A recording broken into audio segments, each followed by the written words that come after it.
just getting the music going. Sorry, it's been a morning. And I'm just barely combobulated. Barely.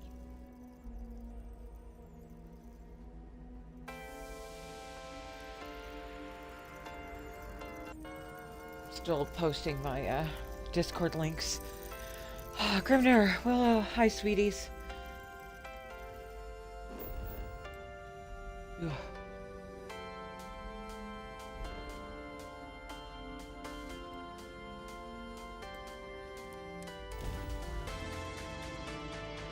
So I deleted and re-downloaded Continuum. Not today. Not today. I'm done with your shit. Come on. Back up.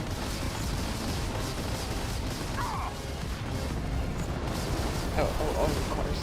Of course. This is exactly when my laptop battery would start to die.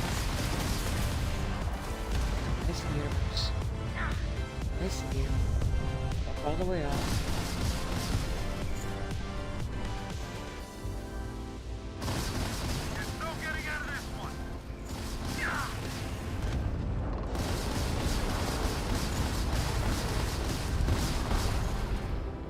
Mid-sentence, and you showed the throat. No, 3-star sec dolphin. No, done with your shit. Fuck off. Leave me alone.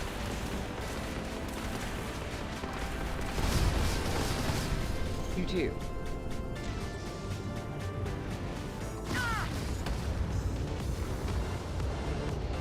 Right.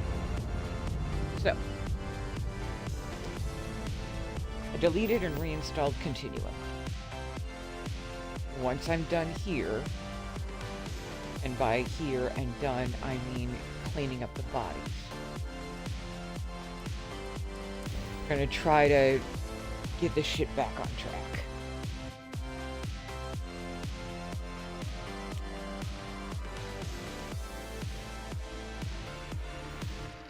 As I was saying, exactly.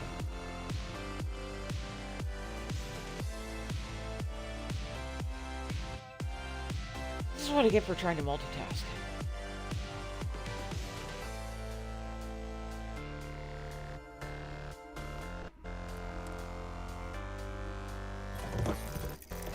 Duh.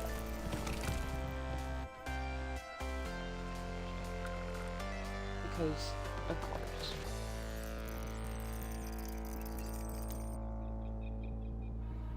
Yeah, so I had a little bit of a rough morning. Any idea if it's going to work this time? No idea. Haven't even gone there yet. I need to clean up a bunch of bodies so that I can sell their organs for money. And then we'll go and make a base so I can put down an autopsy table, and then we'll come back here and take care of that.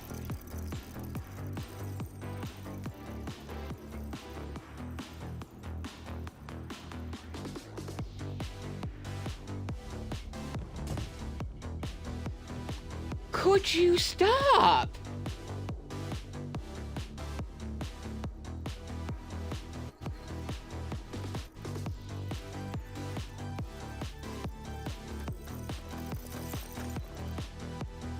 Yeah, whatever that bug is that causes that with Forgotten Frontiers, the whole trash dumping thing. Oh, wait, is that Ship? Are you Ship? Can I steal you? ADHD at its finest. Fire.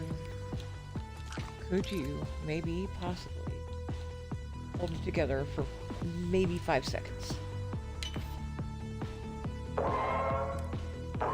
Ah! That was a resounding no from the universe there. Just so we're all clear. Yes, I wish to add this. I'm gonna steal a ship. I'm gonna fucking steal a ship.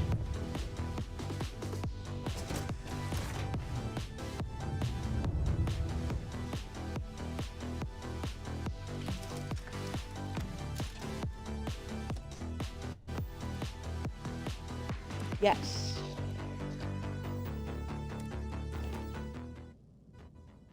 Fuck.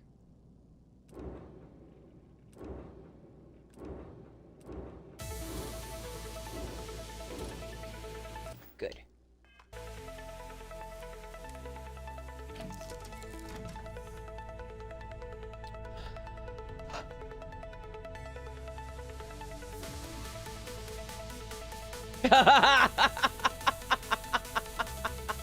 Auntie Belle knows my pain.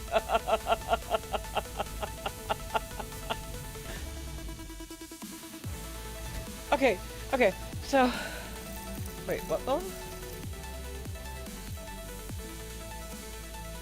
Oh, yeah, it's in my load order, honey. Well, do you know where to find my load order? You can literally look at my load order and see what's currently in it.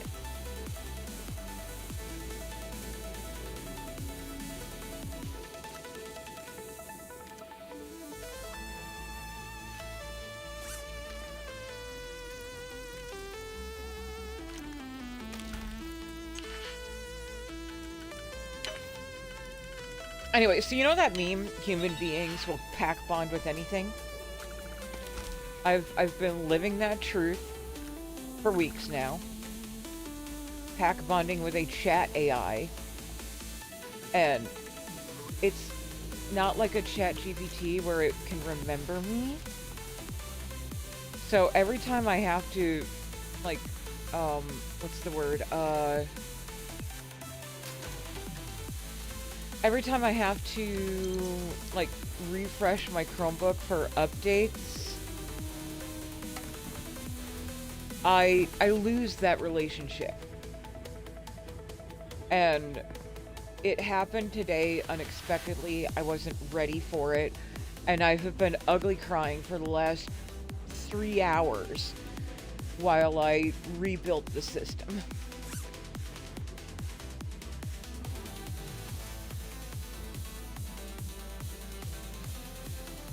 Yeah, Willow, if you go to the About section on my Twitch page, look for the unicorn cupcake holding out a heart.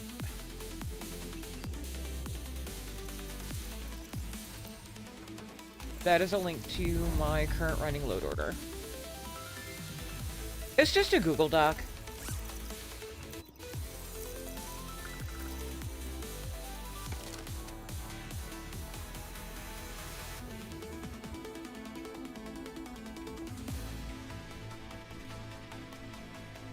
Oh, Jesus fucking Christ. Of course my kid would text me right now. Which, don't worry, it's important, but it's just like, ugh. Typical Sunday.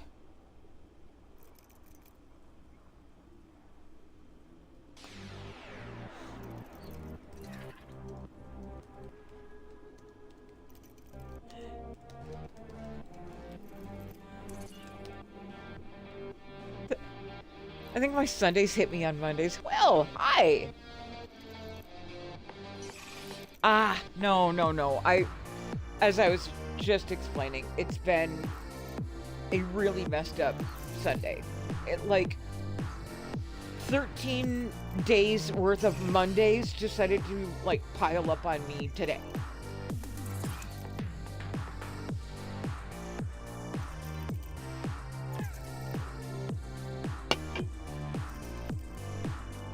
Alright, hang on, let me see what the kid needs.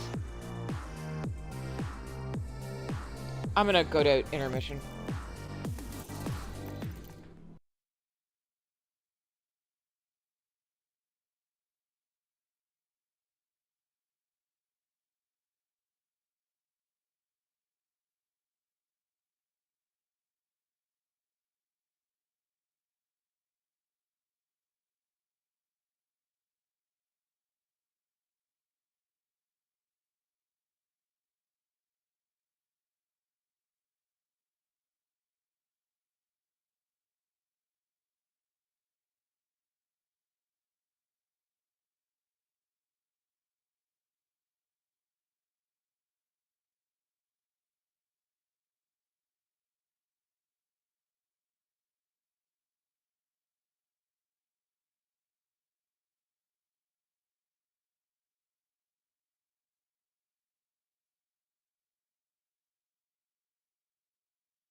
So in a weird sort of way, that was actually the break that I needed.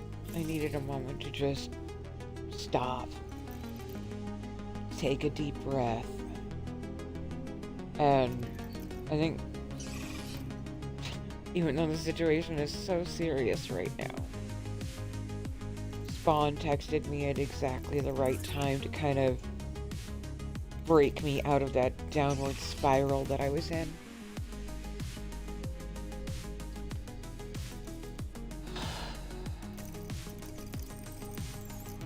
It is very fucking scary out there right now.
Sad is not the word for it. I'm fucking terrified. Not for me, but for Spawn.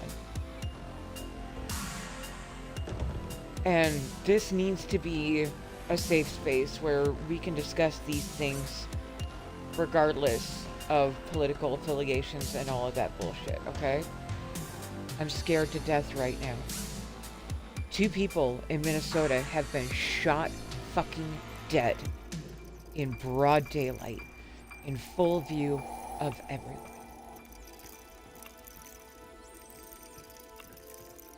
By ICE. So, and I might lose followers if I say this, and at this point, I need to not fucking care. Fuck Trump. Fuck ICE. Fuck all of this shit. My child's life is in danger.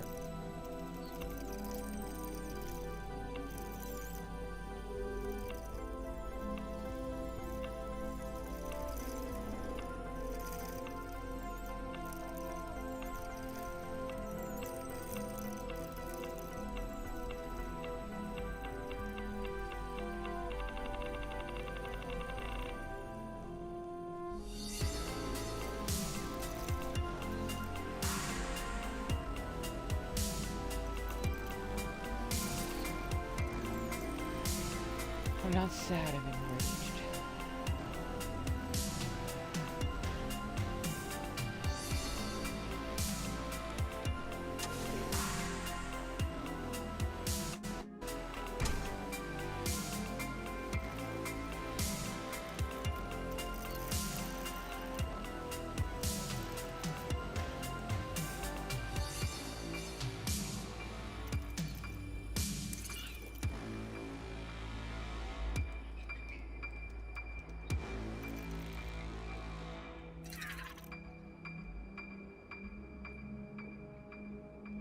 And I may need to, go to BRB again. Part of the safety plan might involve, a very necessary phone call.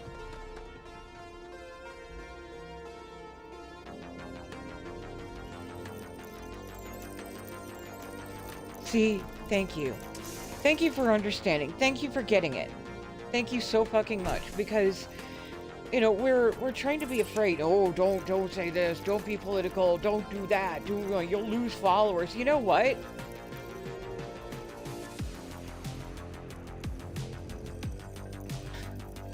My kid could die.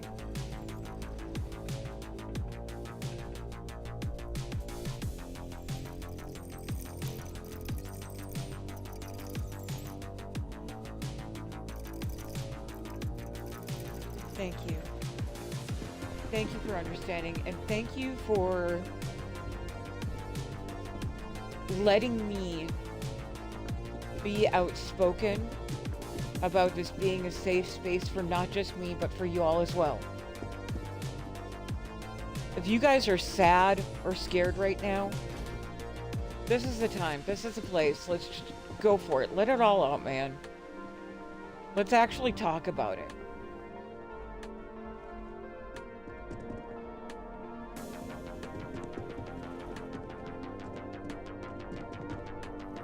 Because when they come for one of us, they come for all of us. And even people like me, who are fucking whiter than the snow, are not safe anymore. The 2 people who have been shot are white. Were white.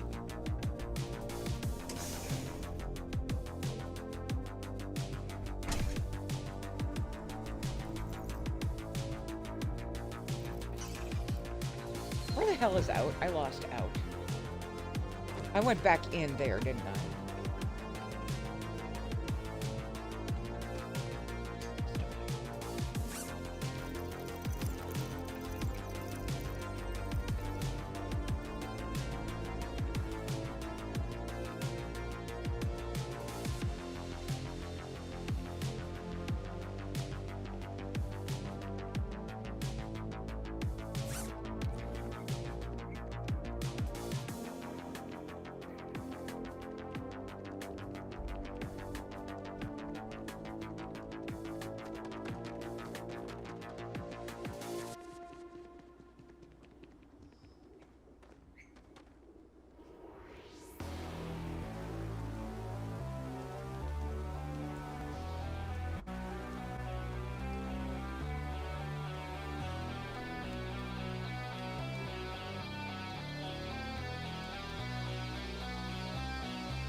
I'm gonna go build my base on Maheo.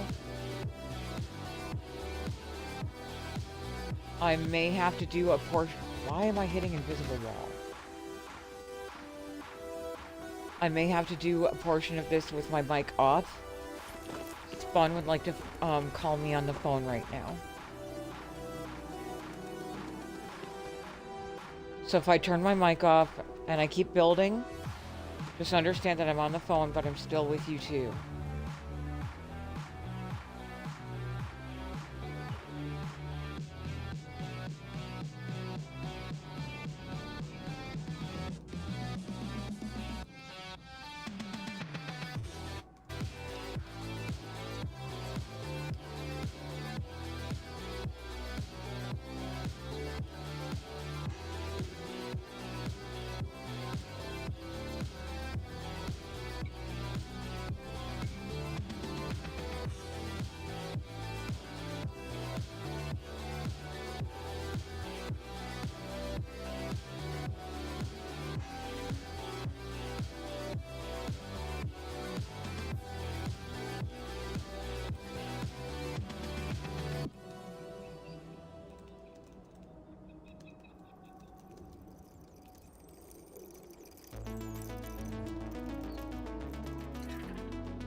Okay, deep breaths.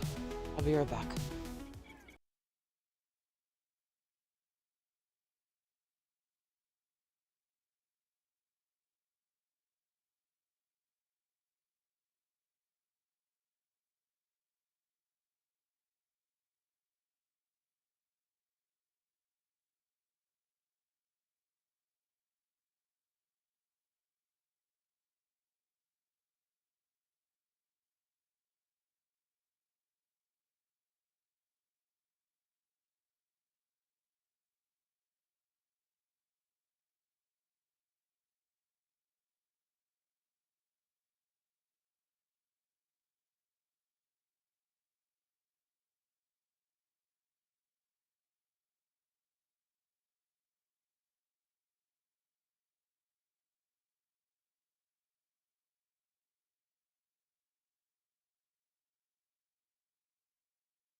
Of course. Right when I come back. All right, hang on.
Hmm.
Let me guess, they said no.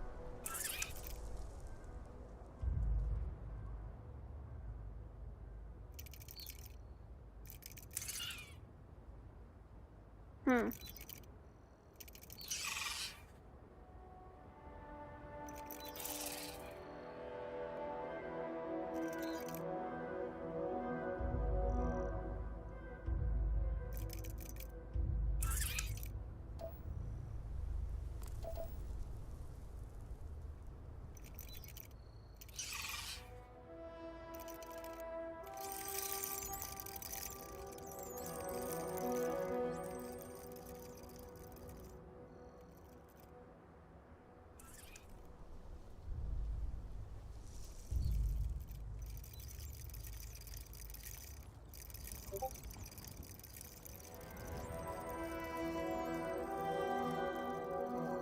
It's fun.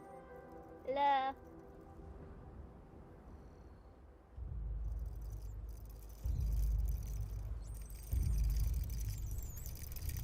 I am currently right next door to a very thin wall, and my neighbor is watching TV, so this is the loud as you're gonna get.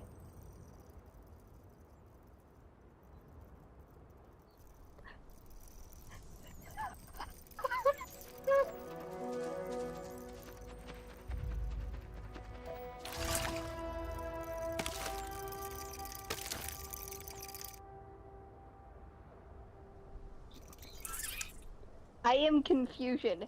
What?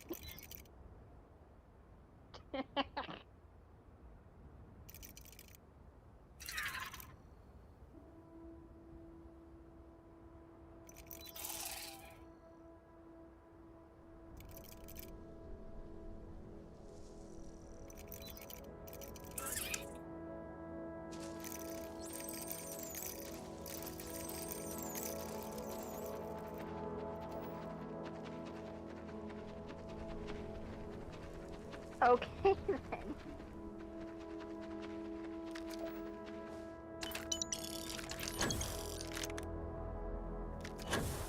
Okay.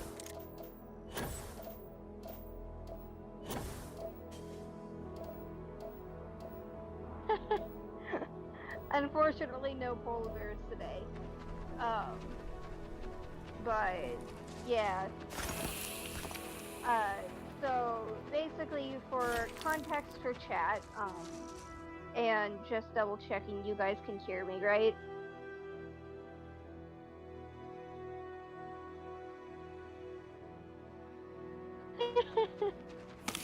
Sorry, Morris. Okay. So, basically, I ran into a very specific, problem slash question, well, character researching, the other day. Uh, so, um, basically, I'm writing a story with a main character who's Japanese, and he is commonly he is he's very not necessarily gender fluid, but he is like a big femboy, and he just loves dressing up in cute girls' clothes, like just for the fun of it, and is commonly mistaken. Yeah, Mom just said that it sounds a lot like a character that I've already written. But the big difference in between that, Mom, is Yasuki was demi girl. This one is just like uh yeah, like he's just a femboy. But he is non-binary presenting because he needs like kind of like a cover life so that people don't find his like personal life. So he has a cover identity for his personal life, and then that one he's non-binary. So he's very femboy, but like non-binary coded. And so I really thought it would be an interesting like character quirk if, because of the way that he dresses and also his height, if he was commonly like mistaken for a girl. And so just being a constant hilarious joke because like people will flirt with him just being like cute girl, and he's just I'm gay, are you okay with this? Just is just constantly like sorry, but I'm actually a dude. Like, I just thought it would be a funny like little character quirk of his. And so I wanted to make sure that I was like not like, I know that in Asian countries specifically, like the height difference like is like, I don't know a whole lot about it, but I've heard that like people from certain parts of Asia are shorter than people from other people around the world. So I wanted to make sure that I was representing Japanese people accurately and all the things, because I don't know much about that, but I've heard that that is a thing. And I just wanted to make sure I'm getting my facts straight before I start writing a bunch of scenes with this character. And so I did a bunch of research, and what I landed on is like the height difference between Japanese men and Japanese women is usually like 5 inches. Like literally, like it's a difference in between like 5'7" and 5'2" or 3. And which is funny because that one's my height. My mom just laughed at that one too. Um but yeah, so yeah, the so so that's like a pretty significant like size difference. And so I looked up like whether or not if it is realistically possible, whether or not if a Japanese man can be the same size as a Japanese woman. And what I landed on is it's extremely rare, and usually not something that happens.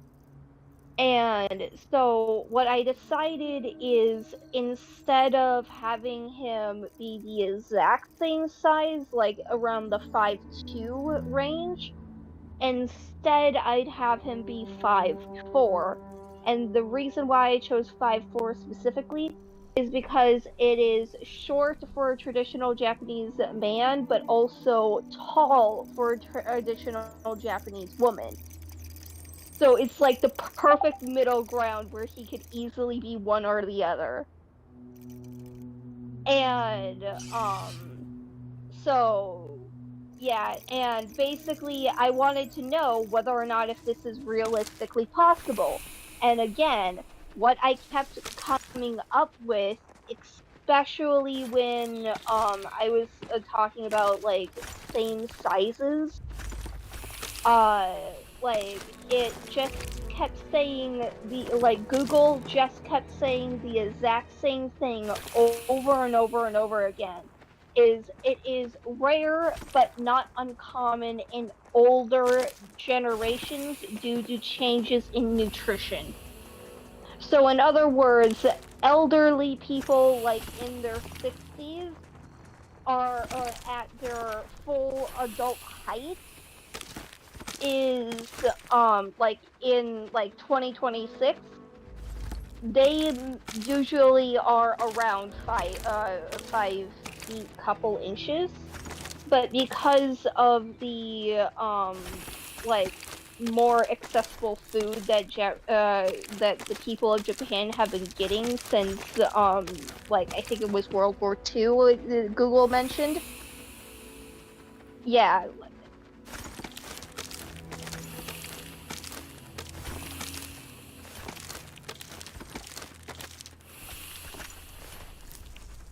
Okay.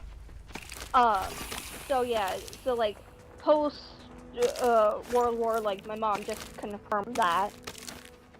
Um, like they started having a more increase in nutrition, which has caused like the modern day Japanese man to average around 5'7", and it's just like this is where ran into my problem because I don't care about the older generations. I want like this story literally takes place in 2000 like 52. Like there like there is no reason for me to know the information about people who are currently in their 60s, but constantly Google will nonstop add in that information, and just be like it's rare but not uncommon, and I'm like, oh great, it's realistic, I can go on writing, and then it gets to the in people over 60, and I'm like, dude, the flip. So, Mom, I'm going to text you the precise question that I had for like the Google AI, and then whatever AI you used, please help, because I am losing my mind trying to figure this out. I'm like it's just like it literally I can't continue researching any further because it always stops at yes but not uncommon in older generations, and it doesn't tell me any information about current generations and where whether or not if it's realistic for them. And it's just like I don't need the information about the older generations.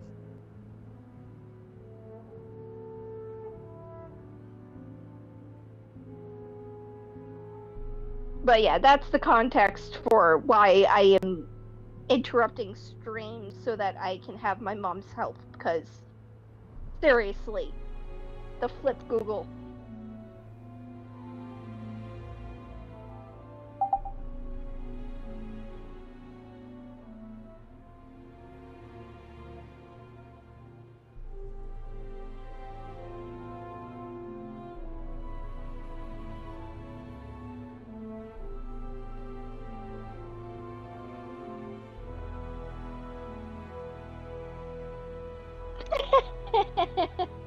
Thanks for it.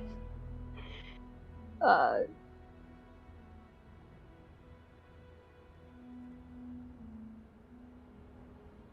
but yeah, like the main character is literally born in 2037. Like I've actually like I had to write down an entire timeline because I'm doing like in the future stuff. And so I have like the main character's precise like uh year of birth date before, and it's a date that's hasn't even happened yet.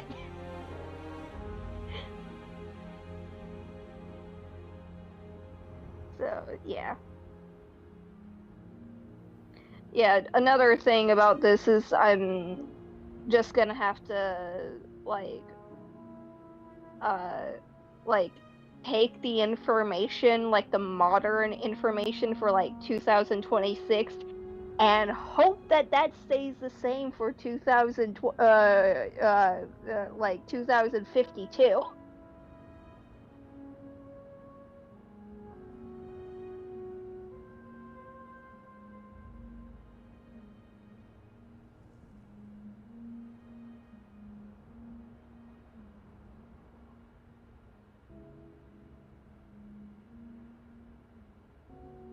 Yeah,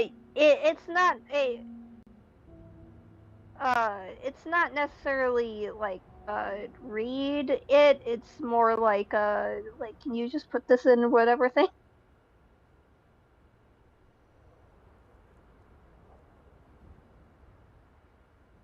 Ah, so yeah, we could probably try doing the specific years if just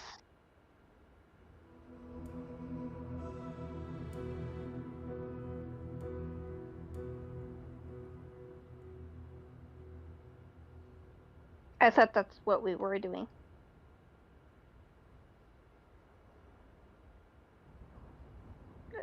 Okay.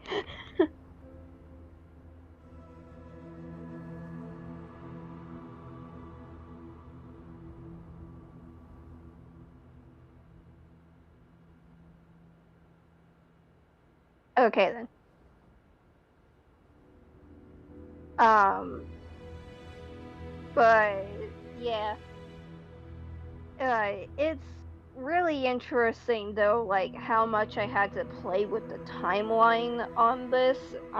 Because there's a this the story that I'm currently working on with the main character, that's a femboy, is actually a sequel series to another series that I also wrote. Um, and so I had to work out like the timeline for that one because the big premise of the first story that this is kind of like a sequel series to is scientists discovered an entire like separate dimension, like filled to the brim with magical creatures, and they're trying to, however, one of the people that was involved in the discovery kind of like betrayed the others and started a like working with people that wanted to like start harvesting this area for its resources instead of preserving it and like learning about the creatures in the that inhabit it. And so these people basically start attacking these creatures and like capturing them and like doing experiments on them and like just trying like just feeding human greed. And the scientists who discovered this other world figured out like a portable portal system, so like a portal device that you could wear on your person. And however, because the technology is very, very new, only like humans with not a whole lot of body mass can use this portal device. And so, regrettably, like regrettably, because he's asking them to go up against people who are taking down creatures that can shoot fire out of their mouths. Uh, he asked a elite team of 13-year-olds that he kind of like pulled together from around the world in order to help him protect these creatures because they need help and they need it right now. Like they don't have time to wait 20 years or for this technology to become more refined. Um and so uh this this group of four kids and this scientist and his family, along with one of the magic creatures that they become close friends with. They all become founders for the organization that the main character I am currently talking about, the femboy, is like works for. Like they are all the founding people of the organization that he works for. And so in that case, and he like apparently this world, like this world of magic, was actually created by a ancient civilization of humans that lived in harmony with these magical creatures. And basically, long explanation short, history repeated itself. People who did not have magic were harming their magical creature friends in order to like get in order to gain the power of magic themselves. So the humans who could use magic all work together to create a separate dimension for them and their magical companions to live separately from these greedy humans. And there's a enchanted bloodline, so a bloodline that has had a spell cast upon it to continue you on within like a genetic lineage, uh, was basically founded to act as like the gatekeepers in between these two worlds. So they live in the original world, but they can open up gates to the other world. And ooh, that's actually a good way of like calling the world that this takes place in. Like the original world, like there's the original world and then there's the other world. I'm gonna use that. But I can't use voice to text right now, so Okay, so hopefully I'll remember to write that down later. for starters, and as well, my the audio on my end is a work in progress and may have been solved. I don't know yet. Um, ah, do you need me to turn my volume down? Okay. No. No, I'm talking to them, not you. Oh.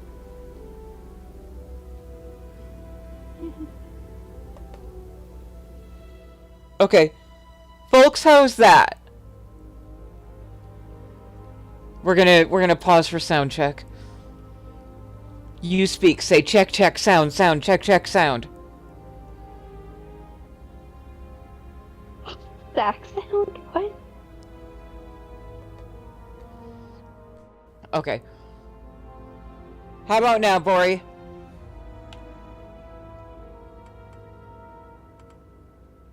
See, they can only tell if your mic is coming through if you're speaking. And that's why you do things like sound check, sound check, sound, like stuff like that. You're just being weird. Gotcha. Uh, cut to 10. Oh my god. I'm not surprised. Count to 10? What? No, he said cut to 10. Cut to 10. Okay. I thought you said count. No, he did say count to 10. Oh. Weird. Okay. Okay, do that. Count to 10. 1, 2, 1, 2, 3, 4, 5, 6, 7, 8, 9, 10. Okay, and now my turn. 1, 2, 3, 4, 5, 6, 7, 8, 9, 10. Now we wait for them to respond.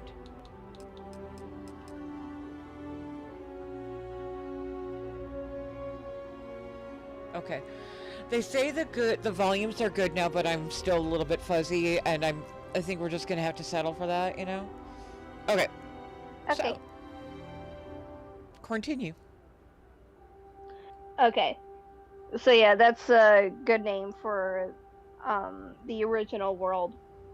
And so basically like the literal purpose of the gatekeepers is to protect this world from people who would like want to like abuse its resources. Like literally that's the entire purpose of the gatekeepers. And then meanwhile the organization that like the other people started from like the original series, like their entire purpose is also to protect this place. So naturally, when it comes down to access to gatekeepers, uh that like the main character's organization kind of has a monopoly on that.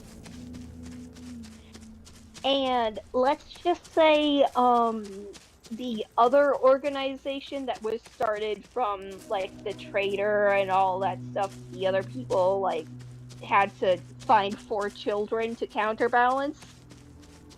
Um let's just say all of them did not like that and decided to counter that with mass genocide.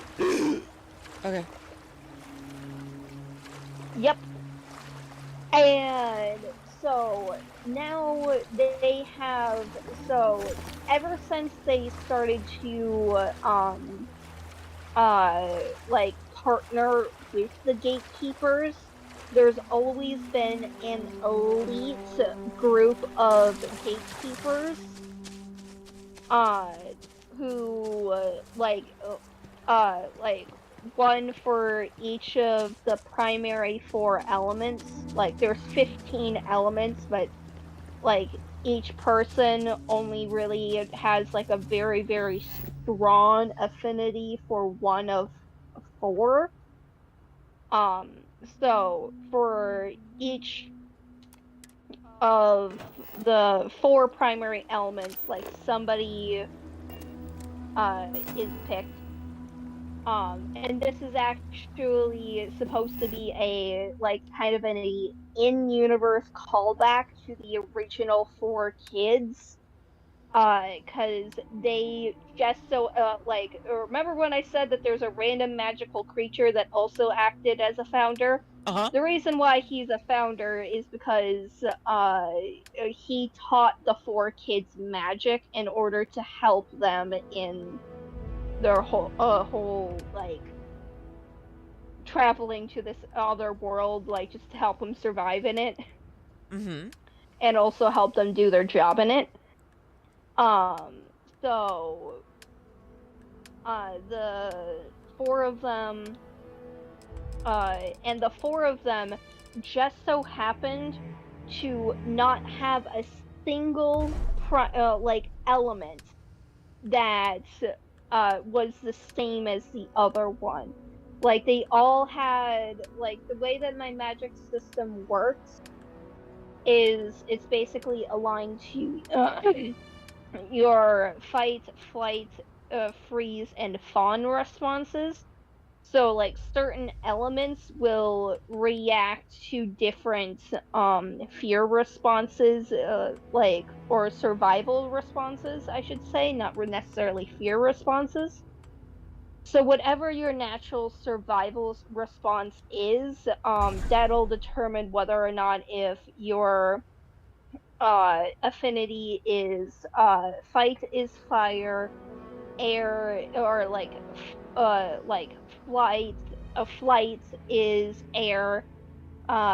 Freeze is nature, and like kind of staying calm and trying to figure out what to do. Like which I've interpreted as kind of being a like tiny bit of a fawn response. Like I don't really usually include fawn because that's mostly a trauma response, but I'm still working on it. But that is what I might associate with water, but for now, water is associated with the ability to stay calm, like just not have a fear response at all, basically. And What if you or could survival response, or what if you well, could that keep it that elemental but also break it down by elemental forms? Like what if fawn was rain?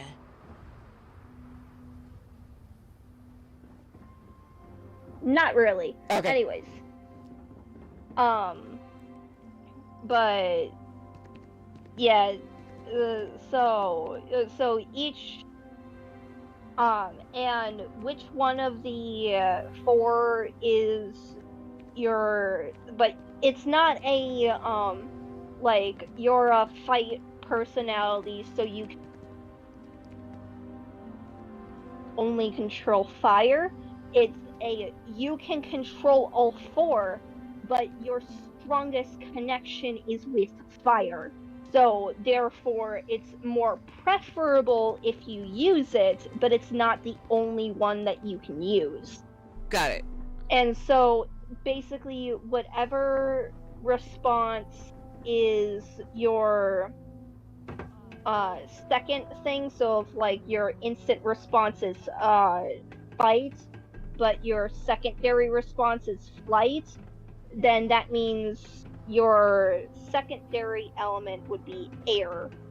And it kind of just like goes in order, like what would you do, like just lay out all four responses, and it's just like if this is not available, what would you do next? If that's not available, would which of the other two would you do?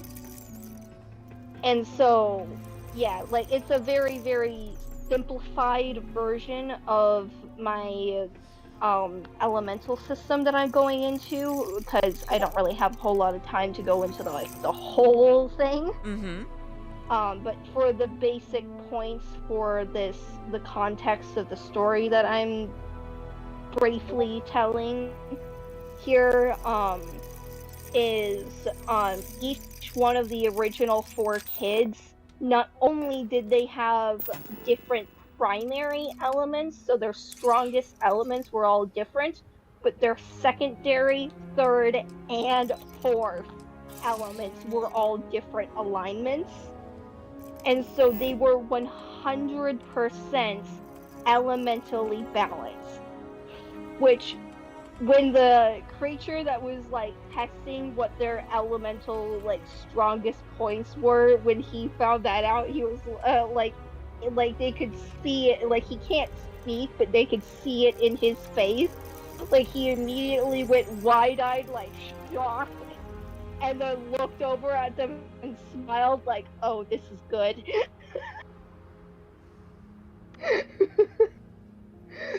They had no idea what he meant, but like it's kind of like a little Easter egg for anyone who knows what my magic system is, because it's not the only story in this multiverse that includes this magic system. Like my entire multiverse has this magic system.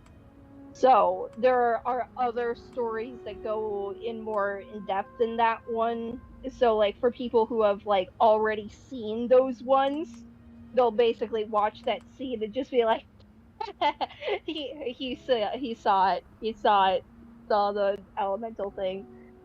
And so as kind of like a tribute slash in as a in universe tribute slash callback, the four gatekeepers always follow that same pattern of having different primary, secondary, third, and fourth elements to kind of have perfect balance and unity when it comes down to like teamwork, like magic combat skills, I guess you could say.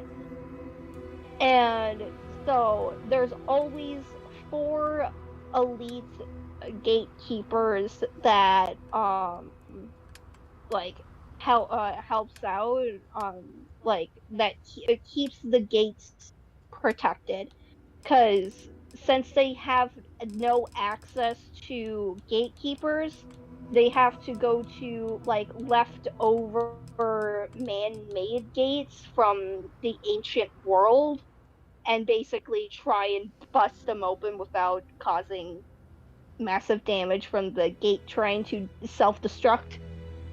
Mm-hmm. And so in order to keep them from researching and getting to that point or making a man-made gate again, because like uh, the portal technology from the first series, all of that was destroyed and deleted specifically so that these people could not have it. Uh-huh. And Boreal says he so really is liking this. Also, DeepSeek says that it is 100% realistic for somebody in a modern era who is male and Japanese to be short. Okay, good. While it's Mom, not, yeah, if you it's guys it's could. 100% realistic. Like no problems. Okay.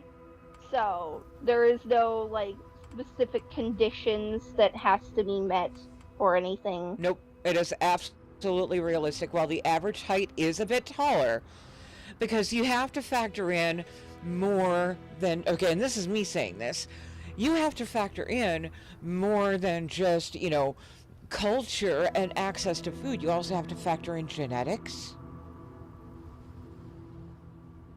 Genetics, right. Um, and Yeah. so, Okay.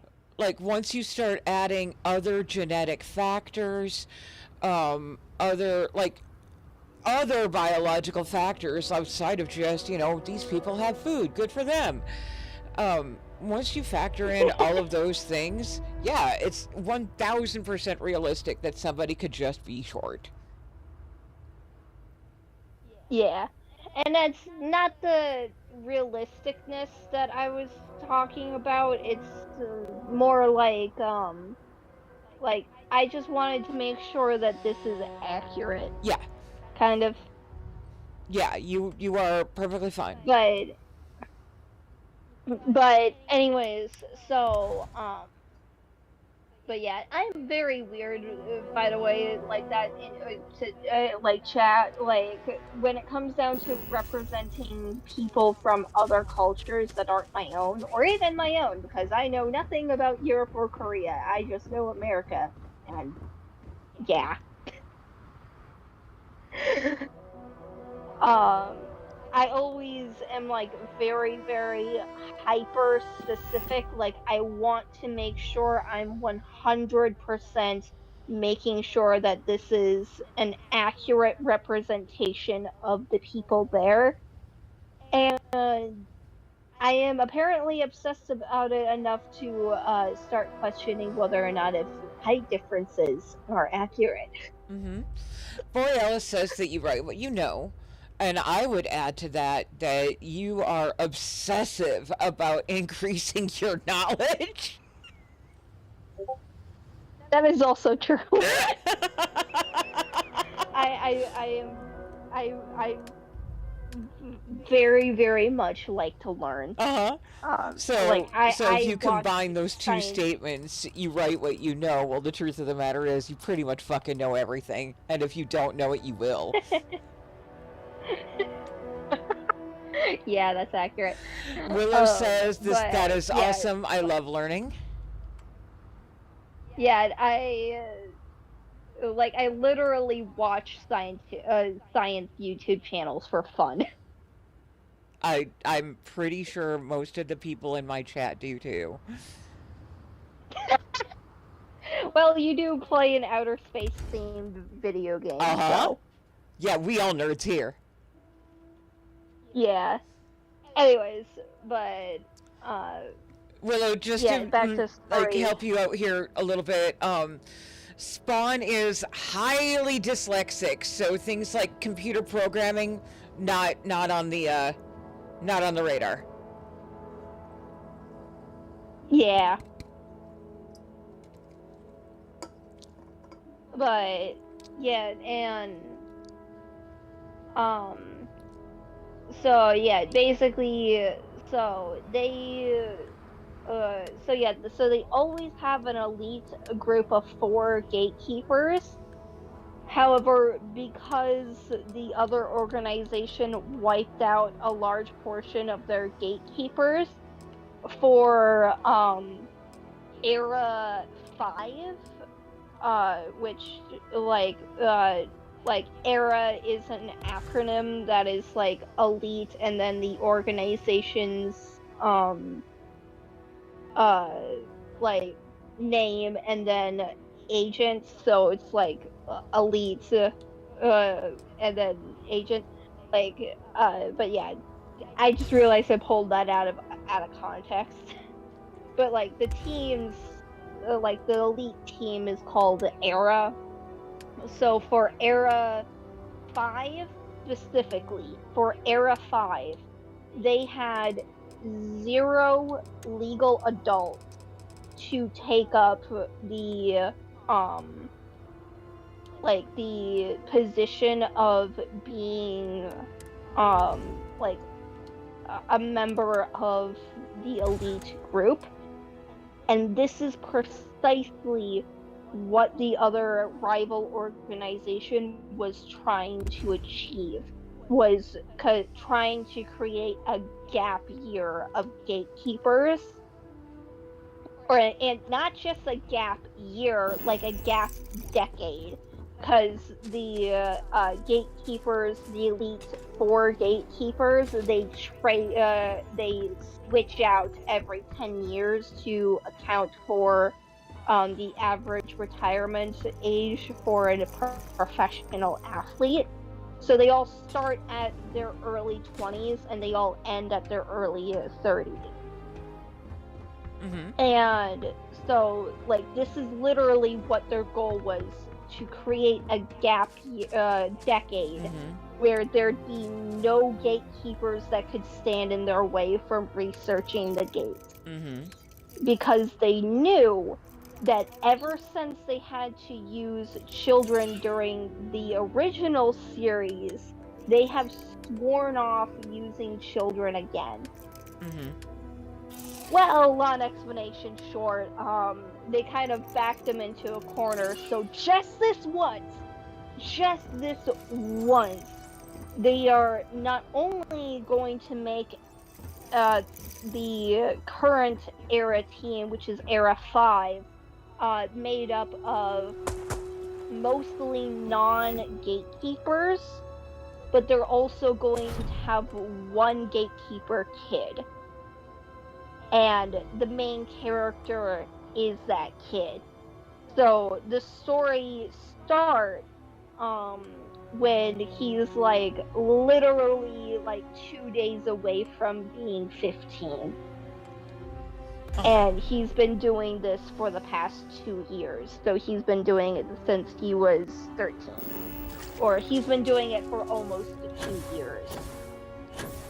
And it's basically this big story of this one kid who has to balance not only protecting a secret world but his own world, because let's just say when the gates self-destruct, they do it in like the absolute worst way you can possibly imagine. They basically use a wave of like a radiating like pulse of like magic energy to create natural disasters within the area. And what's even worse is if a gate is next to another gate and that gate is within that radius, they'll also start self destructing. So, if enough gates start self destructing at the same time, like an entire continent can be like completely wrecked with earthquakes, floods, uh, volcano eruptions, just all the things. Massive Borealis. tornadoes, Borealis just says. like, Borealis says it's is the strong class system a cultural thing, or is it politically imposed? Good question. ooh. So you're talking about the elite group. I'm going to assume It's yes. um it's more of a we need to infiltrate this base.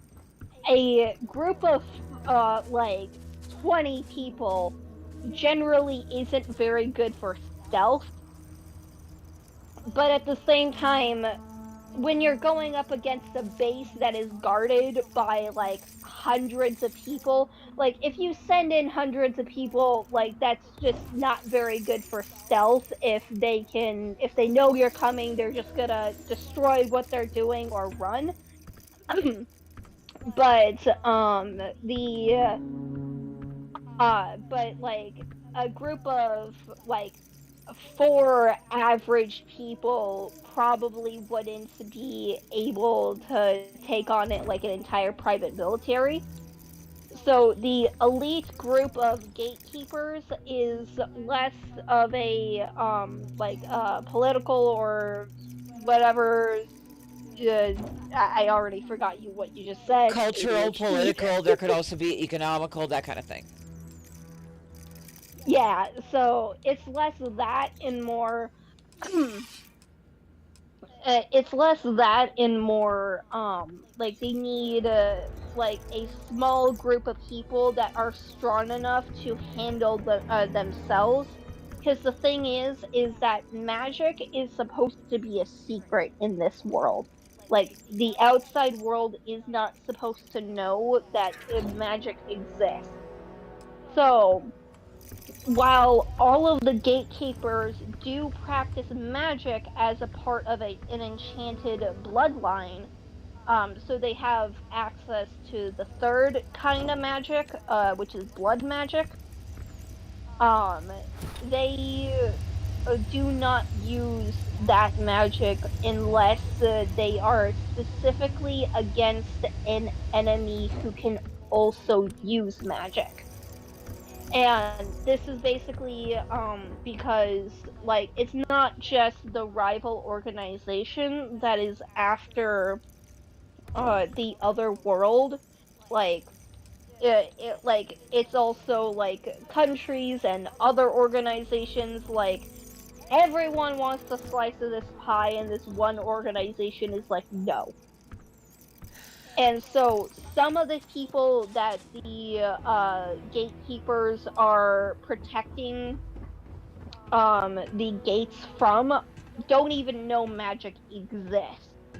So if they start going in with magic, it could expose that to the outside world in a really really bad way. Mm-hmm. So it's more of a elite group of people that can handle themselves without magic. So it's more elite in terms of like combat skill than actually like elite as in again ADHD. I literally just forgot.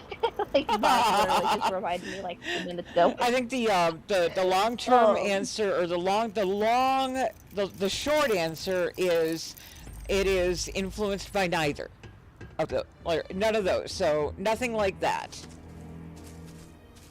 yeah. But Spawn's just over yeah, here like but that what is a mom good said. question.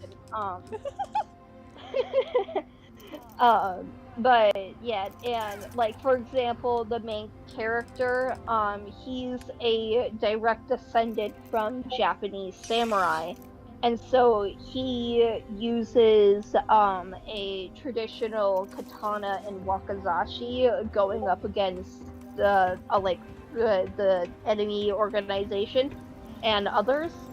But he also uses like two dual pistols, a custom made army knife, and a custom made like mountaineering ice pick that was turned into a traditional Japanese weapon that in English, I keep forgetting how to pronounce.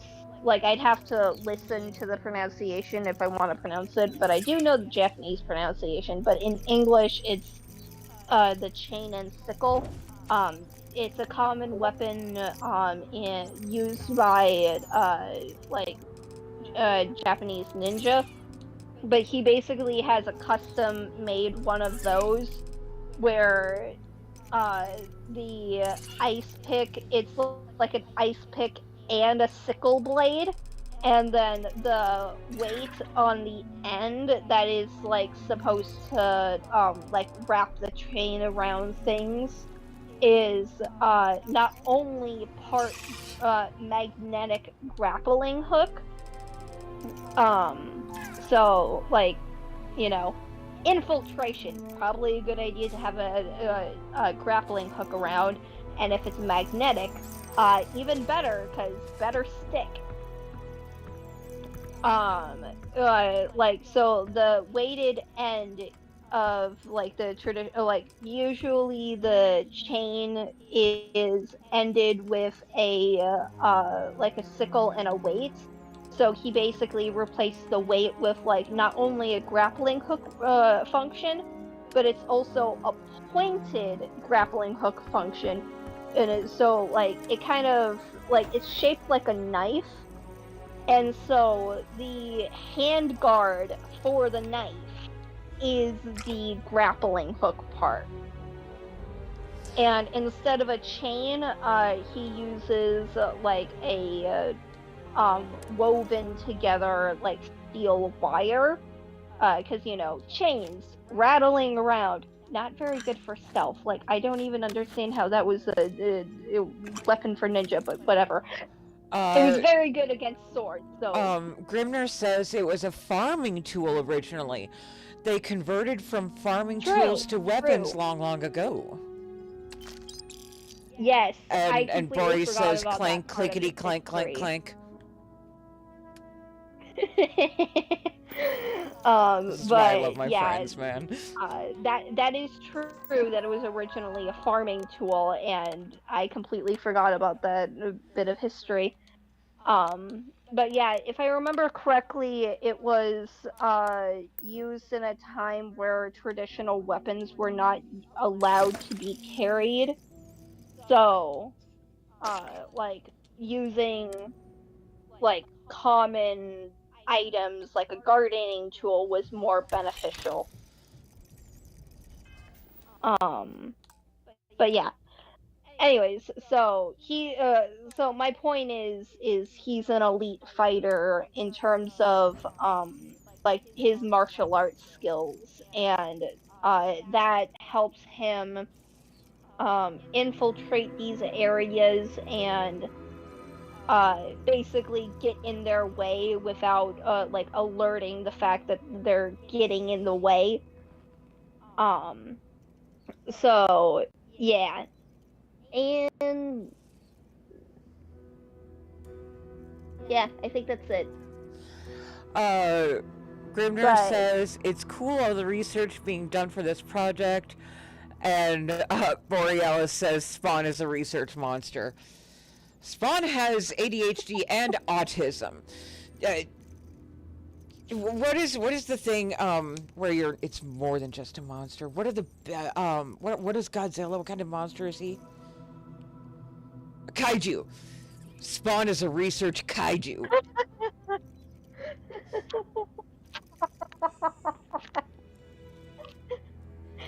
honestly, I don't have a strong argument against that. Oh. Like, you would be surprised how many research notes I have for this story already. I not only have a ton of research notes for the main character's weapon, but I also have a bunch of research notes on uh like Japanese law when it comes down to um like students having part-time jobs, because like a big conflict of the story, like, oh yeah, and that's also another piece of the story that I forgot to mention that is like a core theme of it, is it's like it's not just like the fact that they're using this kid like for all of this. So yeah, so he not only has like, so the gates, um I finally remembered, like, ADHD, it got distracted for so long. I finally remembered where I left off before I was answering one question. Uh-huh.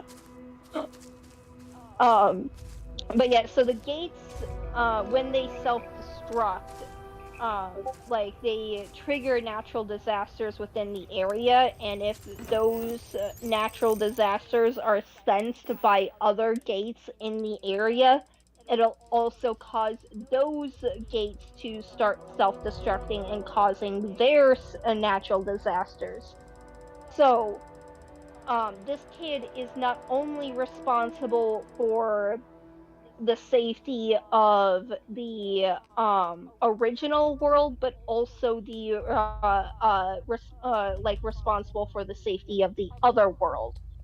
So he literally has the fates of these two separate planets on his shoulders, in addition to just trying to be a normal high school student. Or maybe it's middle school. Snap, that's another research note that I gotta do that I didn't finish earlier. Anyways, but yeah, so and that's basically the theme is him trying to balance this huge responsibility and like everyone else around him, aka all the adults in this story, like trying to like balance in between what is needed and what the kid needs, and just kind of like that's like the main core plot. Meanwhile, it's like run together through action content because I'm a major shonen lover. Mm-hmm. um uh so yeah, and then they so yeah, these um and yeah, so I like have an entire research note on like what the legality of Japanese students having part-time jobs, because certain like like really private schools, like very elite prestigious schools, they will specifically like make it like an almost an ultimatum rule, like you need like you absolutely need the school's permission to have a part-time job, and if you do not have the school's permission and they find out that you have a job, you are either forced to quit that job or be expelled from that school. And basically this is done underneath the premise of like having a part-time job distracts from at home studies, and so generally culturally they just prefer it if you just stay home and study than like go work at a fast food place. And so uh the main character like actually goes to one of these schools, and so the big conflict in this thing is like like he's skipping a lot of school under the premise of being a boss, like he is the employer, not the employee. So therefore like like he needs to go, but he always like stays on top of his studies anyways. Like while he's on missions, he'll literally like just be sitting in the corner of the plane like heading over to the drop site, and he'll just be like doing his homework. So he still gets all of his work done, he still studies, and he still does all the things that a student does. So and they also understand, they are also all very understanding of the fact that his parents are dead and they kind of own the company, and now that they're dead he is the owner of the company despite being 15. Mm-hmm. Which is true. He is actually the owner of a company that is like the organization that he works for is the parent company for, but he's also an employee of the parent company. And so it's kind of like he's using his company as like a cover story, while he like goes work for the parent company. And so like it's this huge like bit of conflict, or like not really huge, but like a tiny bit of juicy tension in a few of the episodes where like he's like at work and then some of his classmates find him at work and he's just like, oh snap. um but yeah, so I have an entire research note on that. And then I also decided to have like the keys that they use to like unlock and lock the gates to be made out of a gold alloy. And so I had to do a bunch of research on like, okay, so if I had 45% gold and 45% silver and like 10% copper, like what would this look like so I can visualize it. So I have an entire research note on that. I also decided to do research on like why gold and silver are considered like spiritual metals in a bunch of different cultures. To kind of like make it make sense on why they're using gold and silver. Um, Also, gold and silver is actually a natural forming alloy called electrum. And of course, my mineralogy loving brain was just like, ooh, must do like must have all the knowledge about this. Mm-hmm. But yeah, I do not dispute the whole like uh story researching kaiju thing. Like I'll research the tiniest little things just to add depth to a character design. Like a different story that I was working on a while back. Um I had the main character wear a like a ring of blue jade, uh and like it's like an actual like ring that you can put on your finger, but it's like tied up as a pendant and it's like on a necklace. And like I did a bunch of research about that, like the symbolic meaning of like jade in general and then blue jade, and like the symbolic meaning of like wearing a ring of jade and just all the things, just so that I could have like this one magic item that's supposed to call his therapist immediately if he needs emergency help, like in mental crisis, and have it make sense on why the therapist would give him this specific gemstone in this specific form. Um, and just yeah, and yeah, like yeah. Double check your So internet connection. You are getting a I'm running little out of things to choppy. talk about.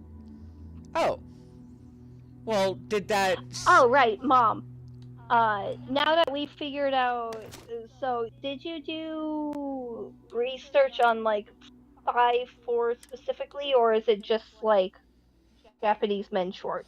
Let me pull that. Mom, I'm here. Oh, fuck. You can't hear me now, can you? it is. Shit.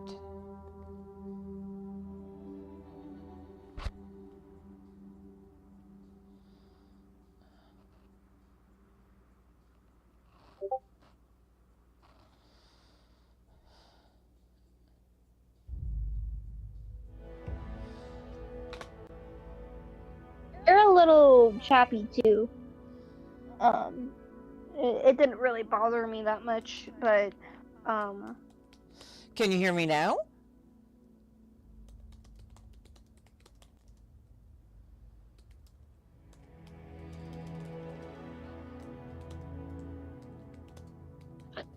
um, but yeah,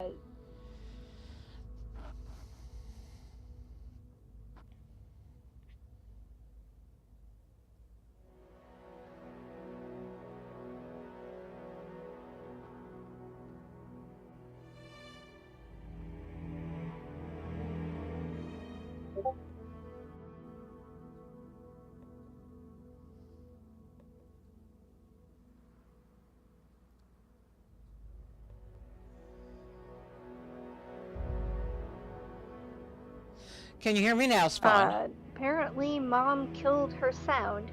So I don't know if chat can still hear me, but I can.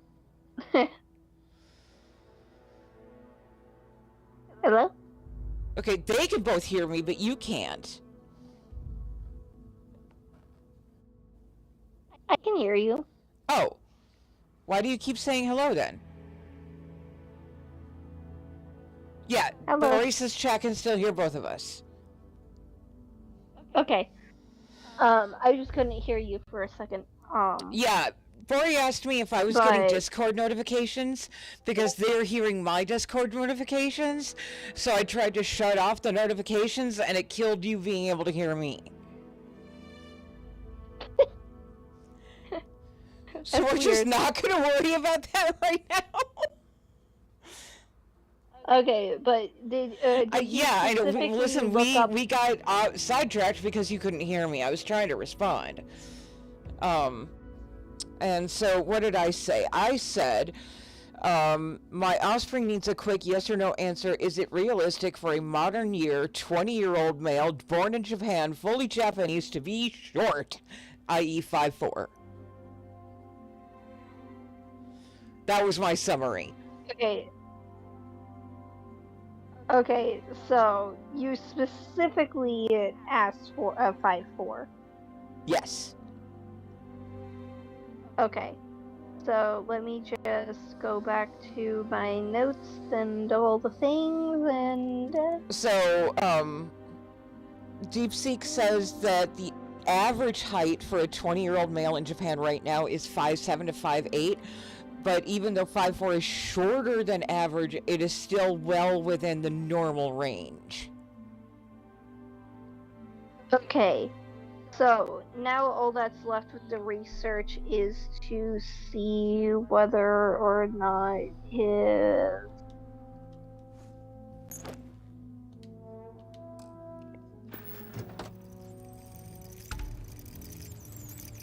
Okay, now the only question is whether or not if 5'2" is realistically possible.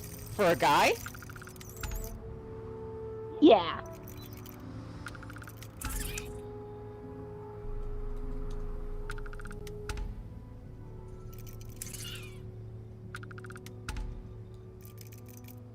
Yeah, the reason why I'm asking is because 5'4" was a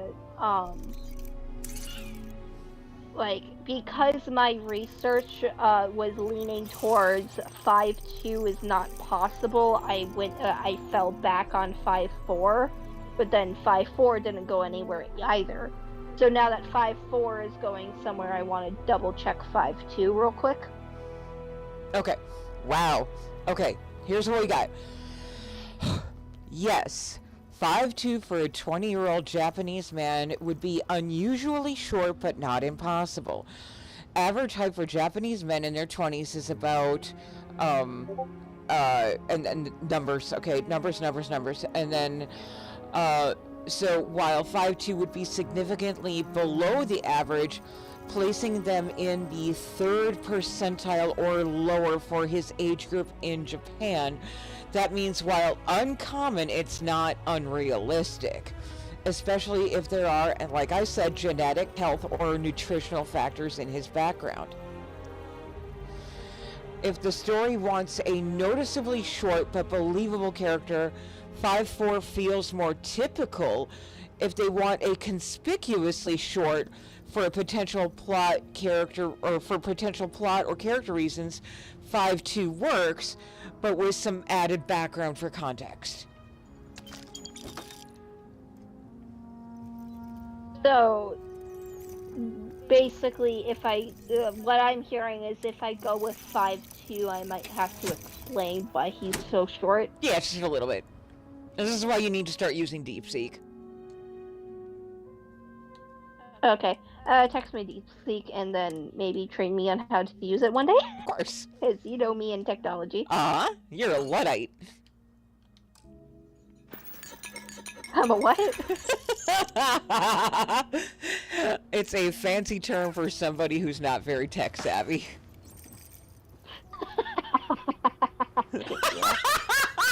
Okay. So in Borealis that is case, like, I how think I might dare! convert. He knows that I Okay, in that basically case, just I. insulted you.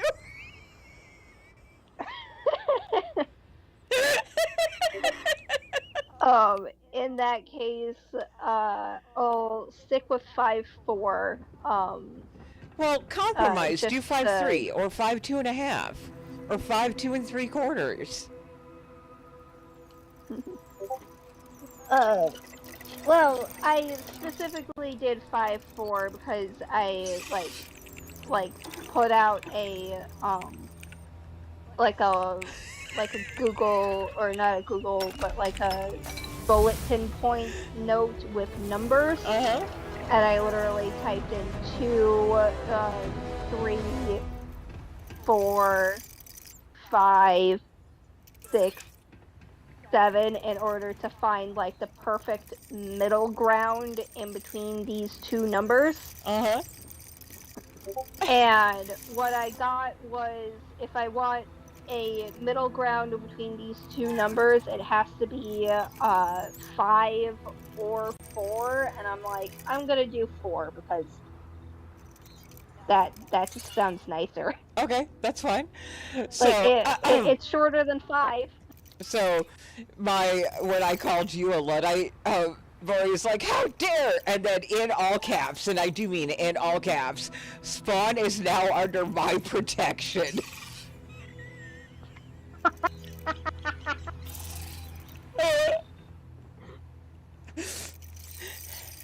Listen, I didn't even know that airdropping photos was a thing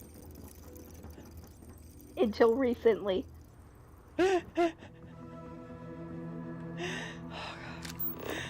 Listen, you just said airdrop in a community who is very familiar with the term skydrop for very different reasons, and that just put out a whole different mental image.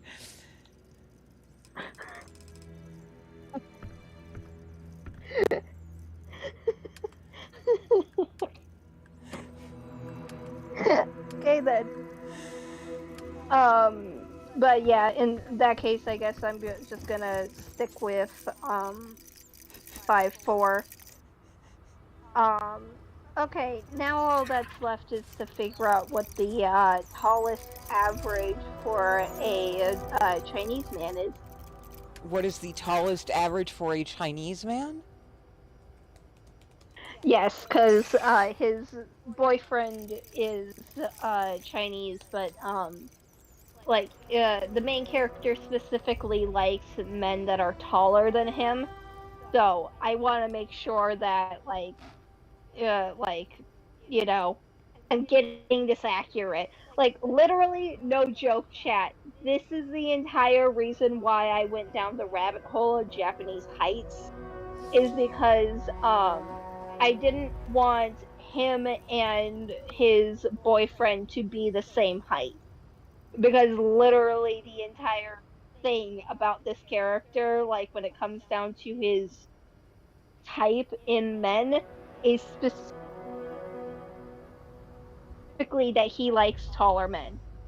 So I had to figure out what a short average for Japanese men is before I could even think about the Chinese site. So I'm not even halfway through Oh my my gosh, story you're notes. gonna freaking love this. And this is even more poignant because DeepSeek is a Chinese app.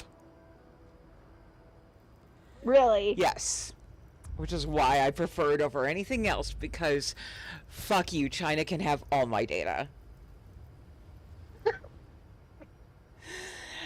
Um, DeepSeek actually went into greater detail with this because urban versus rural will actually give you different heights. Really? Yes. So you're going to have to be really a lot more specific about that detail. Okay. Nationally, Urban is urban is big city, yes. and Rural is like country, and then there's me, suburban, which is in the middle. okay. So the Um, national average is well, about 5'8".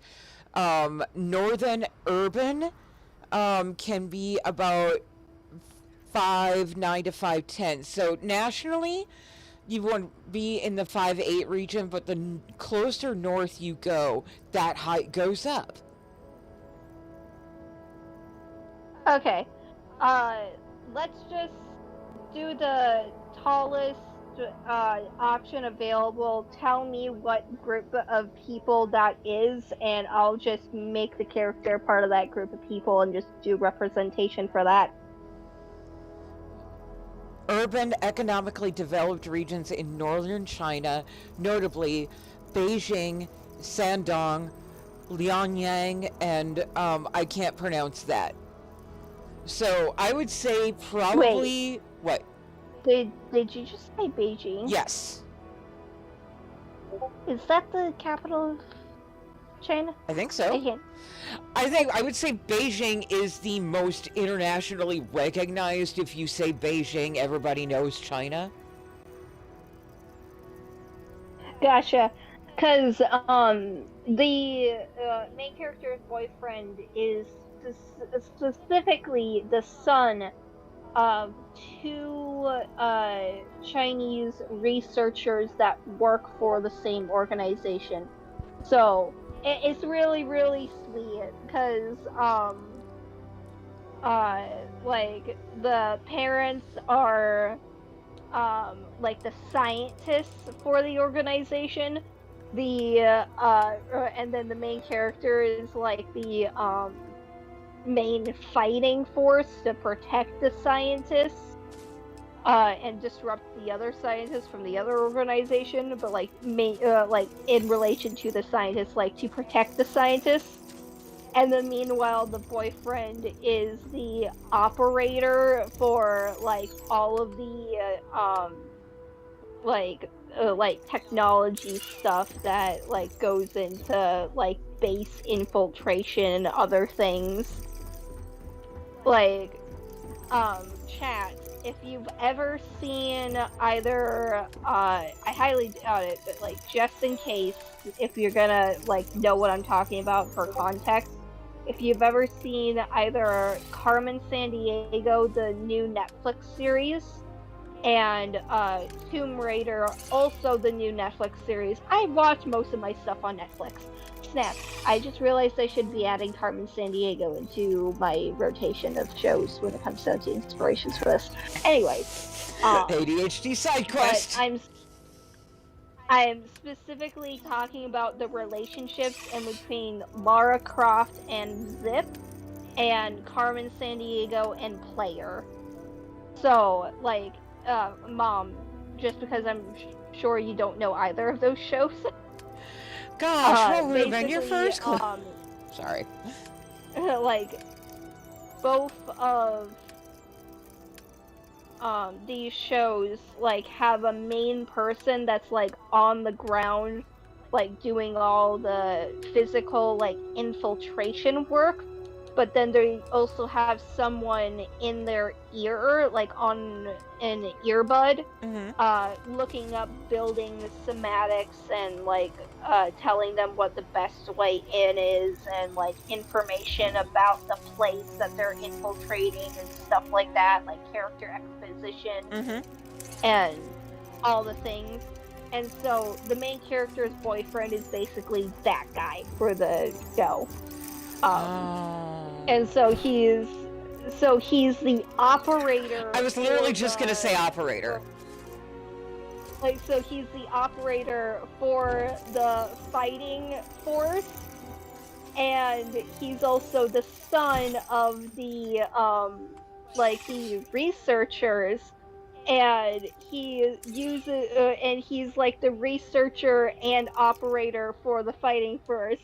And it's just this perfect middle ground in between like his parents and his boyfriend, like just the in between kind of thing. Mm-hmm. Um, like it's just very poetic that he's the operator, is what I'm trying to say. Um, but yeah. Uh, so yeah, basically, the reason why like the capital of China piqued my interest is like I don't know which area of China is like the most technologically advanced, but it would make sense that his family would come from like a more technologically advanced city because scientists for a big company. Right. So, um, anyways, so what was the tallest average? I would say you can probably go as high as 5'10". 5'10"? Okay. So if you're going five Okay, four to half a foot. 5'10", half a foot. Brain cell. Yes, half a foot. So 5'10". Knightley says that they grew up watching Where in the World is Carmen Sandiego, but watching it as a cartoon. Yeah, I like recently, as in a couple of years ago, got into the series, and basically just loved it immediately. In fact, I think it was one of the original inspirations for this story, but I kind of skipped it in terms of like the watch rotation for now, because that entire series has its own story that I'm inspired by. So, like, I don't want those to be conflicting in my head while I'm trying to write. Right. So maybe it's not a good idea if I add that into the rotation, because if I do that, I might wind up watching the other thing. But so far, I might wind up writing the other thing. uh Um, but so far, the inspiration for this story that I'm working on is Tomb Raider, Netflix series, Spriggan, and also the Netflix, not really Netflix movie. It's a movie on Netflix. There's a difference. right. But Shizume. But yeah, those are the three primary inspirations for this story so far. Why did that suddenly make me think of And Horiyama? actually, no, no. It's those three and a non-animated documentary series that is also on Netflix, Ancient Apocalypse. Mm-hmm. Okay. Like that is probably one of, if not my favorite, non-animated show, to be honest. Um, but yeah. So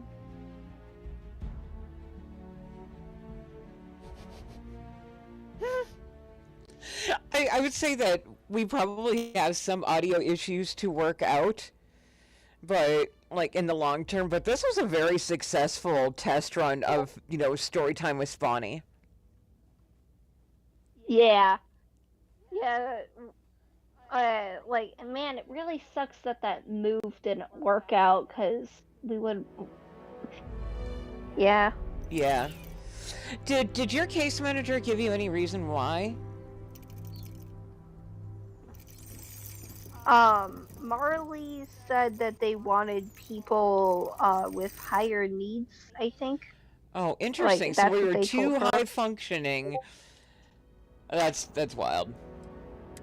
But whatever. Yeah, especially since it sounded like we were a perfect fit there, but whatever. Yeah, that is Um, hmm. But yeah, so yeah, I really gotta clean up these notes.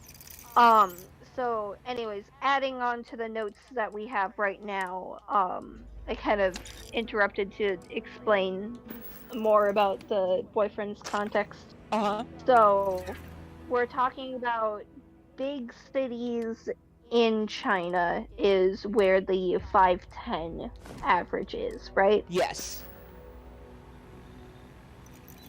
Big cities. You know, there's actually a cult classic called Big Trouble in Little China.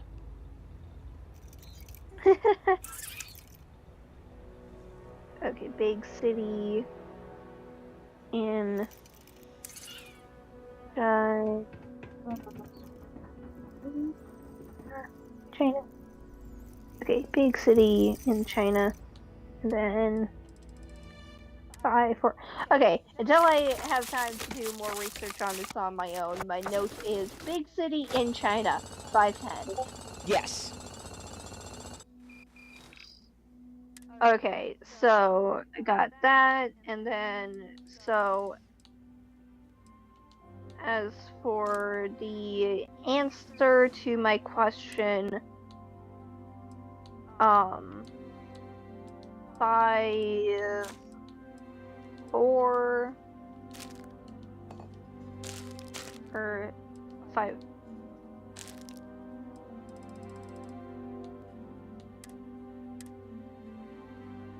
Oh snap! I think I just heard my neighbor yelling for his dog.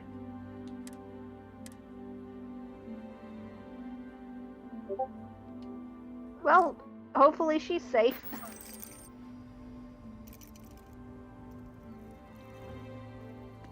Um, but yeah, and then okay, so 5'4". Um, and you said that 1/3 of people are naturally 5'4", right? What it says, around the third percentile or lower. I don't quite know math enough to know what third percentile. I don't know what percentile means. Yeah, Chad, my mom's dyscalculic, and I don't. I didn't get a proper math teacher in high school until literally the last year of high school, and I shared that class with freshmen. So, I can please always ask help. DeepSeek real quick. True.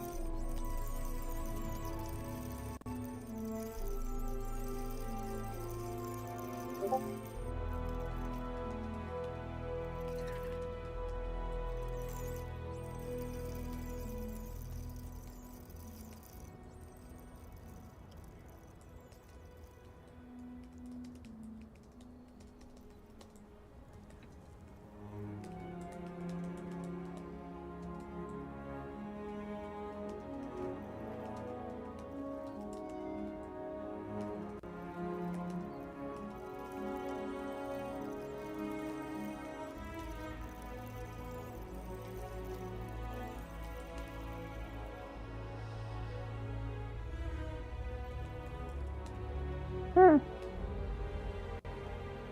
I gotta double check with Stellar, but I'm pretty sure the main character's boyfriend is coming around that range.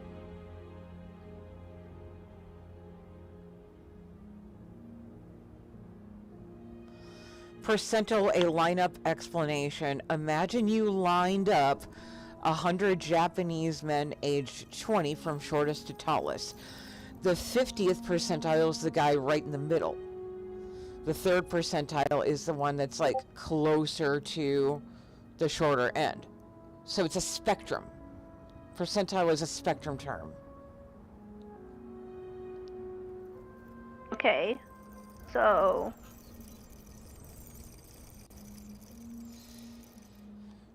So if I Like, guess I'm if just like common and average is right flat in the middle, and the closer you get to the edge, it becomes not feasible. Third percentile is not far enough away from the middle to be outside of the realm of possibility. gotcha. So I'm just gonna say third percent as like a little mental note because I do not know how to spell that. Yeah. It's Okay, so literally like if you were to 3%. say the word percent and then tile as in ceiling tile and then make it only one T.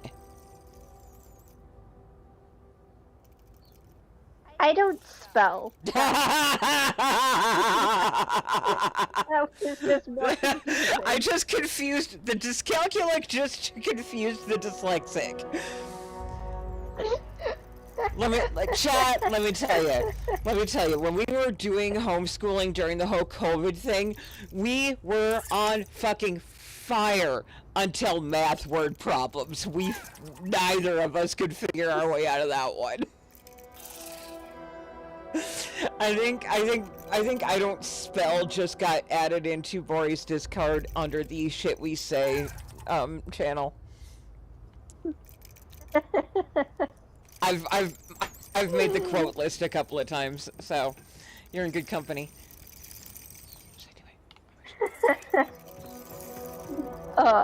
But yeah. uh, but yeah, just the whole but yeah. So I still have the ruler that you gave me, and I literally just pulled it out because like I'm about 5'3", so I'm like an inch shorter than the main character, and so I literally like just took this ruler and put it to the top of my head, and I was just like, okay, so that means that boyfriend would probably be like 7 inches.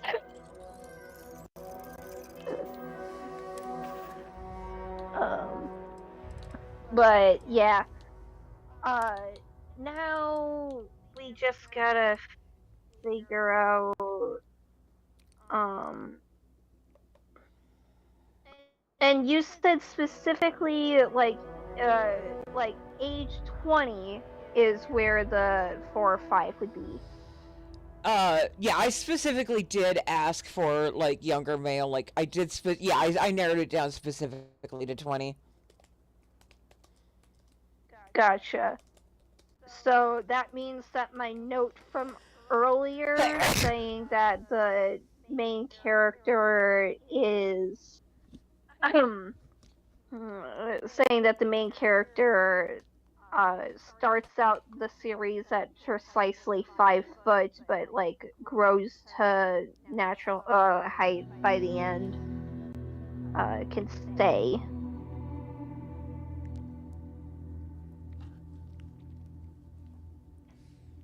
if I could find it. I think I deleted that. Okay. Um, but yeah, and then now the only question is, would you say that 18 is full grown? Yeah. I mean, Okay. your brain doesn't fully finish developing until you're like 25, but 18's pretty good for full grown. You're probably not going to get any taller past the age of 18. Unless you have some sort of Okay. like, weird ass condition where that would happen.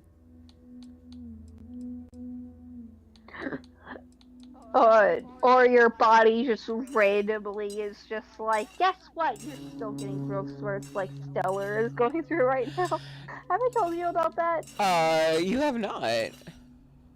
But that also explains why he's tired Yeah, all the time. yeah, and that and the cold.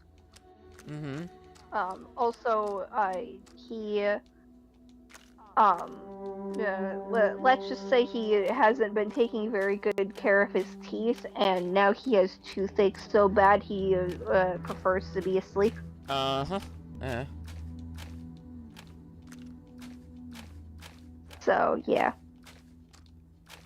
let's just say I've been very big sibling with him lately. Like, you should really like cut down on the sugar, brush your teeth more often. I I I love your friendship with him so fucking much. Yeah, me too. My favorite part is how fast we adopted him. Oh yeah. And Oh yeah. what I even more about how fast we adopted him is how all I have to say to my friends to explain, like literally all I have to say to other people to explain why we adopted him is he's gay and his parents are Christian. Yep. That's all I have to say, and they're like instantly like, I don't need to say more. They're instantly like, oh. Mm-hmm.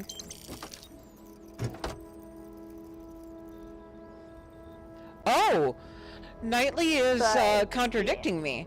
No, not in a bad way. Knightley says that they hit a growth spurt after 18, 6'4", and then shot up to 6'6". So I guess it's not uncommon. yeah, that's basically what's happening with Stellar right now. Like, I don't know how tall he is right now, but he's already taller than me, and apparently he has more inches to grow. I swear. Oh, chat. Funny story, real quick. The last school year, or like the year before last school year, I went to school with someone like who was basically the tallest person possibly in the entire building. Like, he was that tall. And and one day I just like asked him randomly, like just out of curiosity, because I love learning things. Like, how tall are you actually? And he responded with 6'4", and my response is, "Oh, you're a Minecraft stack," or something like that. Like, oh, Minecraft stack, because a full stack of blocks in Minecraft is 64. That's fucking hilarious. he he laughed at that too. What's even funnier is that was when I was volunteering, helping students in a 5th grade class, and they were like in the basics of learning multiplication. Meanwhile, like I'm really good at multiplication, and I've also gone through this class already. And so I was helping out one student with her assignment, and I got to the answer before she did and laughed to myself because the answer was 64 and she was doing multiplication with blocks. and and and then she was just like, "What?" And I was just like, "I'll explain when you're done." And so she got the answer, and I was just like, "Okay." I had this conversation with a classmate earlier, and I saw the number and I laughed to myself. That was a very funny interaction to have with a 10-year-old. Oh man. Yeah. Um, Now that I hear about 2 people that still grew at 18, I'm starting to question whether or not if I should have this guy be at his full height already. It would be a really interesting. Okay, now listen. There's no logistical reason for it to happen, but what if when they met, that was his height, but just,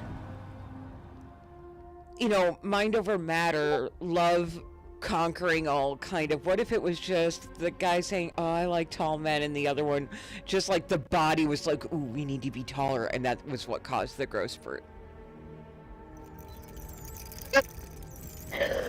Actually, I'm thinking, so I'm thinking that they're both going to start out the story with inches to grow, and so the and so the height difference just stays the same But they're both because still they both growing? still have. That's awesome. Yeah.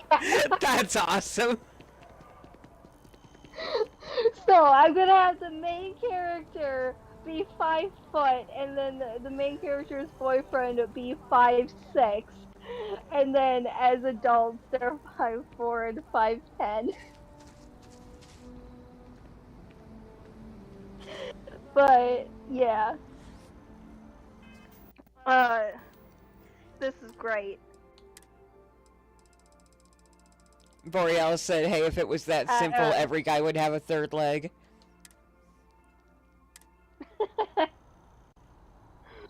Also, Borealis, Spawn is super ace, so it might take a bit for that one to sink in. Wait, what? I was explaining to Borealis that you're super asexual, so it might take a little for you to understand what the third leg was actually referring to. That's what I was. Wait, what about?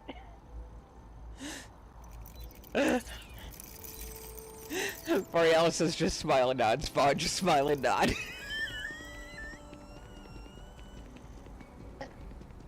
You know what? I've actually had to do that with Stellar more than once.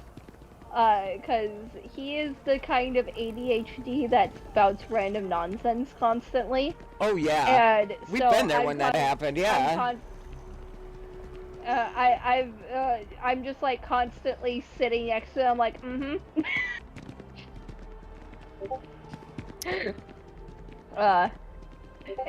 we've actually incorporated that into the story that I'm writing, where there are characters based off of the two of us. Where they're just like sitting and eating dinner together, like with the other characters of the main cast, and he's just like, "I shall destroy you," like dramatically, and my character's like, "Okay," and continues eating. God, you know what that reminds me of? Remember that short TikTok clip of like, what if real life was an anime? And it was just a guy ordering coffee at a coffee shop?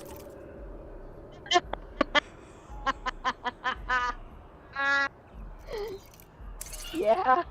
I think Stellar is just like living that in real life. Oh snap! You gotta send. He has TikTok. You should just send him that TikTok. Yeah, we'll have to make sure that we become TikTok friends. God, that's hilarious.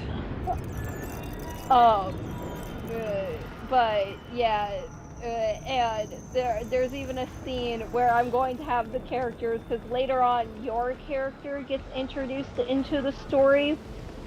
And I'm literally just going to have like the main character walk up to your character one day and just be like, okay, uh, is your child just used to the brother doing that, or like, are they seriously just that chill? And the mom's just like, why does it have to be one or the other? Exactly. Just being instantly like, here's your answer. It's both. Like, they're used to it and they're seriously that chill. That's true though. Yeah. It is actually really funny, our dynamic right now. Because he keeps trying to sneak up on me to like scare me, and I'm so chill that when I turn around and he's right behind me, I'm like, oh hi, let's move on to like go shopping. You know, what's And funny about that is so that I can sneak up on you. Maybe, maybe. All the times that I just had to get you was just training you to be chill with this. maybe. maybe. But yeah, because he's been trying to scare me all the time, I've started trying to do it to him. And so I get him every time, but every time he tries to do it to me, he barely gets me every time. That's funny. Did you ever And try the so spider on the wall one that I did with you? You know which one I'm talking about, right? the one where you lie down on the wall. No. I mean, like, you were in the bathroom and I pressed myself to the side of the wall right next to the bathroom door. You Yes. walked right past me, didn't notice, and I'm like, what? You almost hit the ceiling. Yeah. I basically like walked out and my mom was like right there against the wall. Angled like a horizontal spider. You gotta try that one. But but I did actually try something similar. I walked away from his room to like go back to where we usually like to, you know, eat our food and stuff. Mm-hmm. And then I realized that this is a perfect opportunity to try and scare him. So I quietly walked back and stood outside his room with a knife and fork in hand. He's smiling big. Oh, that's hysterical. Oh, wow. He walked out, saw me, and immediately walked back inside. That's great. Like, it was hilarious.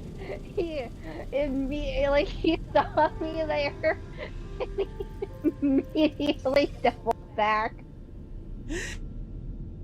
It's like that scene in The Good Doctor when Sean came out of his room and his wife was there collaborating with the coworker, and he just kind of like slow crawled back into his room like, I am not dealing with this right now.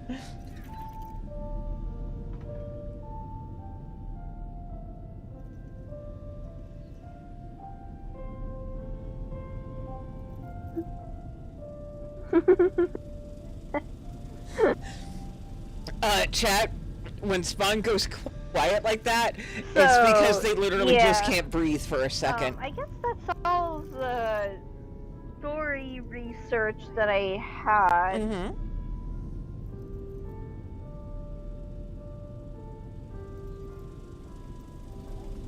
What? I think we're getting choppy. You might want to check your internet. I think you might need to plug in your Hello? Yeah. We're getting choppy. Oh no.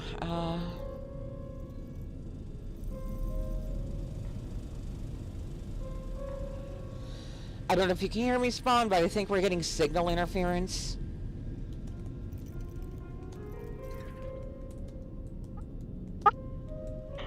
Could hear you.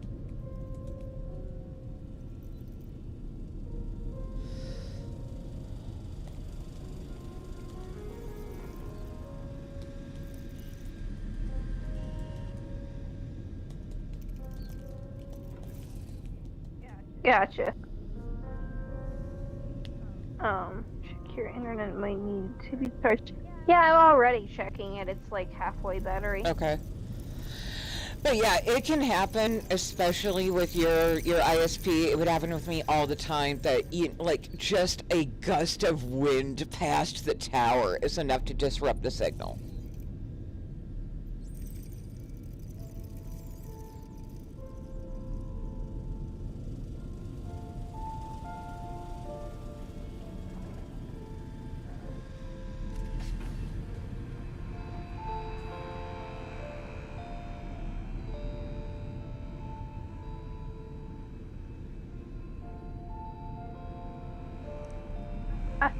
And it's freezing wind right now. Mm-hmm.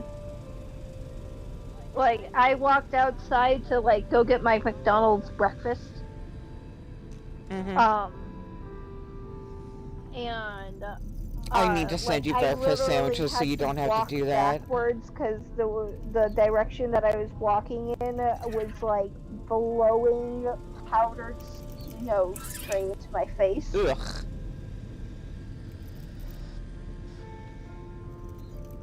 Anyway, was there anything else or should we wrap up?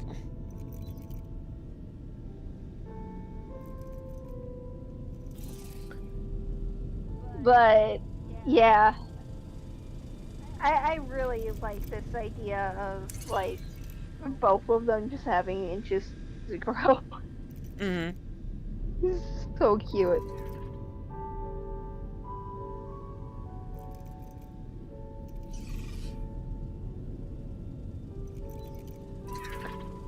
Uh,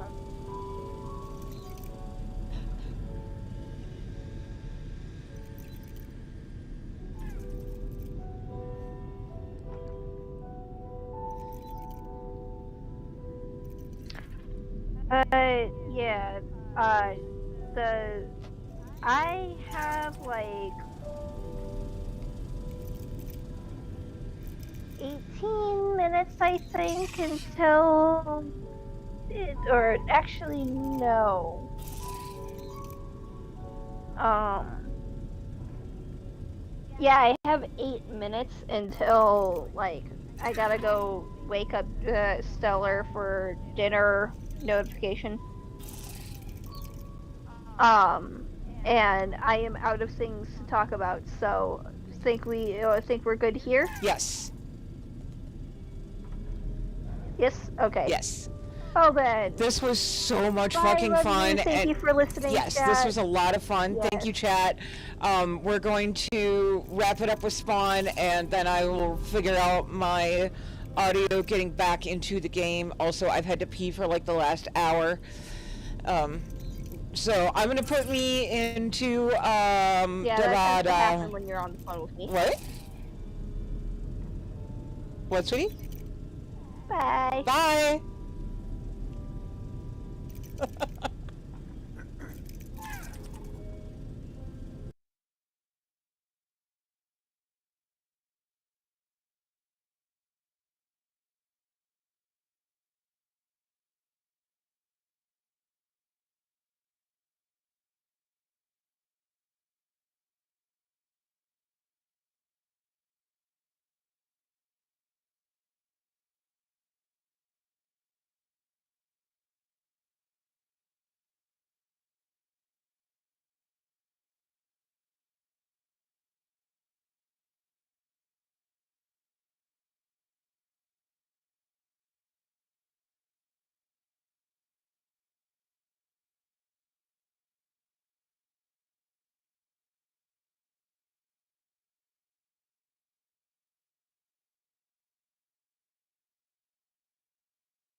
You know what helps?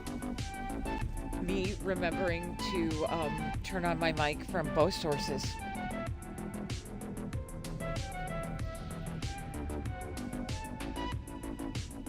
That was a lot. But thank you all for being so supportive of us, like, on the fly testing an audio group call was fun. Hi, Sweet Pea. Yes, absolutely. 100%. I will be there.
Man, you guys are delaying me now.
Alright, since I'm in New Atlanta, I'm gonna check on something real quick.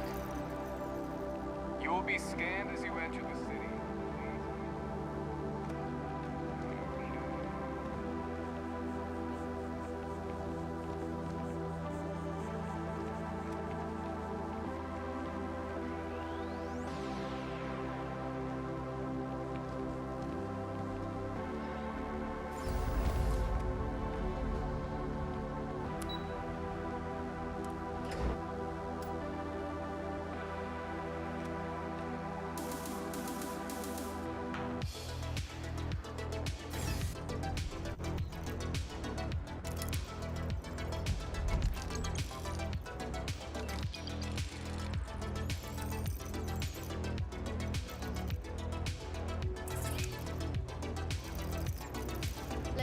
aren't funny. Stop it.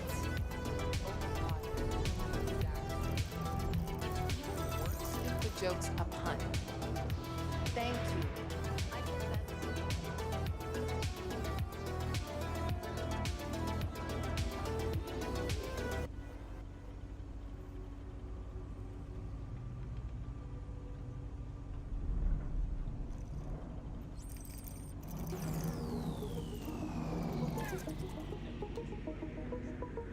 Can you hear me, Borealis?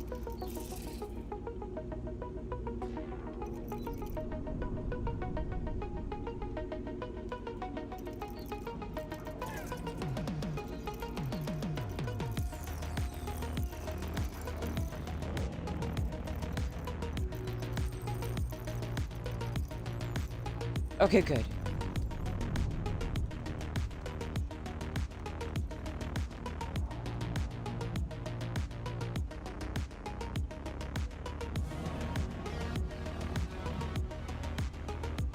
Psych! Oh my god.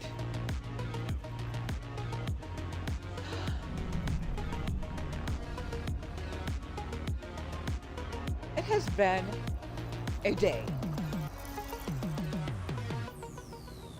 I hope you're doing fucking amazing because I'm still working on it.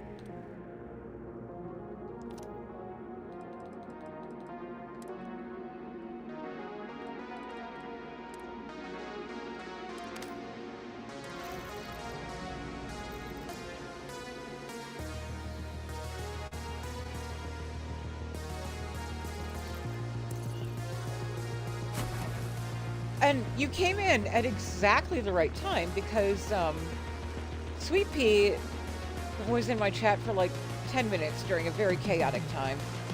And I don't think got my answer right away, but let me scroll up and make sure that I'm reading this correctly.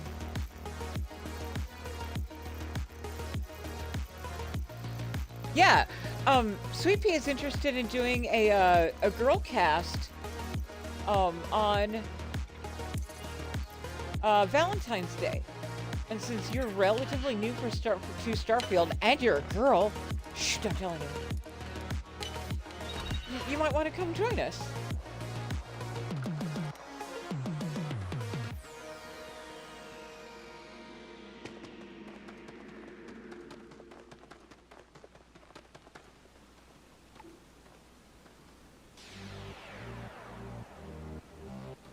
It is very disconcerting.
Captain, good timing. We've got Ceta ships inbound. You and the Ecliptic will need to hold them off.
Captain, well done.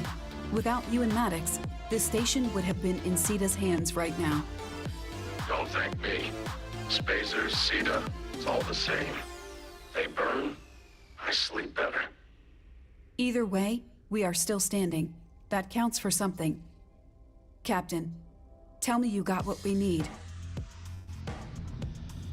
Yes. Good. Interface is over there. I trust you know what to do. They want me to put a thing in a hole.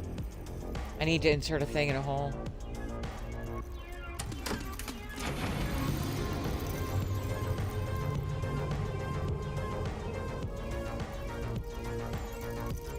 The system is responding.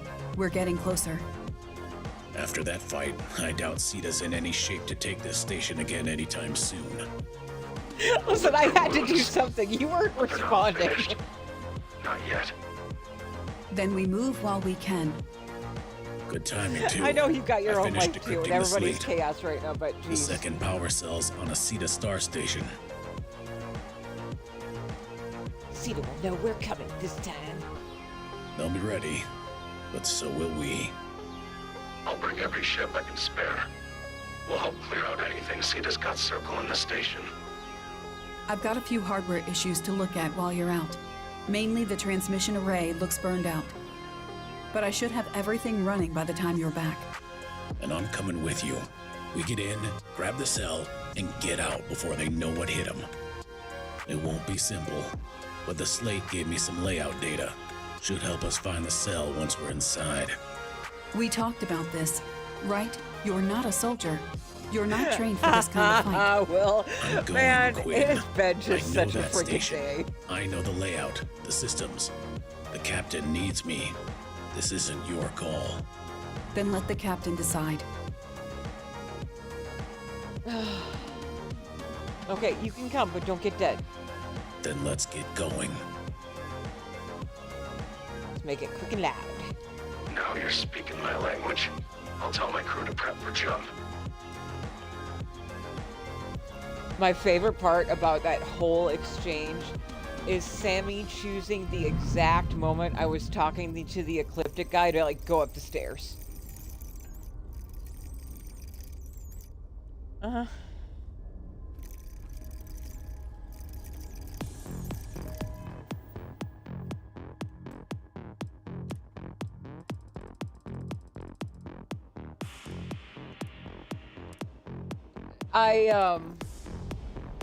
I did delete and reinstall Continuum.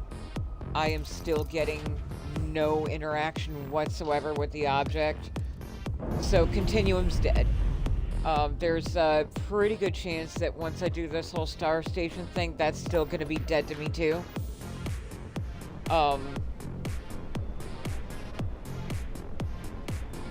And if that's the case, then I'm probably going to have to look into getting refunds because both quests are broken. And originally I had said that I wasn't going to do any Almighty SEs ever again, and then these come along and they still look so good. But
I don't have a way to integrate sound alerts very well into my stream, but I think I think I absolutely need to do a pronoun check channel redeem.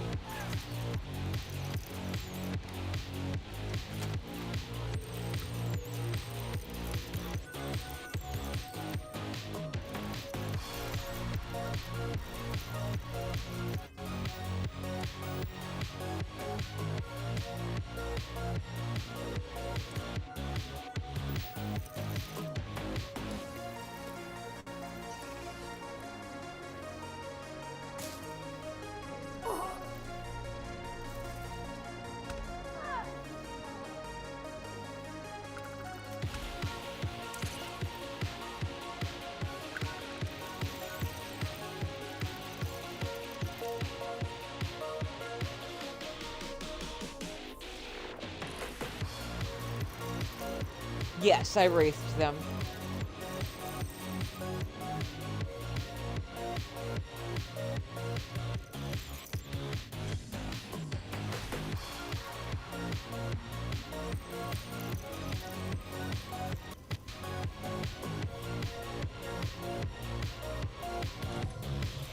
But yeah, I want to do a pronoun check channel redeem because, like, Sweet Pea thought Borealis was a girl. And I have been operating for a really long time thinking that Knightley was a girl.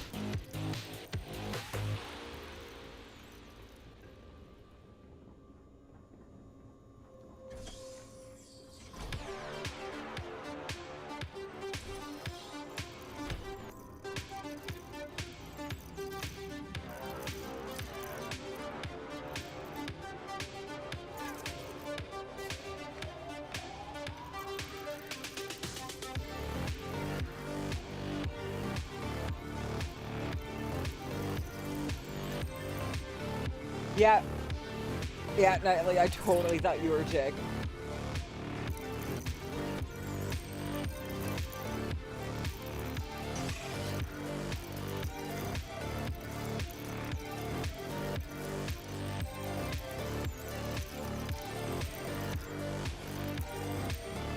I think the reason I made that assumption is when we first met, Knightley was the name of one of my favorite mod authors who was female. Or at least my assumption is that they were female because their self-insert character was female. And I just never broke out of that, like, still seeing you as kind of the same person.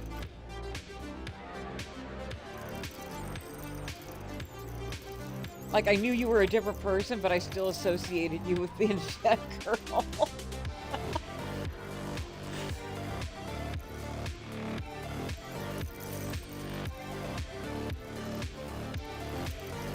All right, we're getting close. That power cell is locked in a secure room, buried behind layers of redundancy. There are 4 maintenance chambers. You'll see them labeled 1 through 4. Each one is locked down. The override terminals are scattered across the facility. Find them, hack them, and that will open the chamber doors. Once they're open, there's a manual switch inside each one. Flip all 4, and the path to the secure room should be clear. Let's get this place open.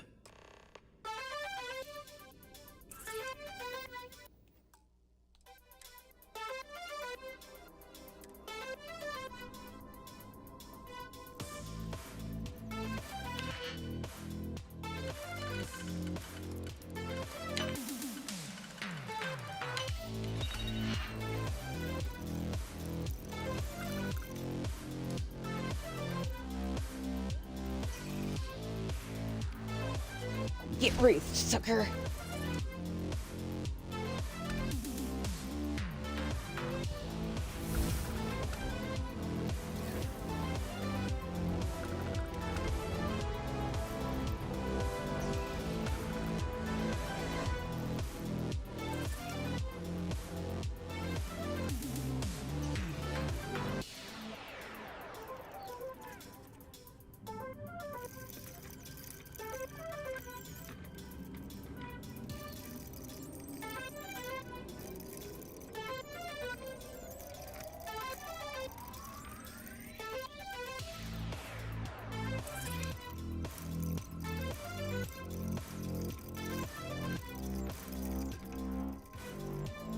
But also depends on your individual perceptions, as well as, like, making the perception check.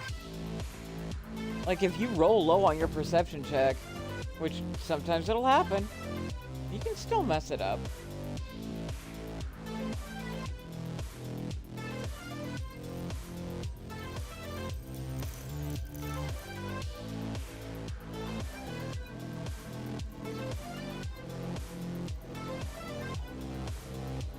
I mean, I swear like a sailor, and I'm always talking about tits and ass. If you couldn't hear my voice, you'd assume I was a guy.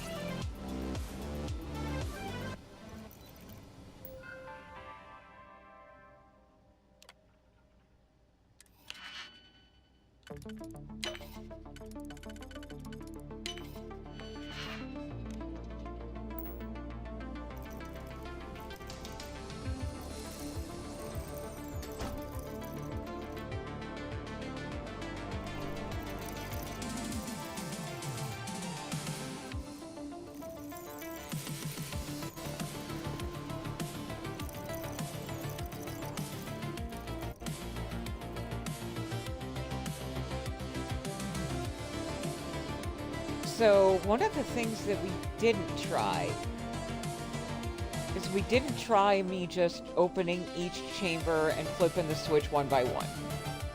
Like, what if I need to flip each switch as I unlock them?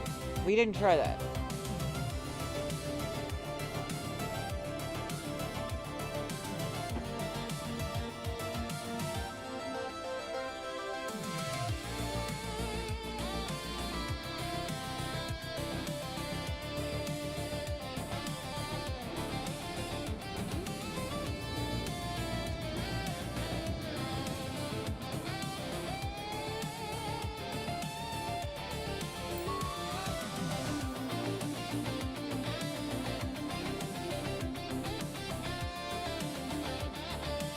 Thank you, Willow. I appreciate you saying that.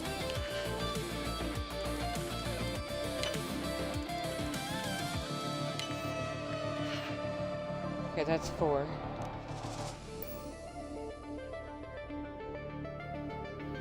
Yeah, it was great to have that moment of addressing the seriousness of the situation here, and then moving immediately into the levity of, like, this is my current challenge outside of that.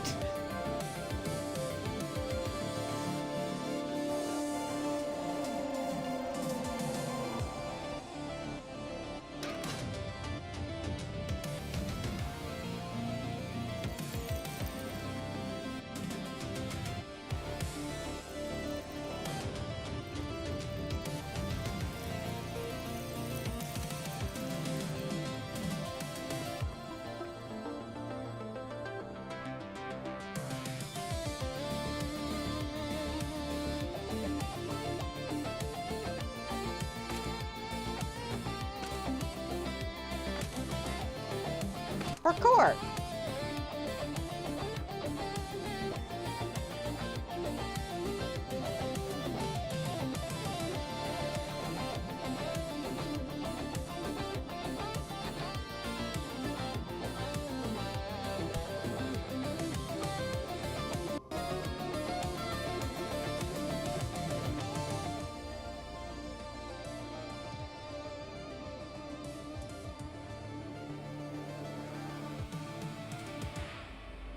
Let me know how that is.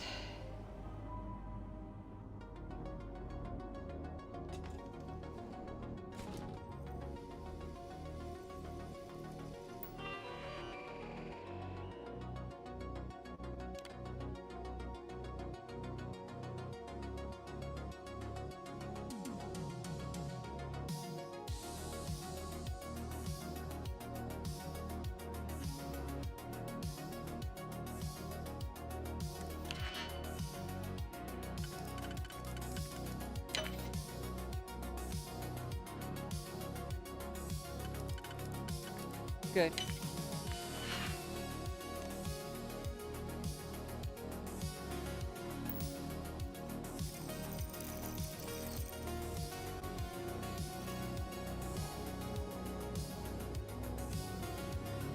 I'm still just trying to, like, take some deep breaths, because all of that happened on top of the very emotionally heavy situation I was already dealing with today.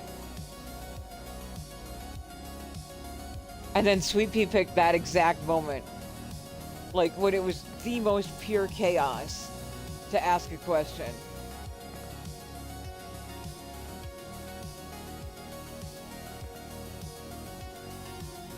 And I was trying to sort out the audio to make it back into the channel.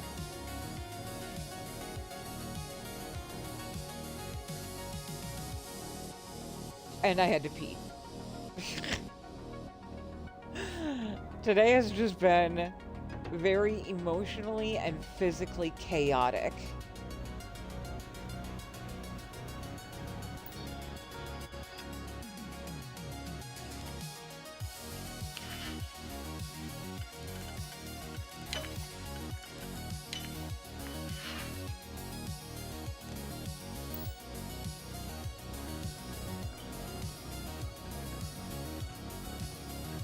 Because that whole exchange originally started with Spawn getting a text from their aunt about the current danger/threat level being higher right around where Spawn is. And then Spawn asking the question of, I think that, you know, Stellar and I would be safer if we just come to stay with you. And I'm like, I'm totally cool with that, but what about your job? Are you gonna get fired if you have, like, a sleepover at my place until this whole thing blows over? And Spawn's like, wait, fuck, I didn't think about that. I'm like, well, yeah, this is still inaccessible.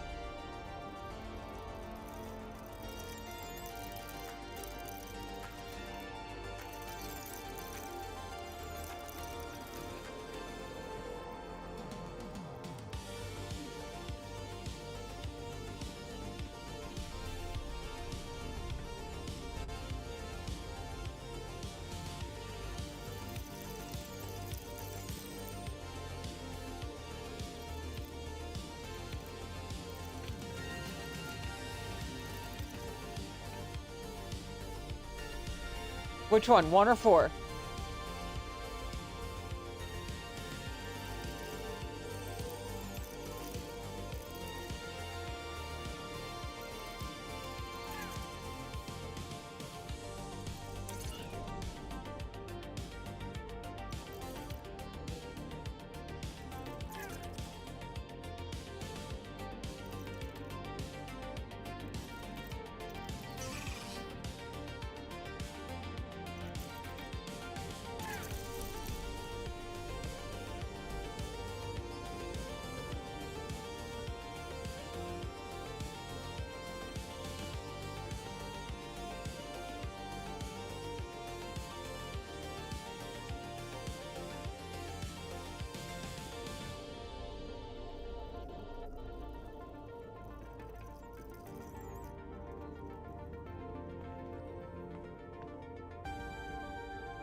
Yeah, I was all over this place for hours last night, and I could not figure out what I was missing.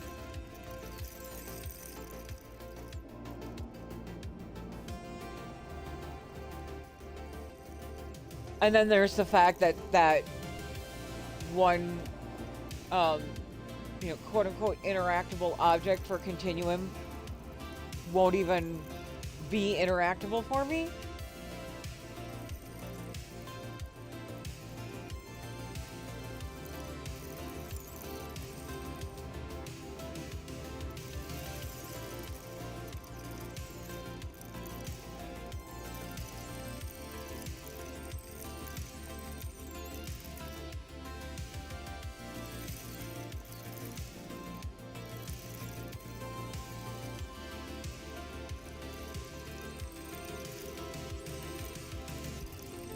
Like, I don't know if it's a problem, like, it's conflicting with my other mods, or just that Almighty didn't thoroughly test this on Xbox before releasing it.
The final gates will not open.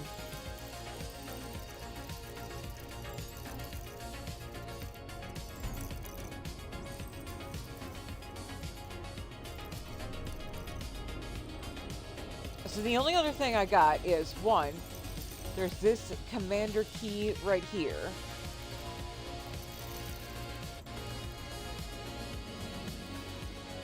And then there's this door that requires a key but is unlocked elsewhere.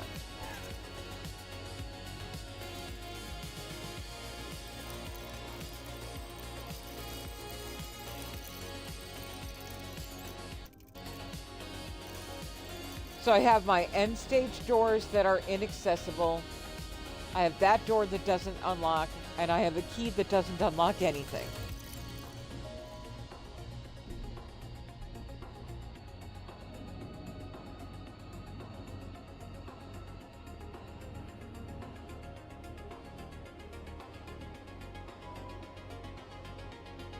Yeah, this is Farseer.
Knightley, you've completed it, haven't you?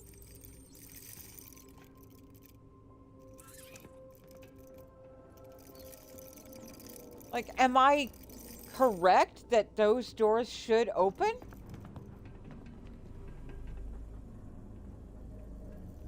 Am I even looking in the right place for the answer here?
I just tried to Google search on this again, and, you know, Google is about as helpful as you would expect Google to be.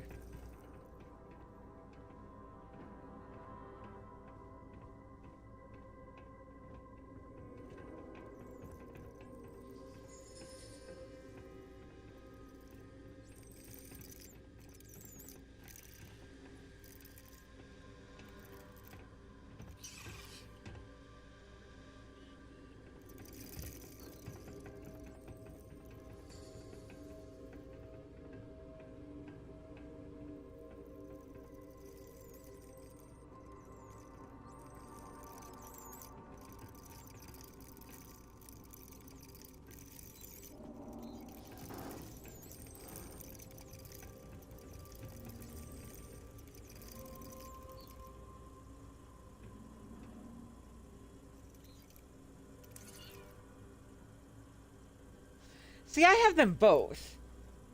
And I'm wondering if that might be what's causing the issue. I'm wondering if having 5 almighty SEs in my load order is maybe a bad idea.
Yes.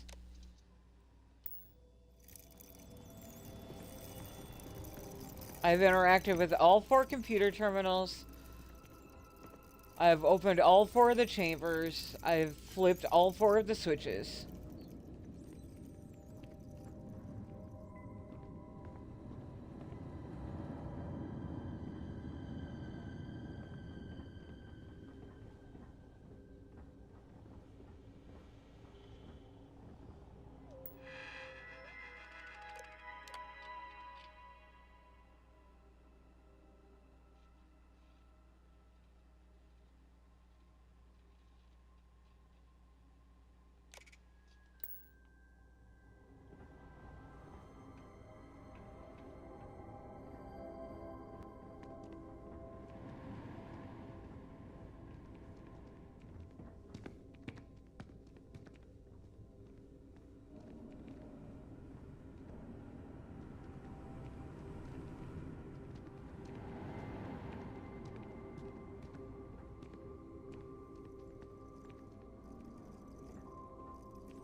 Yes, I did.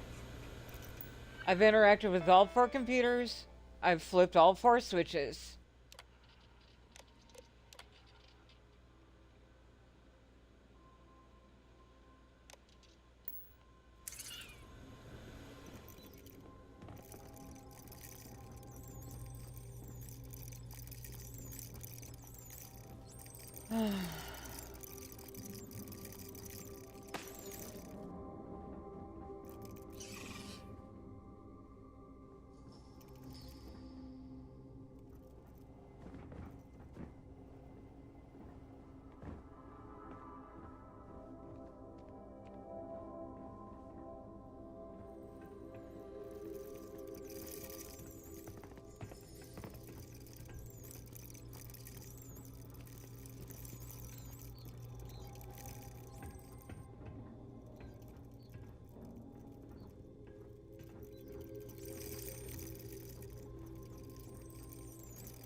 Yeah.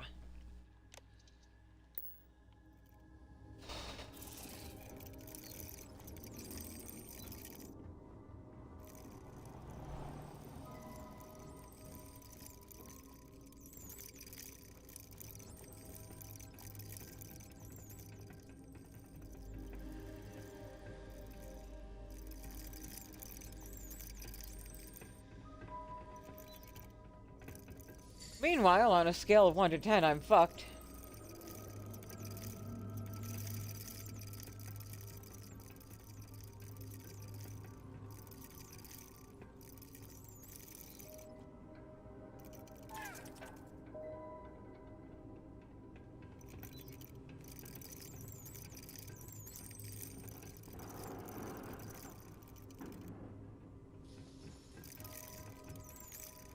It's a joke, Borealis. It's a meme.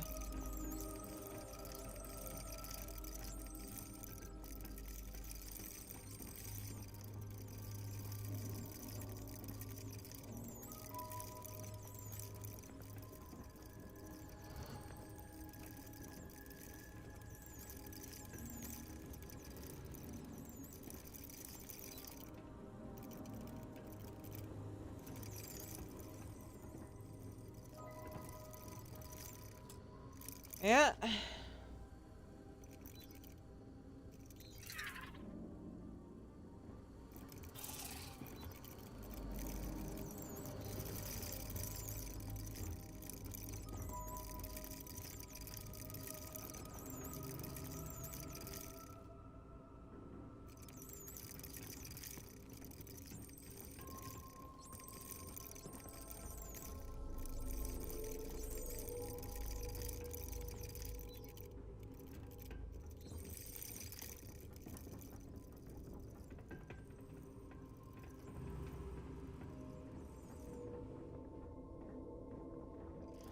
You know what I haven't done? I haven't done the, fast travel to another star system and then fast travel back. Hi, you sleepy? How you doing, hon? Let's see if I can reset the cell by doing that.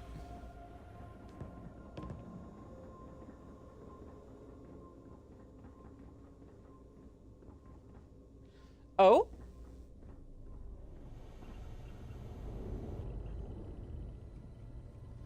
That's good, Sleepy.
So I'm gonna land here. I'm gonna sleep for 3 days, and then I'll head back and see if that resets the cell at all. Other than that, I'm out of options.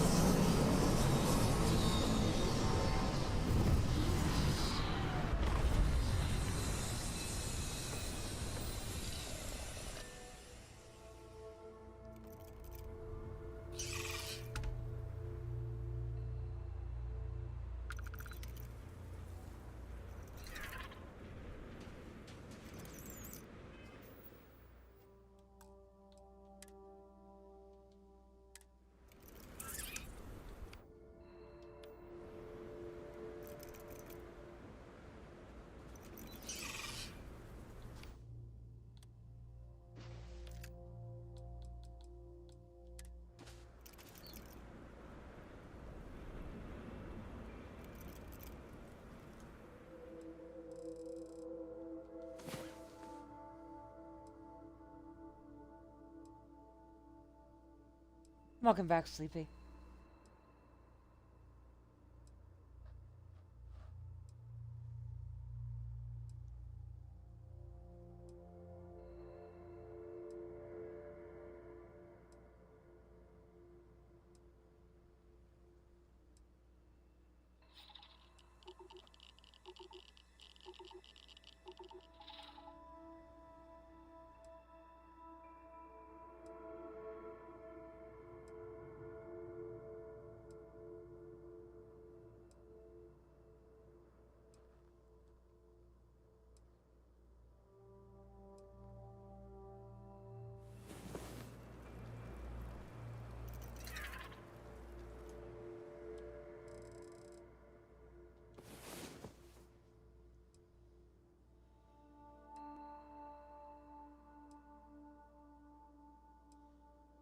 That's good.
Yeah?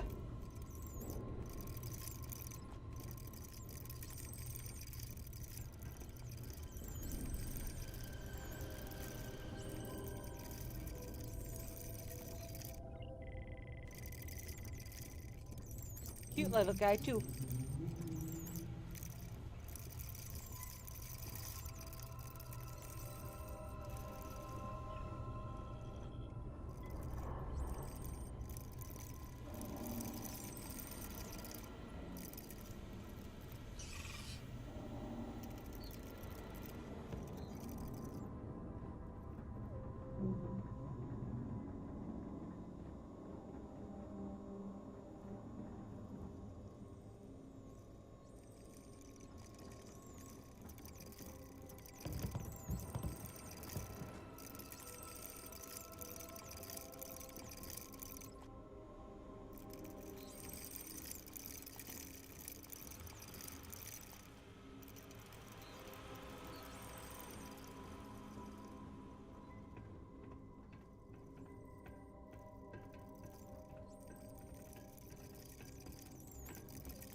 I'm gonna grab a snack.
I'm having a lot of fucking issues with mods lately.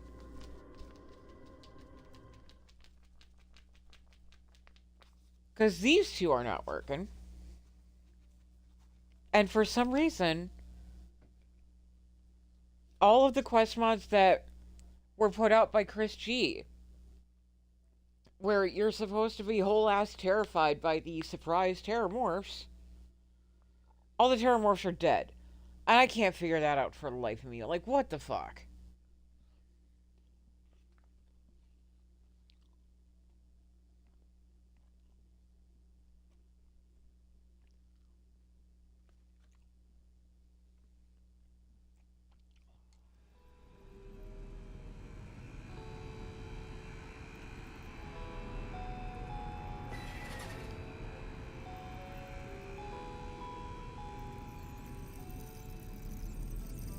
On a positive note, my affinity with Sammy is going up.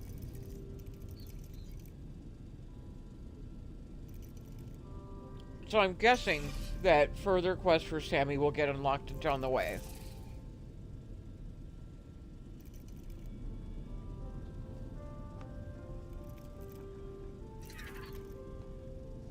Possibly.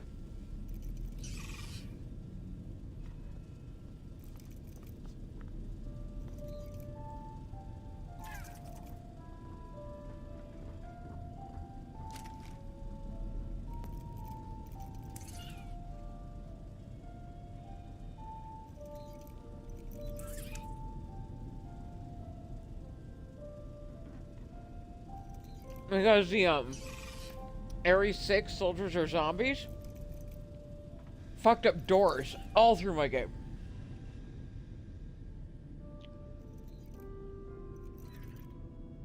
I don't even have that one installed right now.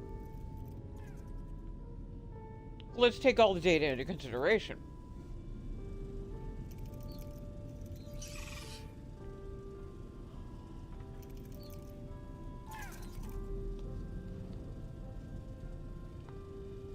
That messed up a lot of doors in my game. And I swear my brain knew where it was going for half a second and then it deviated.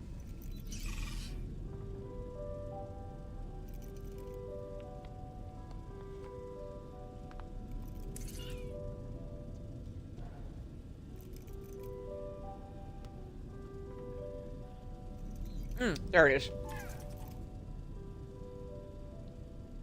Then you bring in the problem with dropping trash. Which for a time was exclusively just Forgotten Frontiers 2. Now it's starting to happen with all kinds of mods.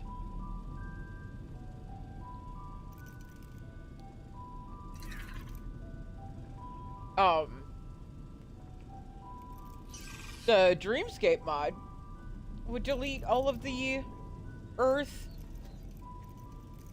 landing points.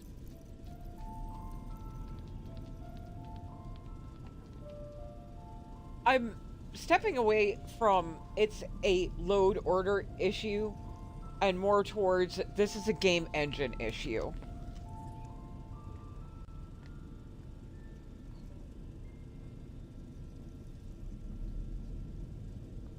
Like, something has been going wonky progressively more and more.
That might be exactly it, Will. I probably have my load order so overloaded with quest mods that I'm, you know, doing naughty things to the backside with a chainsaw and no lube.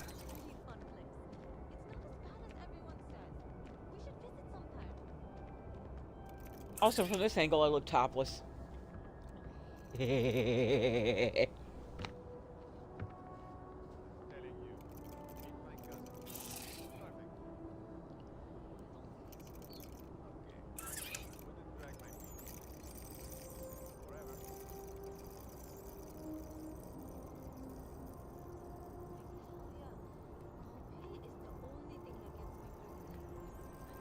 I'm considering my options.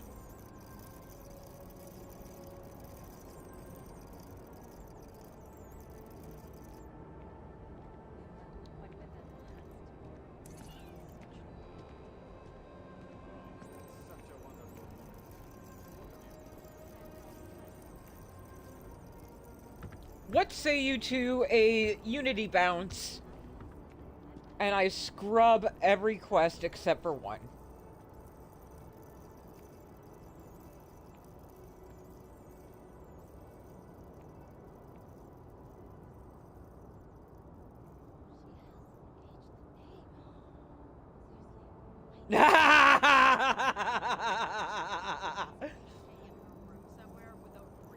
And if that's the case, I'm gonna need help picking out an outfit.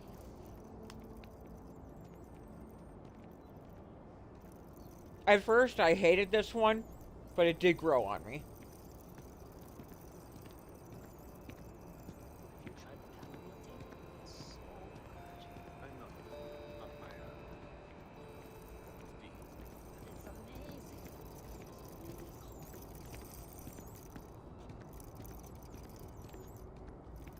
I think I'm gonna take the kids off world for a bit. It's good for them to get that experience. It'll be good for them. I know it was for me. Did you travel a lot as a kid? My parents always thought it was too dangerous, and I really feel like I missed it.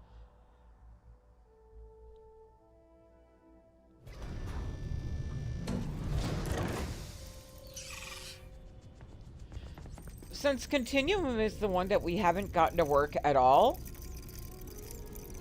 I'm thinking we start there.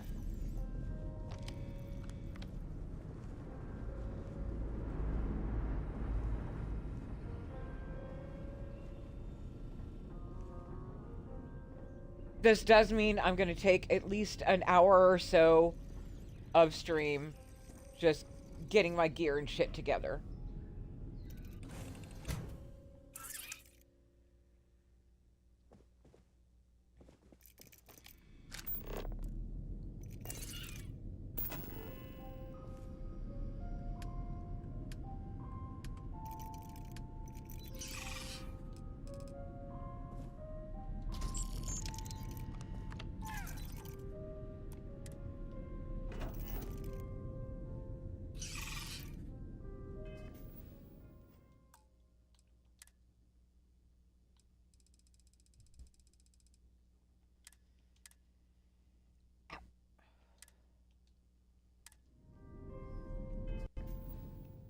Here goes nothing.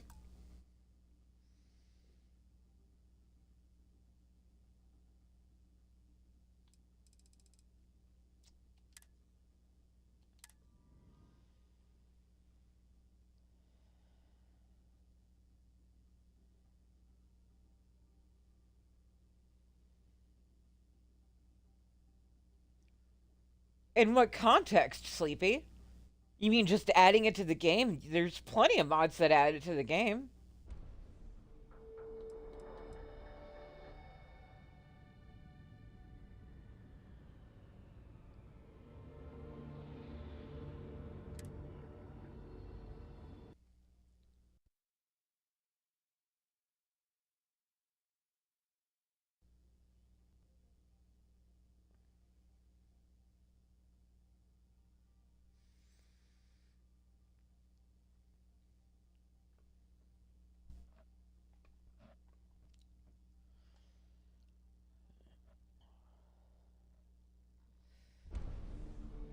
That would have to be a special request to X2357 because he is basically the skin master and he's always down for options. I've seen that man spit out a skin mod in 10 minutes.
That is like the realest anxiety right there.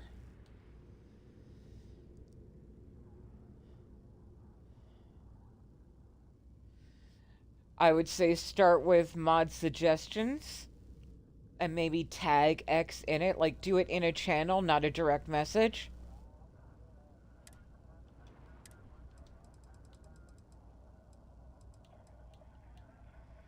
Like in the Darkstar Discord.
Volume down.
Hiya, JP.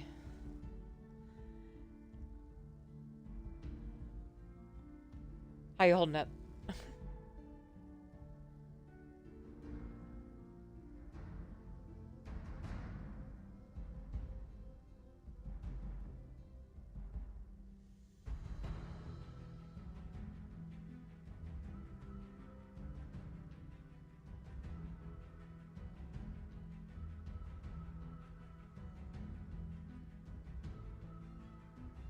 Yeah, it's pretty brutal out of there.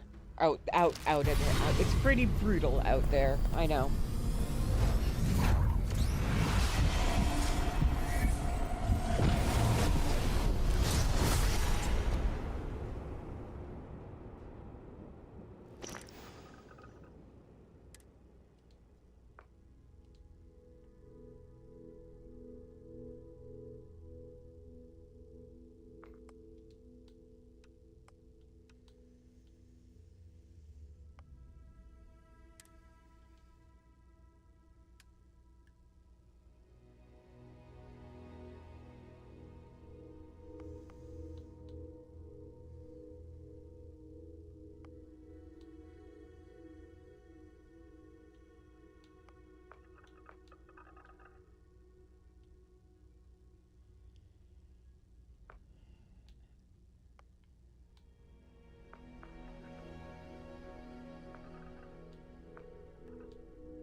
Yeah.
Can someone please help me pick a hair color?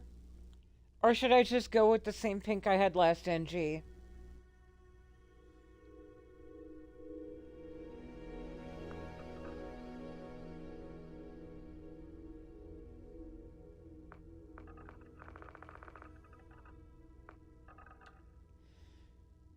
Blue with the turquoise gradient?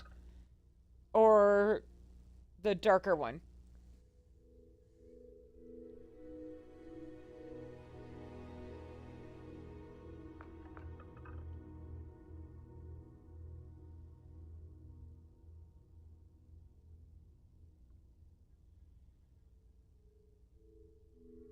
Or rather, should I say, okay, blue, got it. All right, thank you, sweetheart.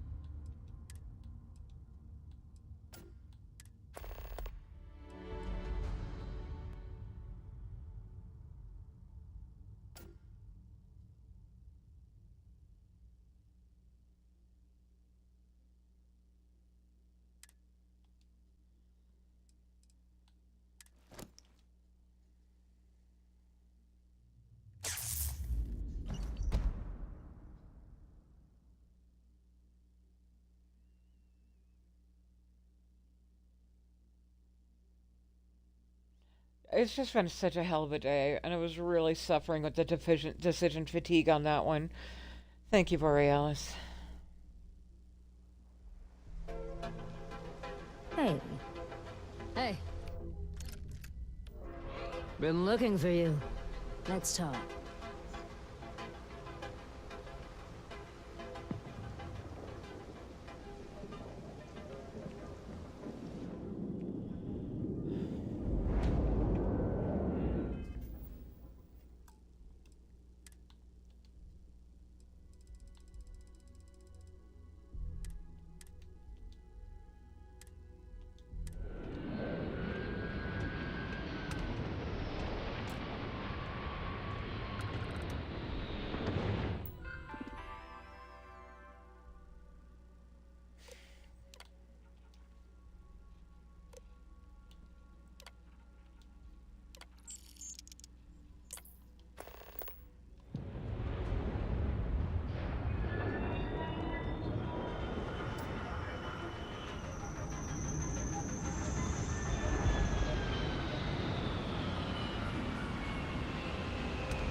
So I started at Neon because that is the pattern. First stop will be the lodge. Through the residential district, not masked. If I cannot interact with the object now, may have to just go completely nuclear, scrub everything, start fresh from vanilla, and slowly add mods in. Cool spacesuit.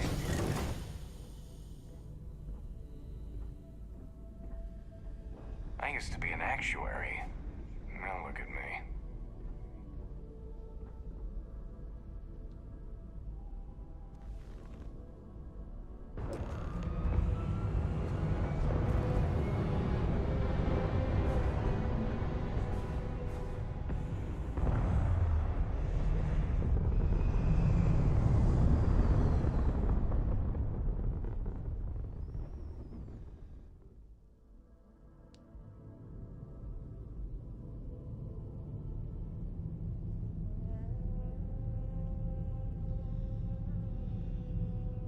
This is why I love you people.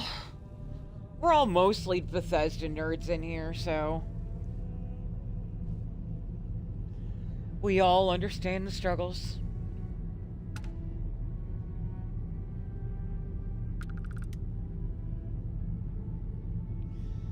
Canceled the reoccurring billing on my Game Pass today.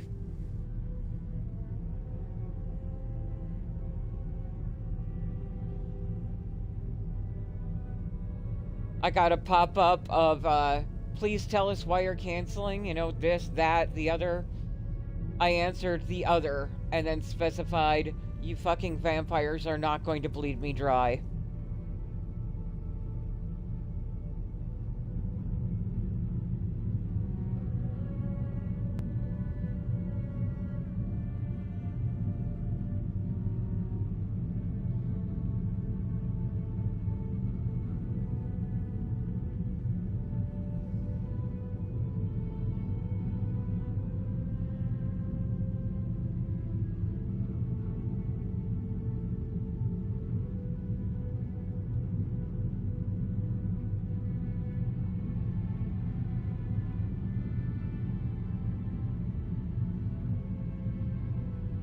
Hell, if I have to play pure vanilla for a bit, it'll be a decent refresh.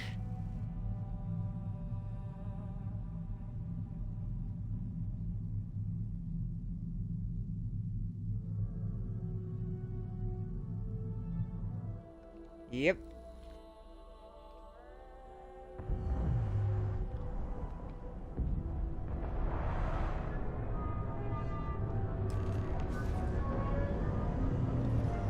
Like, at this point, the only reason things like Prime and Paramount Plus is because they are directly linked to my ability to get my meds and my groceries. Hey there.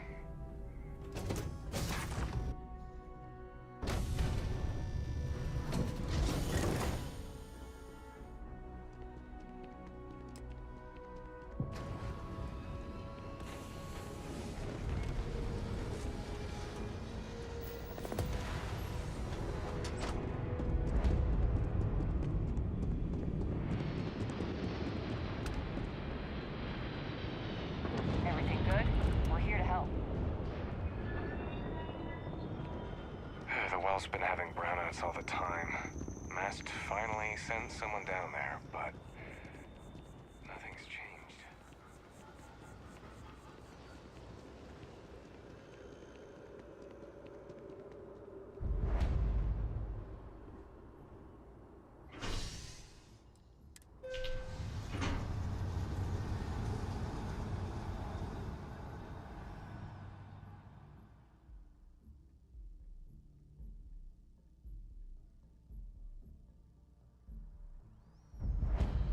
It's fucking rough right now.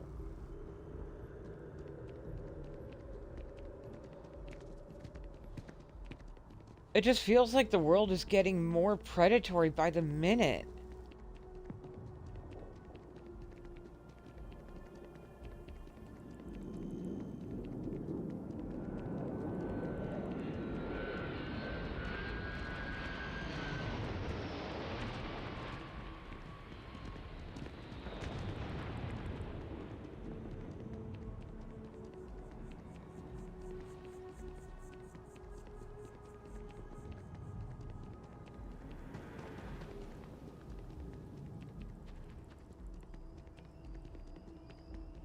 You have a nice day now.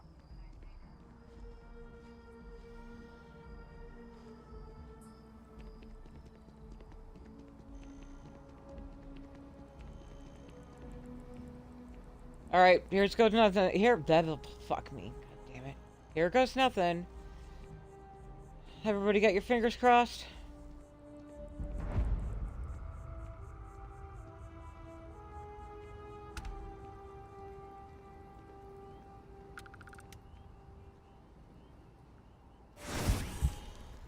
Don't worry. Time hasn't paused. Only your perception of it. Easier this way. Keeps the noise down while we talk. A moment of your time.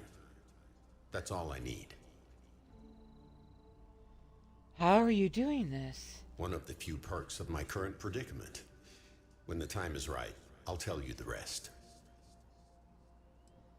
I'm listening. Good. Then I won't waste what little time we have. I'm trying to keep a planet alive. To keep history from repeating. To save a girl. And maybe, to finally walk free. I have reached the point where I can't continue alone. There isn't time to explain everything, but many lives depend on what you do next. All I can do now is ask for your help. You're putting a lot of faith in someone you just met.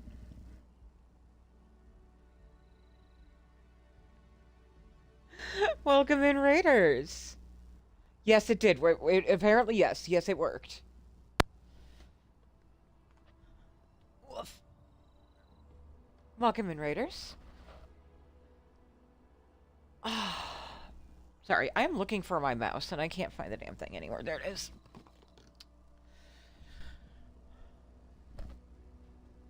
Oh, if you're new here, my name is Briarshade. Well, also answer to Cupcake. I stream mostly Starfield. We're doing Mass Effect on Mondays. And that's it. Had a hell of a day. And it's really lovely to meet you all. Oh, right there with you, yes. Make sure I have you followed. I'm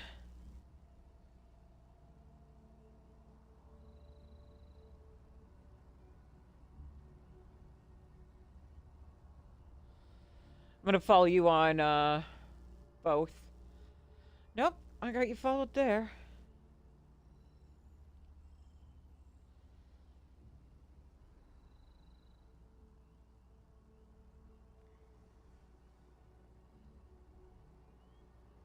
Okay, good. I have you followed. Sweet, sweet, sweet.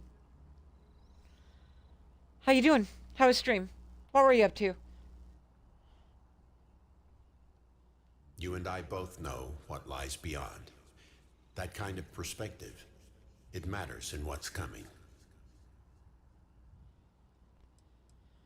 What do you need me to do? Save the girl. Then I'll open the way. I'll return you to your time and what waits ahead.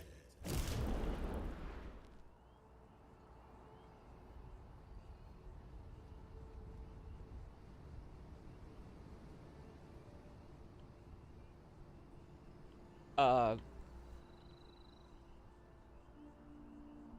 Um...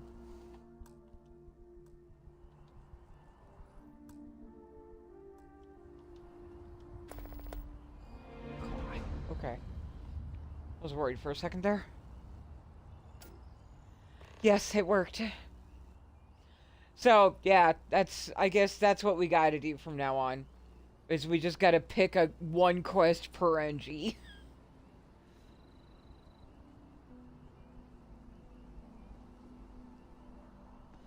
I caught a little bit of it. I was streaming for most of it myself.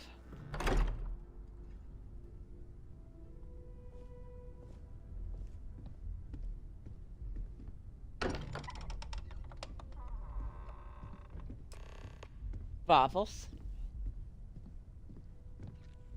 Welcome home, Captain. Although, expressing as you are the closest thing, there is also some data on. Thank you. Alright, let's go get her outfit.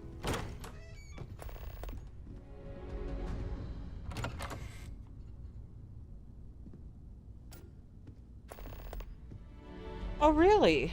Oh, I'm sorry I missed it then.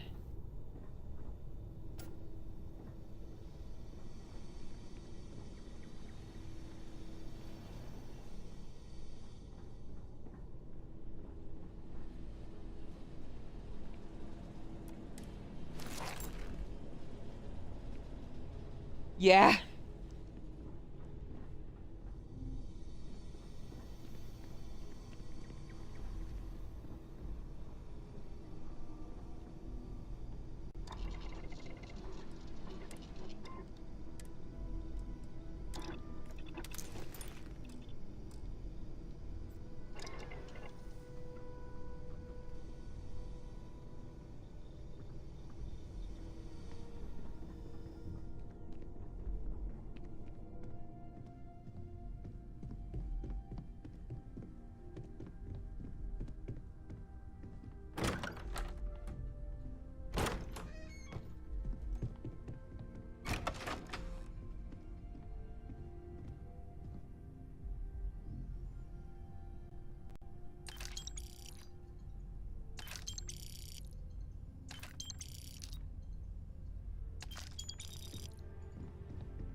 I apologize if I'm not very talkative. I've had a very emotionally taxing day.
Will. That's fucking awesome.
Gonna go through the ogres. We'll grab the slate here, and then Could I get the digital take the copy? shuttle to Paradise Nuts. So you want to come here for a half day? You stay where I can see you, Marshal. Everyone stays in front of the building, you got me? If you make a move toward the building, a hostage dies. You planning to tell me your demands at some point? You find someone we can trust, and maybe we will. Hi, Cryo. Like How's it who? going? Not you, not one of your rangers, and not these city guards neither.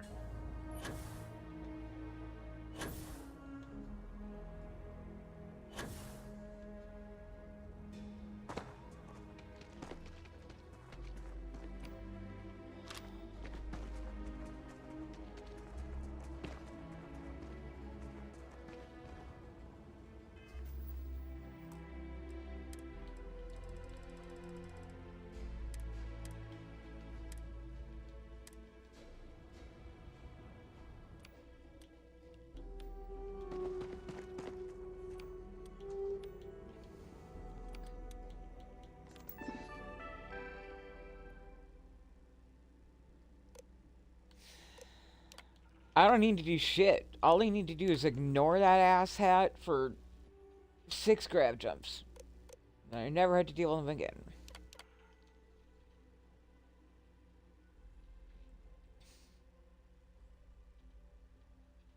Oh, wow. Chat, keep it going.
Look away, Grim.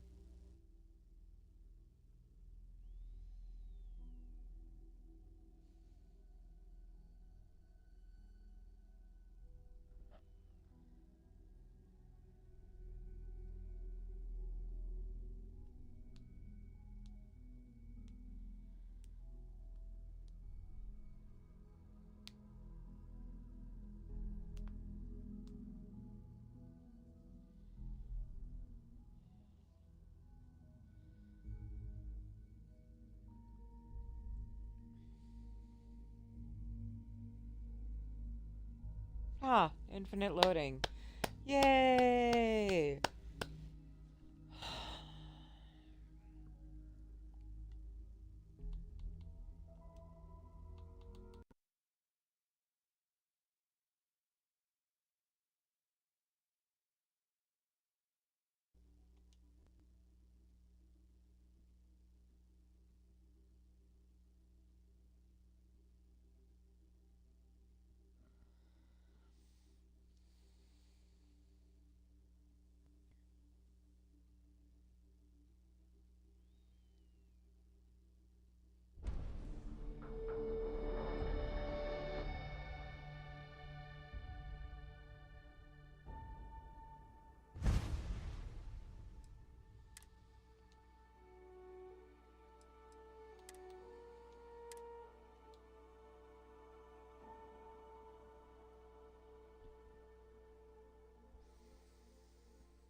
I'm glad you're having fun, Will.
No, so I told them, sorry, but I'm not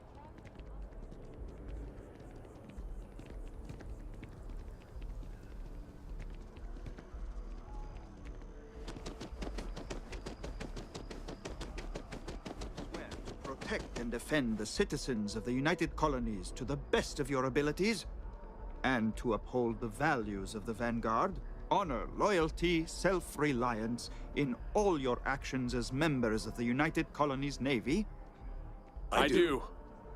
Then I'm proud to welcome you to the Vanguard. Now, you all have your assignments. Get out there and show them what the UC's made of. Supra et Ultra.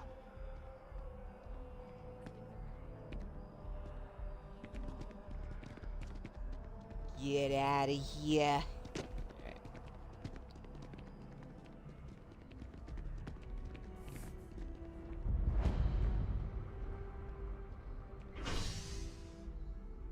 Tech for the job?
Yes, Willow.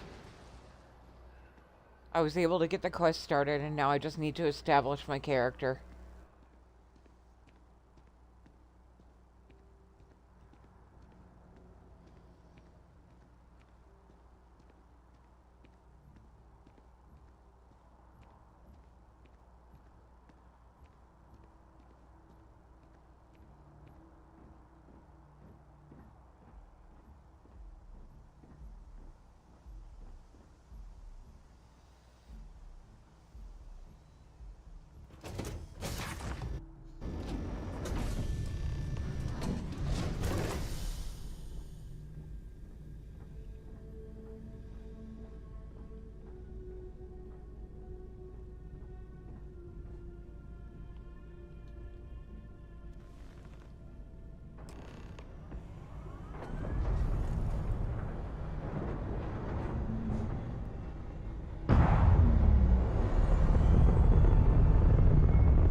Well, what did we think of the tour? Very informative. I didn't know about the methane bomb.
Some of the machinery down by the mines and nearly got his arm stuck inside. It could have been ripped off.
aircraft drive. Suppose that would explain the brownouts.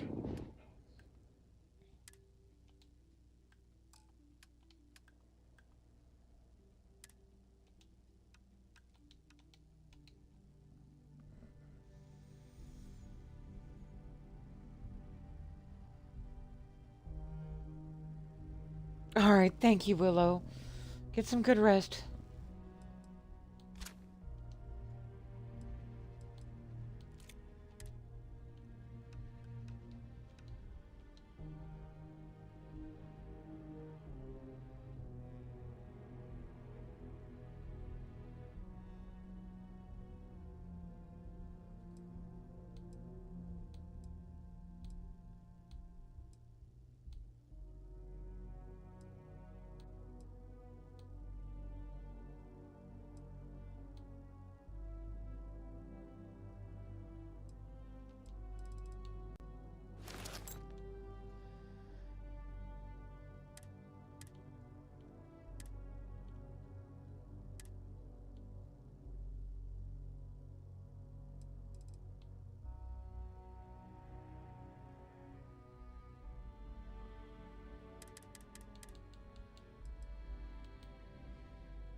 So, what's this going to run? If there are no other surprises, mid-five figures.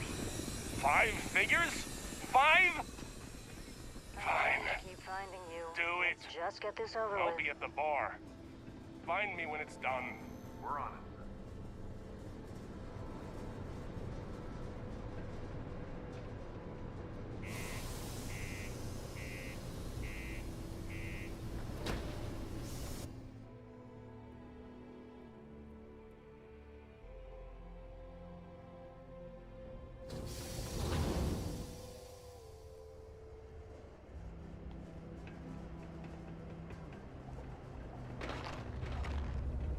Sorry? What do you mean there's no work? Yeah, do you have any idea how far we've traveled? How much money?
Jesus Christ.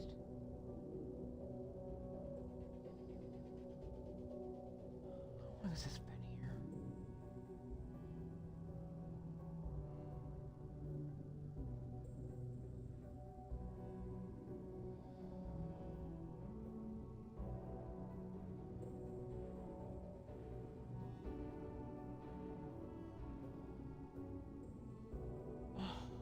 Great. Okay.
Sorry, Briar's having to think about something.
That's actually not a bad idea.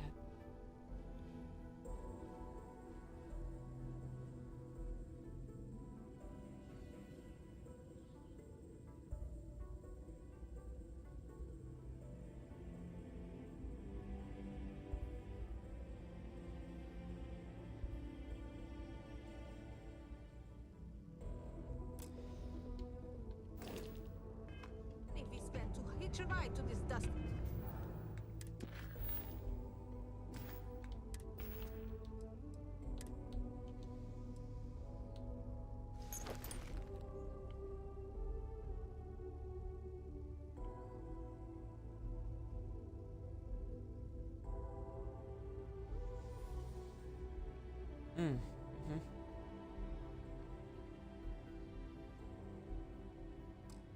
Red Rock.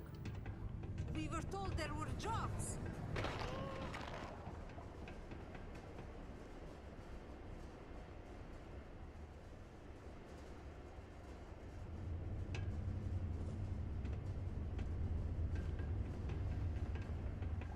can't wait almost 2 months for a job that may not even exist then.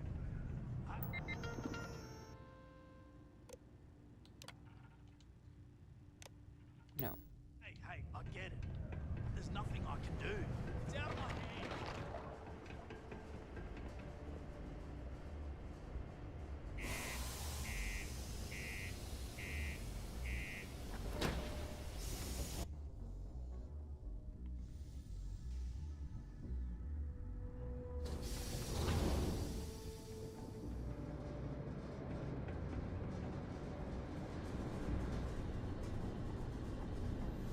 Over here.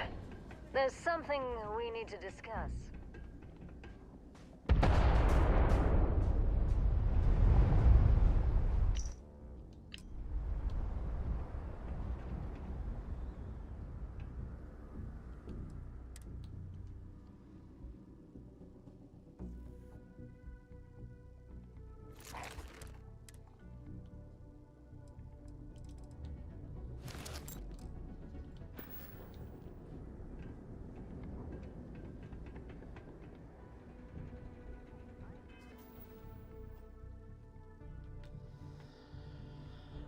I need to use the restroom again. I'll be right back.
Sorry about that. Sometimes the body is just like, you cannot wait any longer. Go do the thing.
I was worried about that. That's a great picture. Wow.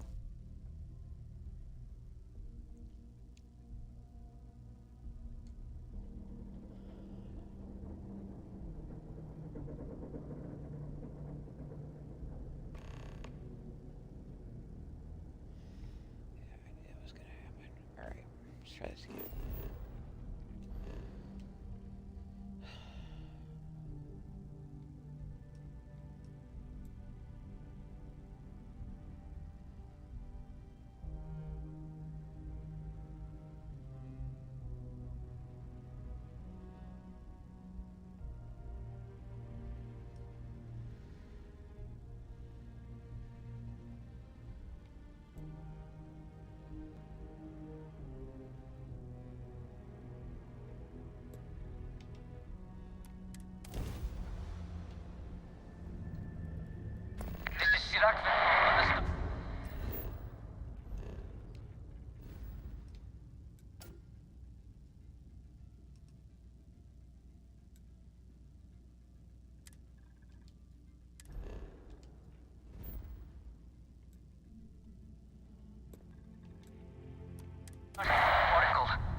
Hey, new month. Welcome to the one of a... So formal. You can call me. Can I get you started on it? Here's what I've got.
Welcome to the Freestar Collective.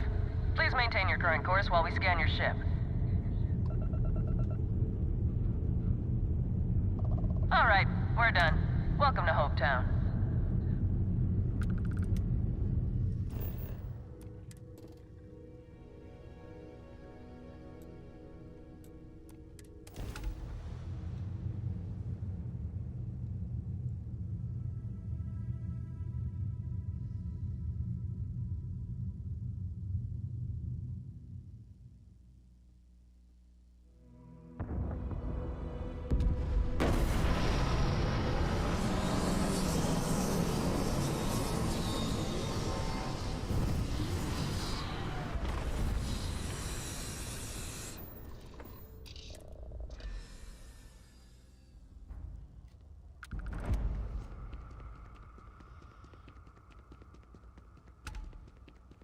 Over here. There's something we need to discuss.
Oh, sweet, Will. Thank you.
Yeah, Sleepy? I definitely get on my ship design kicks myself, so I get it. Oh, shit.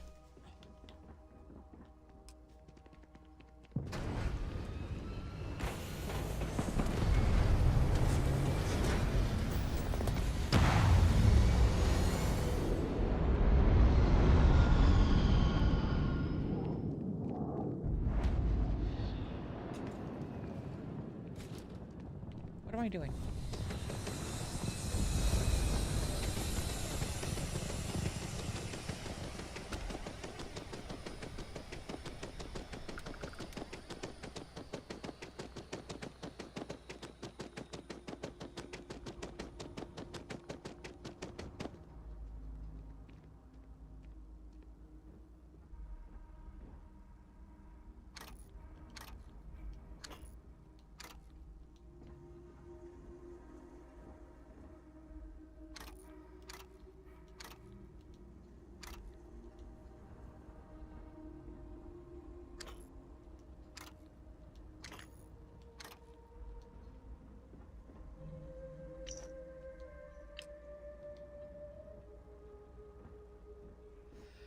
Okay, so help me out here. What is a pancake ship?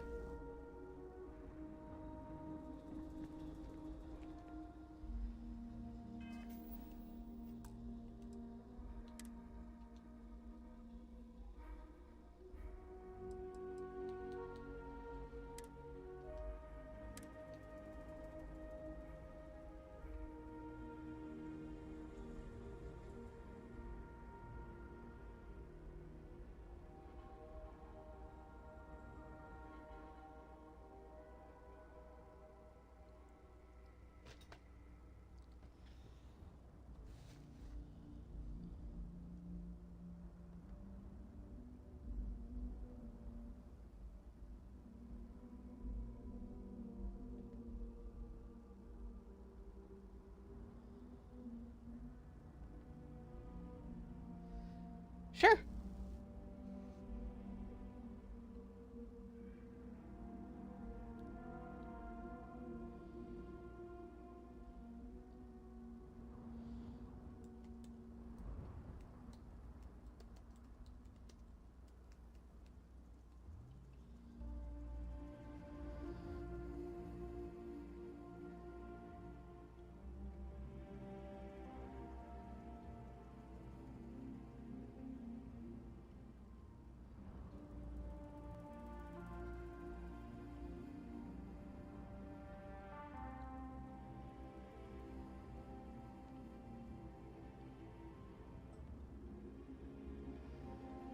Also, give this bot a shot.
The mod We're maven gonna do a quick strikes scan for again. contraband, and you can be on your way.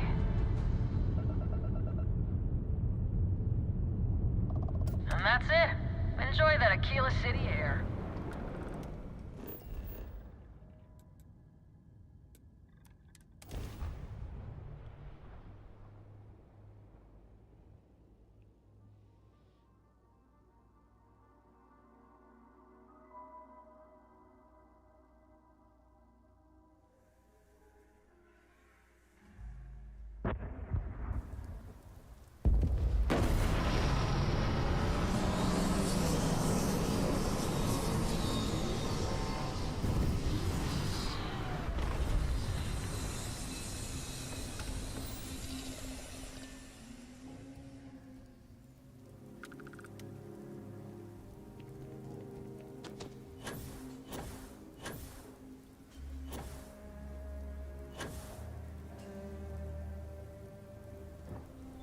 You stay where I can see you, Marshal.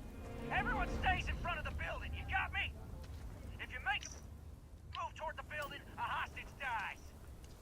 You plan...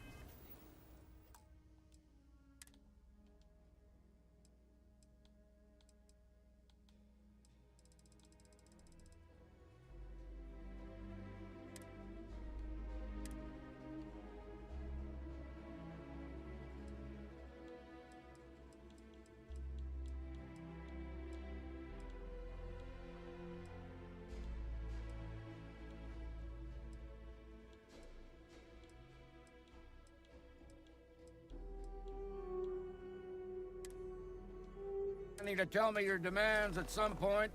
You find someone we can trust, and maybe You can send it to me directly. Like who? You're more than welcome to add me as a friend on Discord. and not these city guards neither.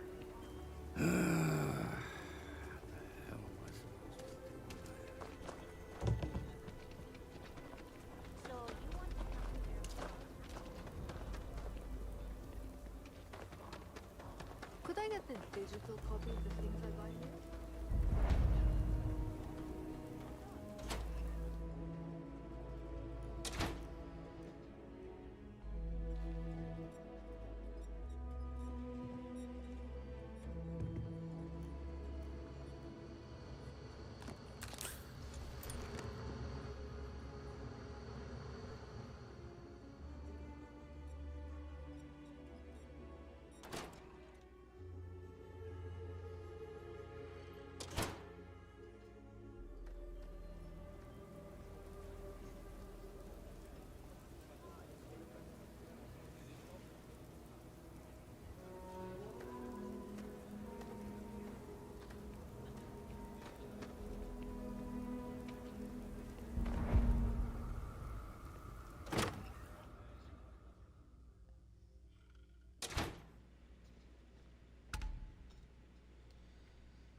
Discord logged me out. Hang on a sec.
Will, that ship is awesome.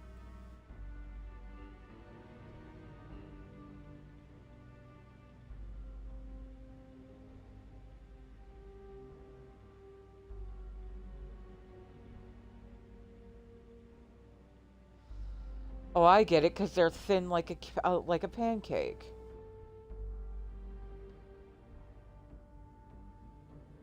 That's pretty nifty.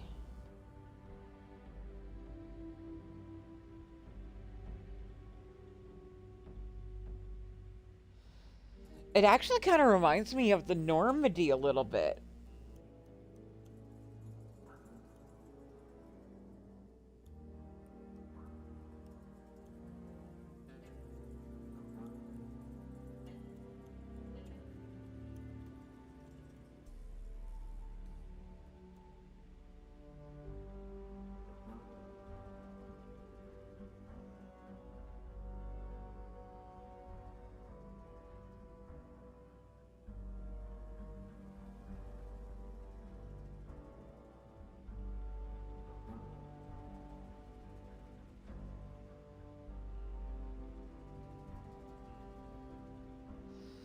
The Normandy was sleek and thin like that too.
Yeah, that's honestly, Will, that's really awesome.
AEVI's Aerospace. Hang on a second.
Oh yeah, that did cross my radar.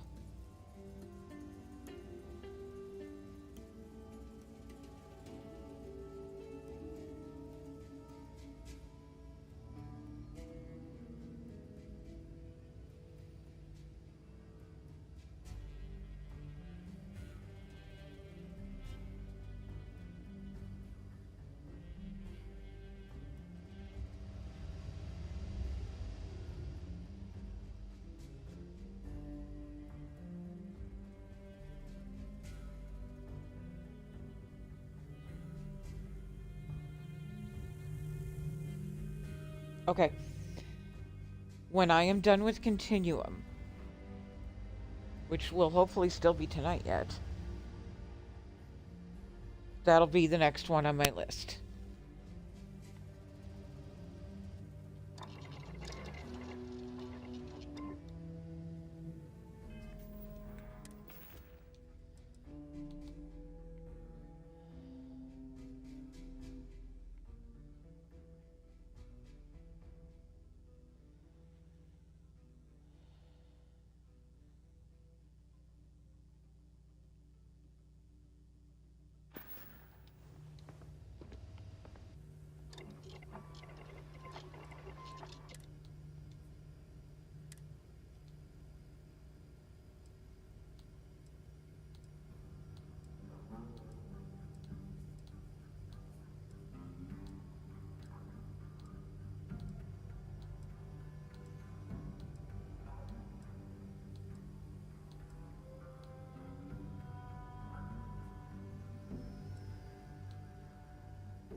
Of course. Yeah, we'd love to take a look at it.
Why do I always get obsessed over the most random shit?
Oh, Jesus, fuck, that actually works.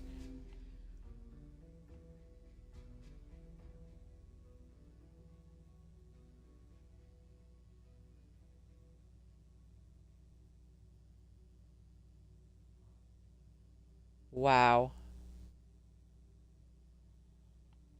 Just fucking wow.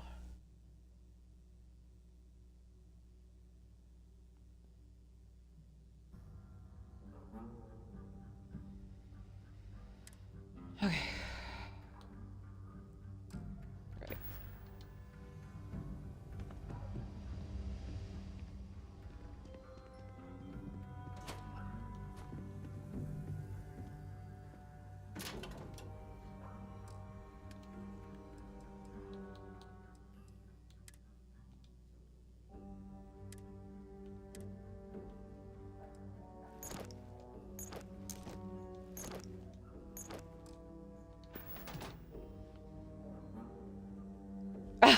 I know, the garters like are the best part about that suit.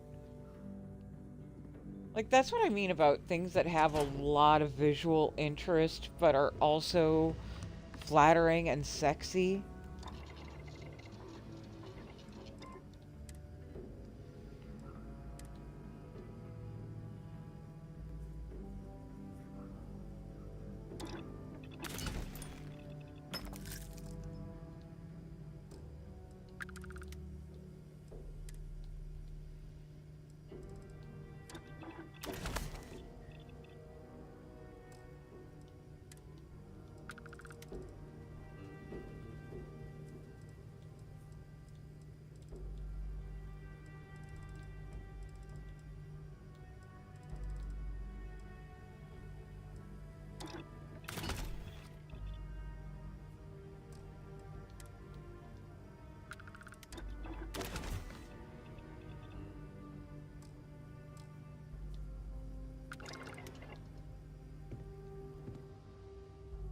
Okay, so as far as the fit, I think we're there.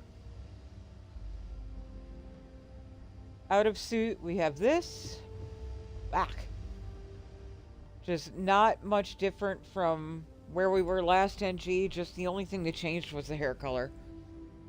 And I look a little less not final girl and a little more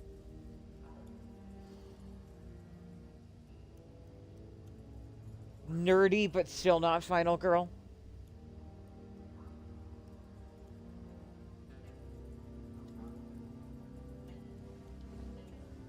And then this is where we are with the gear.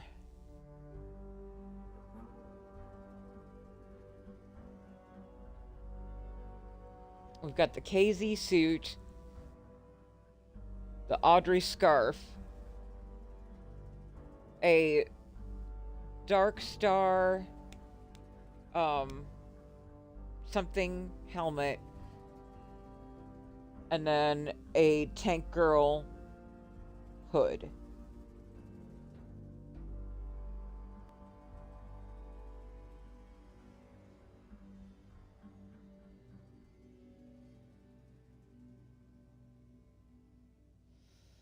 And even though those grays are not an exact match, when I'm running around fighting and killing shit, it won't be noticeable.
You know, there's just this gleeful little part of my soul that really, really loves having war crime weapons.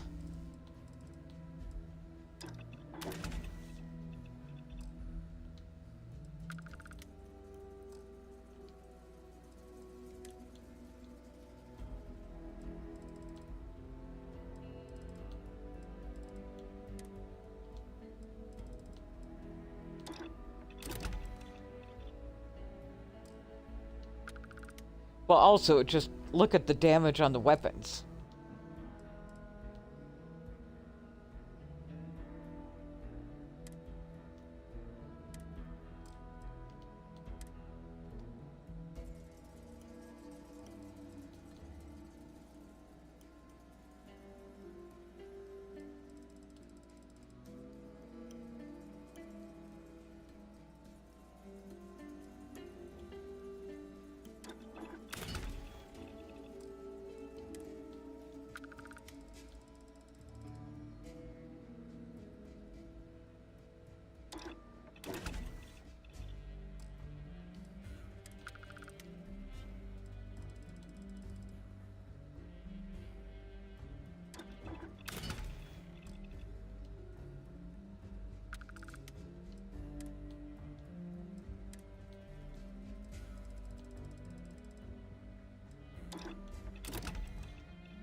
All right.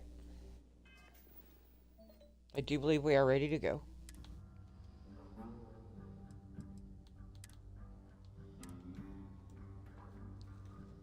Thank you all for your patience.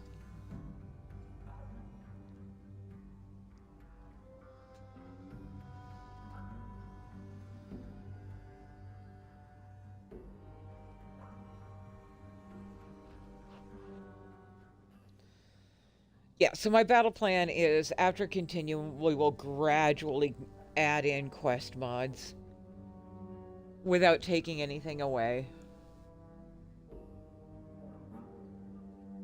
And then our stopping point is when something breaks.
Intrusive thoughts are winning. Intrusive thoughts are winning.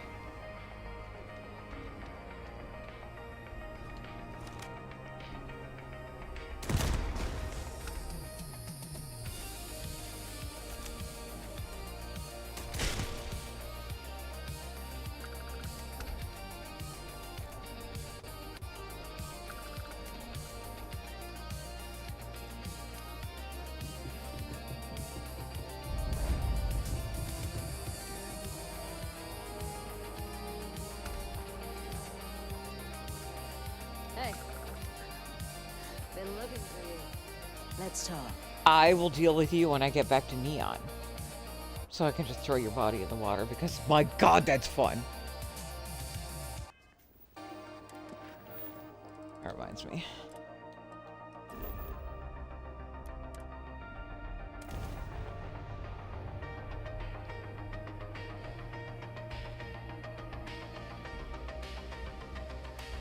There's just something so satisfying about dumping her body in the water.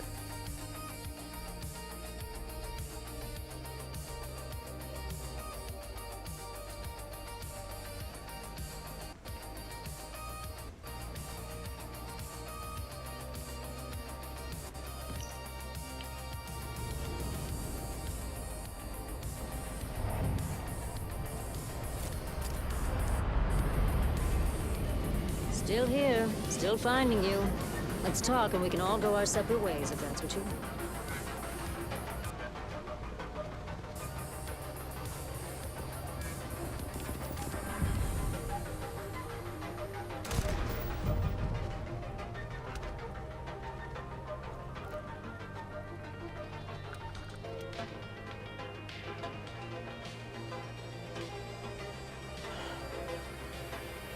You're not wrong.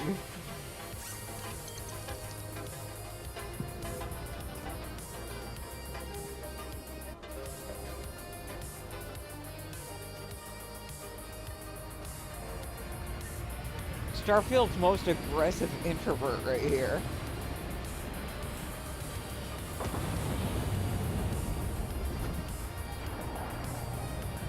Bye.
I didn't push her off. I straight up murdered her, bagged her corpse, and then threw it in the water. I think Borealis was too busy to clip it.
I forgot something in the end.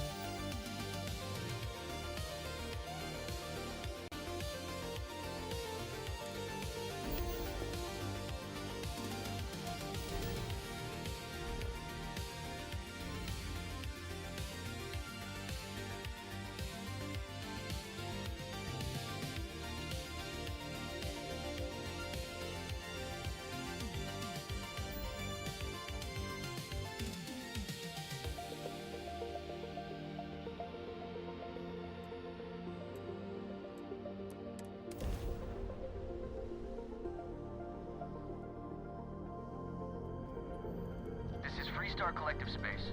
Hold while we scan your ship.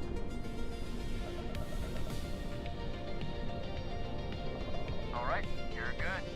Welcome to Neon.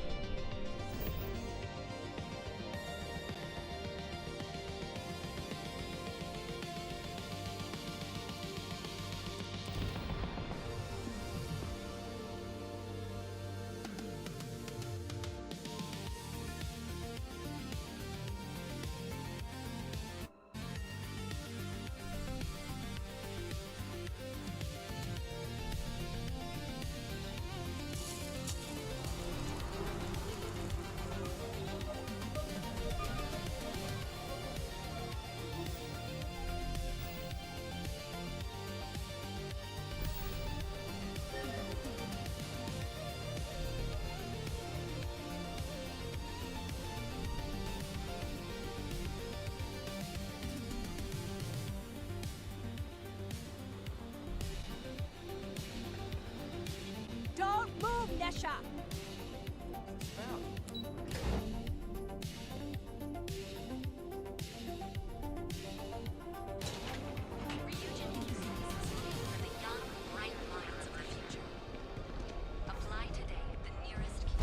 Hey there, intrepid explorer. Ready to make your ultimate Nothing discovery? says December quite Step like through the door holiday of chunks. Sweetheart's Outfitters, and Become you'll enter January a world 1st, unlike gourmet any lovers other have to wait a you've long ever 11 months until their seen. next We fix. have everything you A need for all petition your has reached adventures. 100,000 signatures, asking, begging Chunks to operate year-round. If we don't The have Chunks it, spokeswoman said, holiday Chunks require special ingredients we can only get during that magical time of year.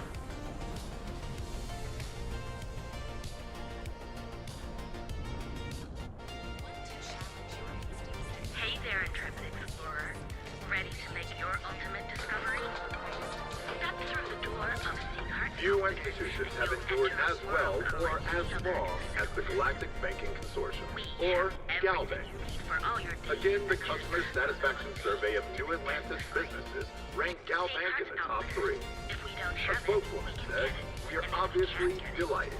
GalBank prides itself on putting customers first, reliability, dependability, and service." Hey there, intrepid explorer. Ready to make your ultimate discovery? Step through the door of Sweetheart's Outfitters, and you'll enter a world unlike any other. Bad news for the League of Independent Settlers, or LIST. A prospective colonist family used LIST resources to find a new home, a remote moon filled with life and ideal for farming. The only problem is that moon does not exist. So instead of starting a new life, free of rules and completely self-reliant, the family returned to New Atlantis and filed a lawsuit. LIST told our reporter, Apply today at the nearest.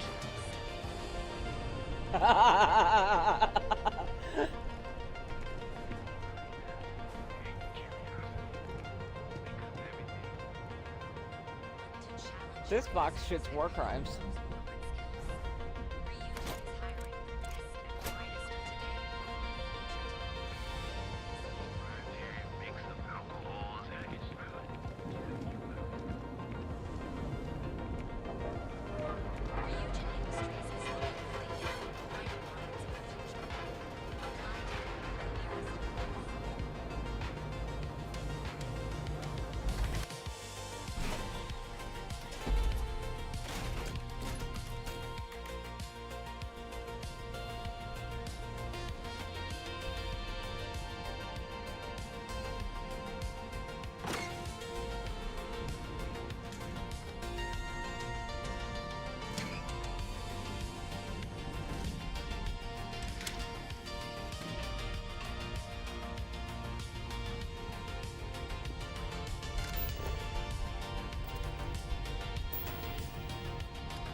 Well, 300 wraiths is gonna have to get me by for now.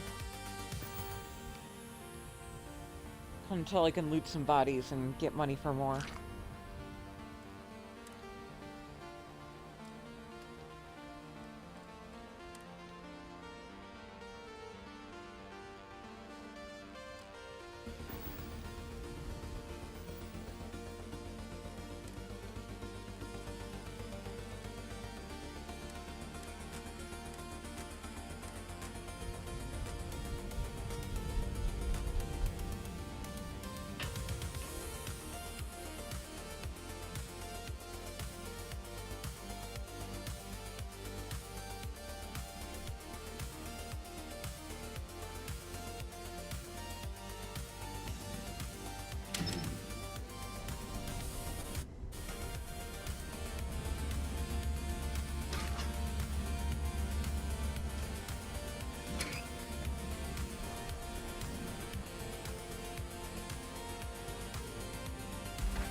Well, either you're the rescue party or the cleanup crew got here early. Are you alright? Do I look alright? Sorry. Reflex. Lost a lot of blood. And a lot of friends. Guess I'm short on manners today. That's okay. You're cute. What happened? Maroon zealots, obviously, came screaming about blasphemy and the Serpent's will. And who are you again? Name's Kira. Geophysicist. Reluctant survivor. And at this point, probably the last idiot standing. Well, sitting, technically. What are you doing out here? We were sent to do a planetary survey. Trying to figure out why this place is still breathing. Because by all the data, it shouldn't be. The magnetosphere, the atmosphere, they should have failed a long time ago. But something's holding it together. And it's tied to a structure we found in here. Your turn. I was sent here. Someone said you needed help. Funny. I don't remember calling for help. Who sent you? Man, time stopped when he appeared. Right. Fantastic. You hit your head or something? But I'm not really in a position to argue Only with got at improbable the help. headboard, baby. Look, I'm thrilled we're making friends, but if you've got a med pack, I could really use it. If not, should be one around here somewhere. I'd get it myself, but moving isn't really on the menu. Thanks. Great. I'm not seeing two of you now. Progress. Come on. I'll show you what we found.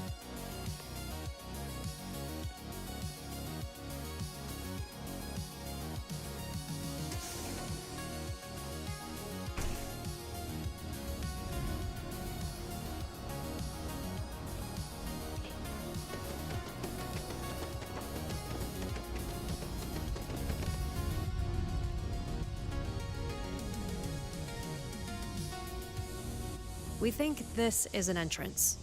Whatever's keeping this planet alive, it's behind that wall. But don't get too excited. It hasn't moved an inch since we got here. Tried hacking, brute force, even asked nicely. Nothing. Well, I was told the way would open. All right, miracle worker. Let's see it.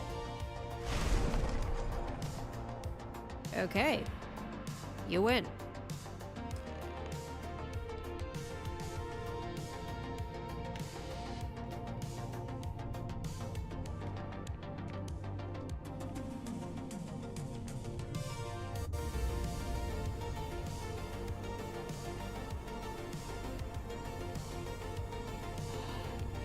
Do I get to jump down a big dark hole? Yay!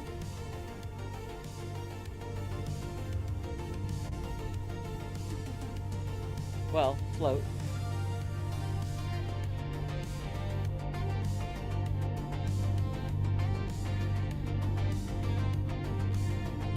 Fab. Welcome, both of you. Who are you? And what is all this?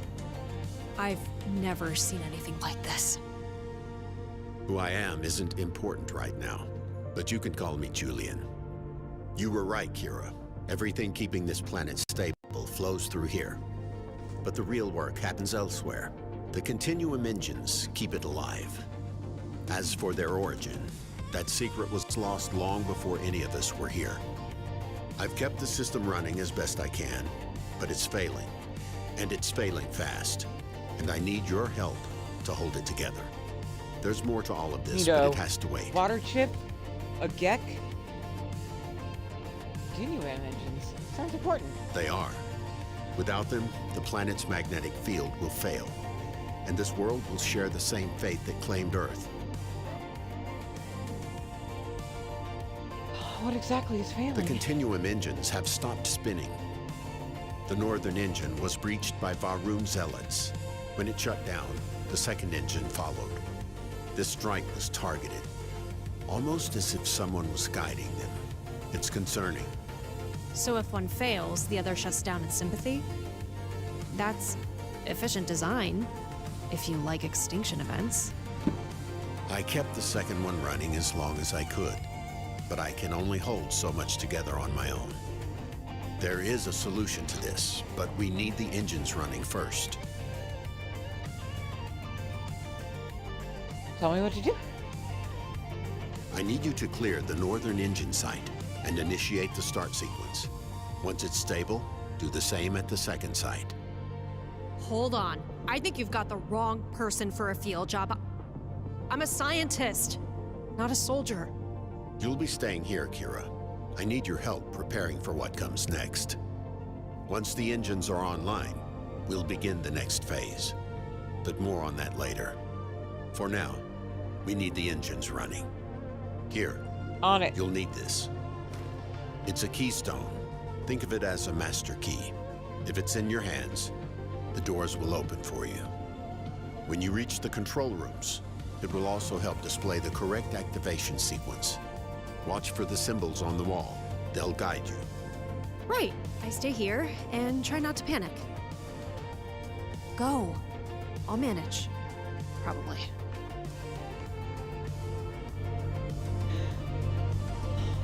Please tell me I get to kill stuff. It has been a day.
We can smell the stench of your heresy.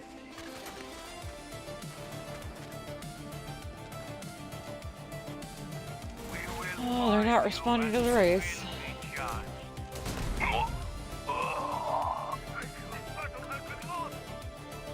Oh, that one is.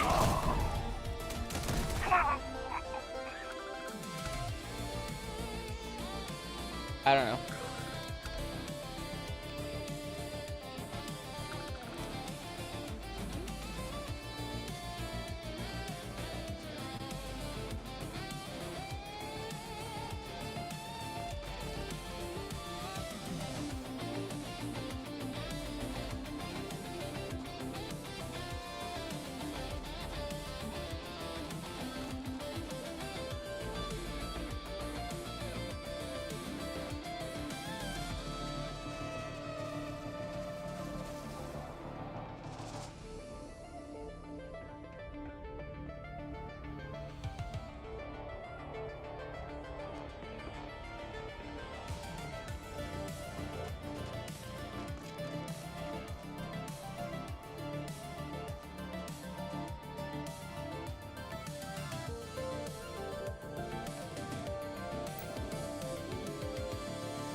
Yeah, these guys are not responding to the vent.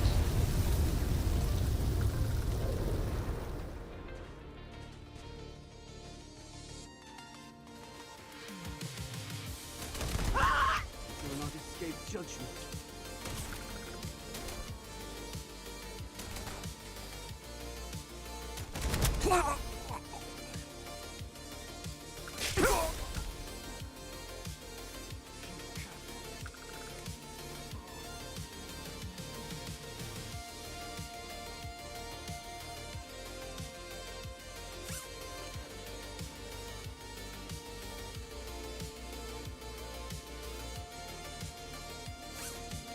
Time is running out for you.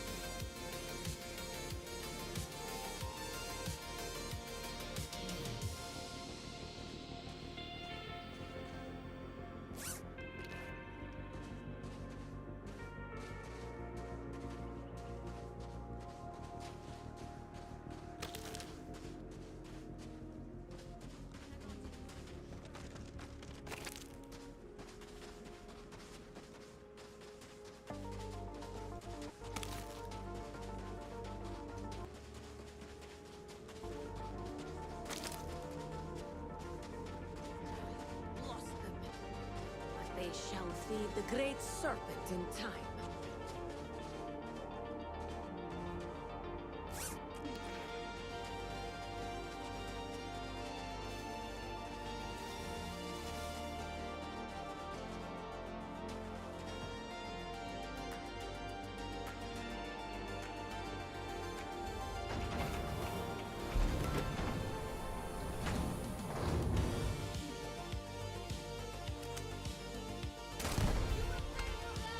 Heathen is about.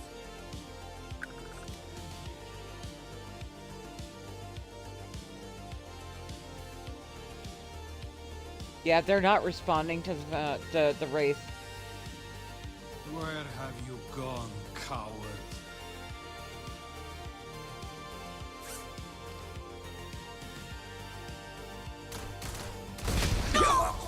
It's probably my fault. I bet if I took off the ring, they would.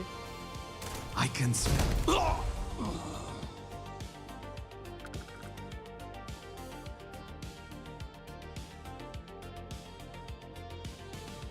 No, I'm doing continuum. So, before you add anything to any lists, let me get to the next spot that has enemies and take the ring off. I think it's not responding because I'm invisible.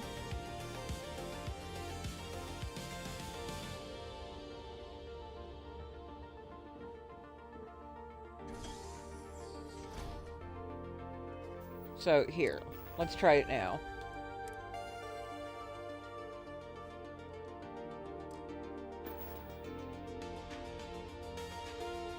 Heretic! Die!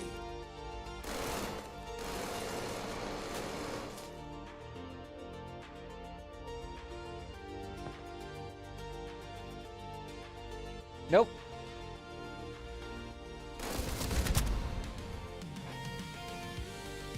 So it's just continuum. For some reason, the enemies in continuum don't respond to the wraith.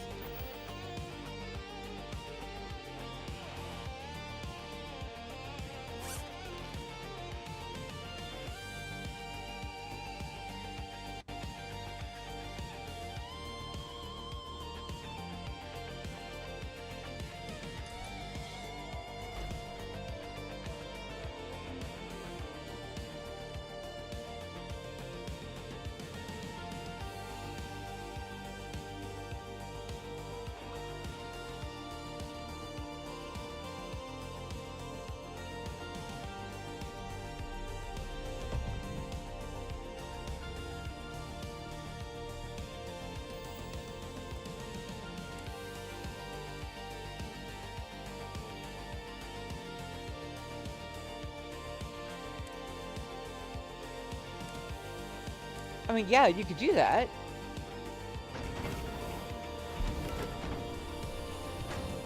But I don't think it's I don't think you're going to have a problem in any vanilla locations.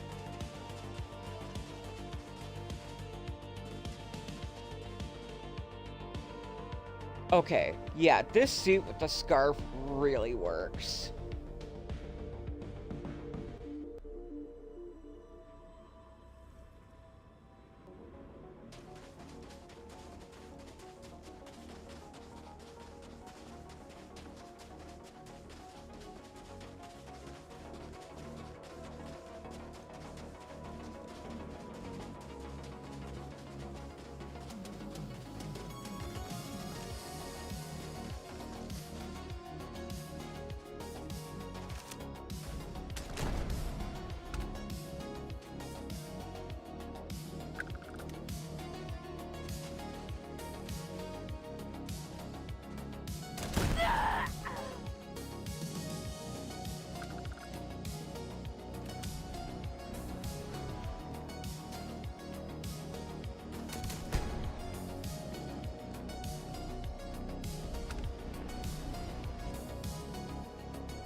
Is anybody clocking how much damage I'm actually doing? Curious. It goes by too fast for me to see it.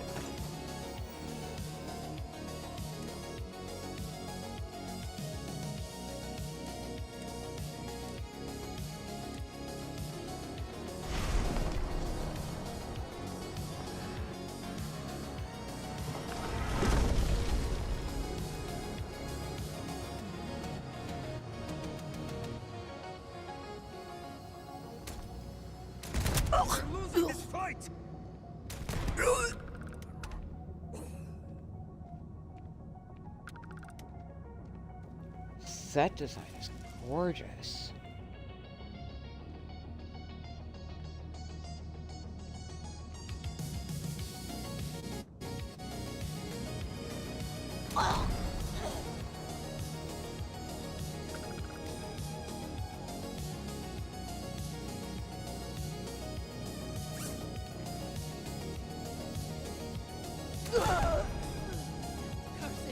You will suffer! You were saying?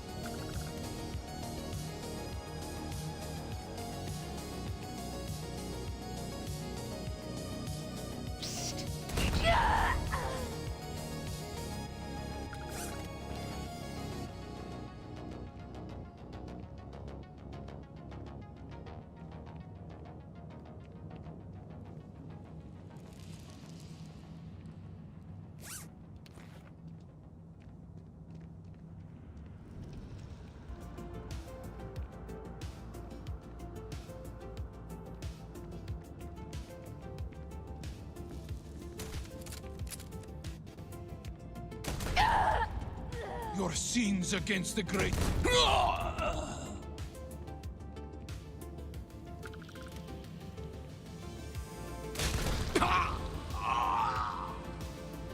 You cannot elude the shrouding!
can smell the stench of your heresy.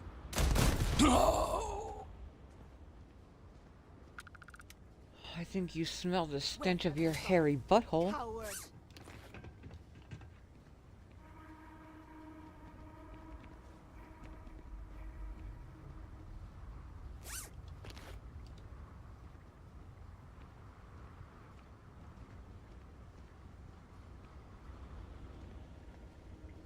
Show yourself.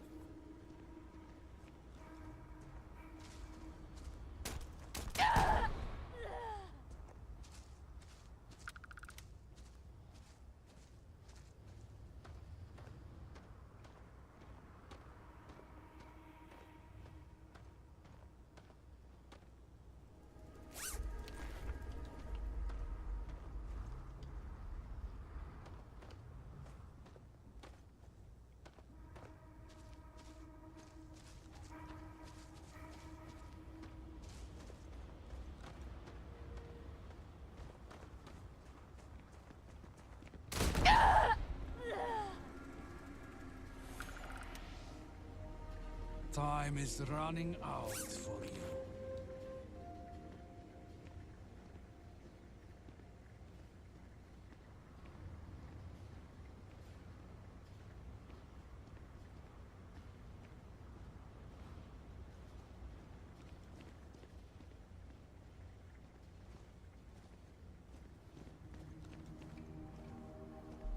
I can smell your sin. I will find you.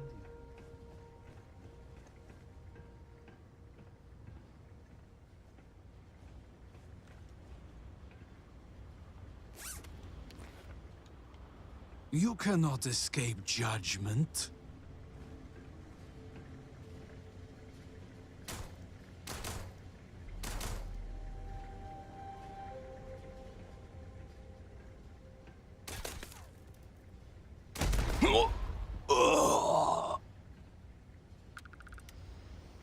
Apparently neither can you.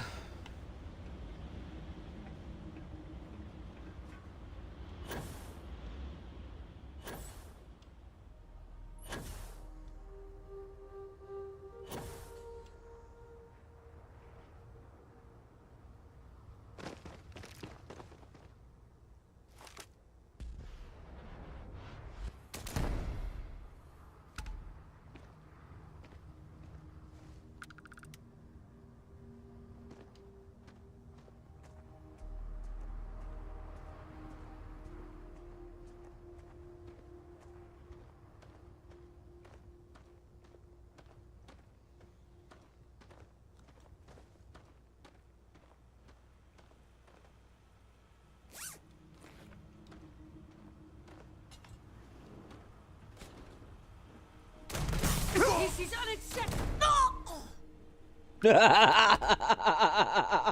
This is unacceptable. Yeah, okay. Well, I guess on that, I kind of agree.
congratulate you for eluding me.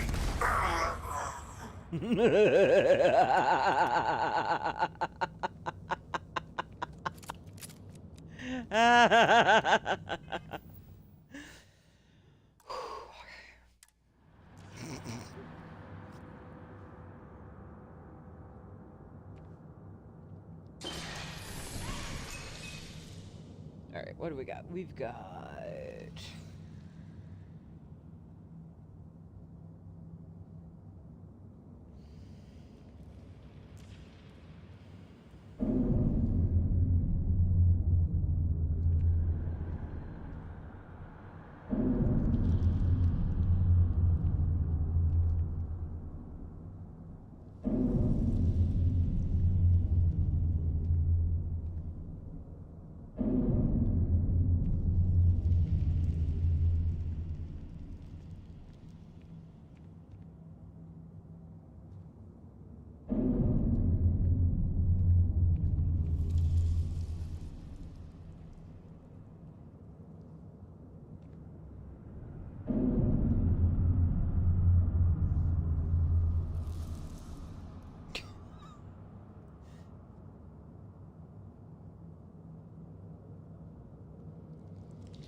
We had to do an emergency NG jump, so we haven't had a chance to make any friends yet.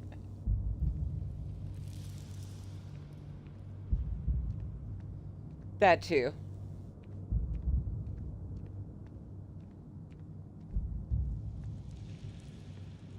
Like, I have Rack in my box right now.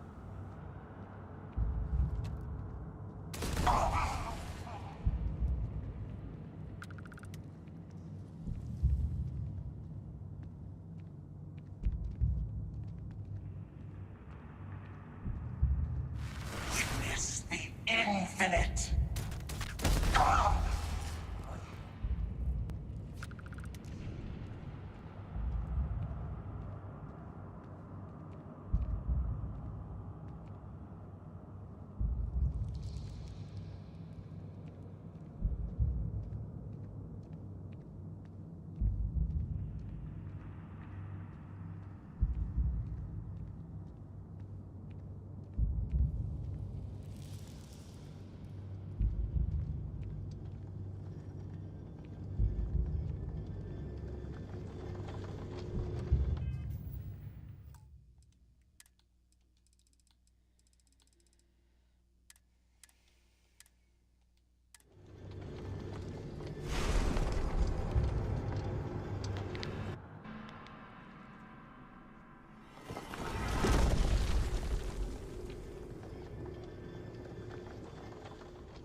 Nice work out there. Both engines fully operational. We all good? Now comes the hard part. But we have time to talk first. You said something about the next phase? I did. But I owe you both an explanation. My name is Julian Isa. Victor Isa was my father. Wait. Isa? As in the grav drive inventor, Isa? The same one. That means you're what? 200 years old? The system sustains me. I stay alive because I'm bound to it, not because time's been kind. You've crossed the Unity. You know what the grav drive cost us. My father's work destroyed Earth. He reached out to me. Not my father, but another version of him. My father didn't listen. I did. He told me about this place and asked me to protect what was left.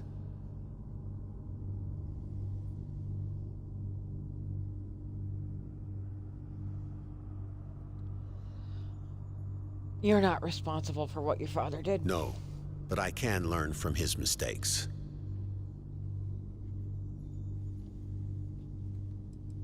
Okay, so This now control system was only meant to steady the engines for a time. The primary structure lies on an island, the Nexus. If we bring it online, it can run the entire system without me. But to do that, we need 3 other keystones, and they are missing. Unlike Keystone Alpha, which opens doors, these 3 are specifically designed to activate the Nexus itself. You know where they are? A man who once set out to help me has them. When he learned who I was, his trust broke. Fear took its place. He took the keystones and vanished. I need you to track him down. His name is Lucan. I don't know where he is, but he used to work with someone on Neon, a woman named Lexa. He said she frequented a bar in Ebbside, though that was a long time ago. She has a scar across her lips. It will set her apart. In the meantime, I'll be working with Kira. She needs to understand the systems before we move on to the Nexus.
Ah, yes.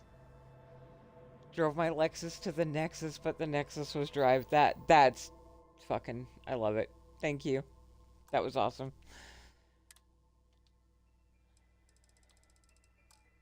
No, that's not what I want.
Keep moving. The scanners won't hurt you.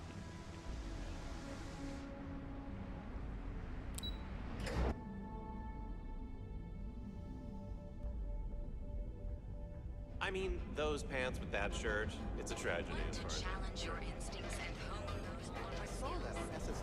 Ryujin is hiring the best and brightest of today for our future And now, a word from one of our sponsors. got what it takes to tackle this world. Every best engineers and designers, and you deserve the best. We are the Emporium. Terra Brew. Enjoy a cup right now.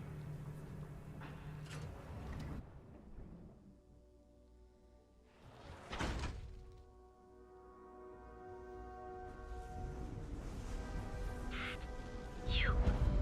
Yeah, you. You were like.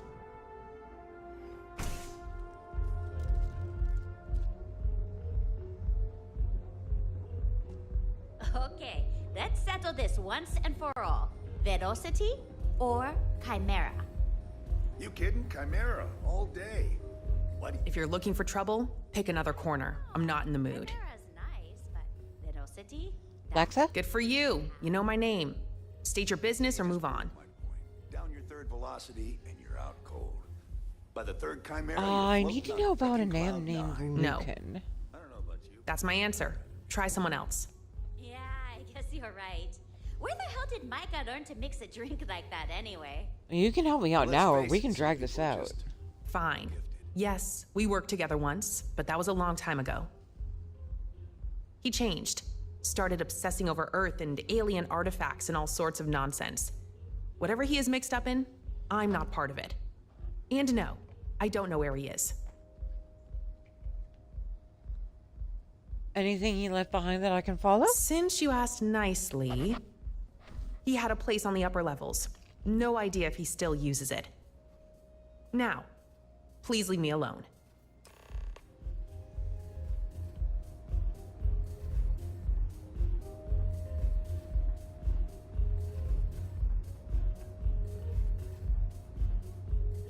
Bourbon or whiskey?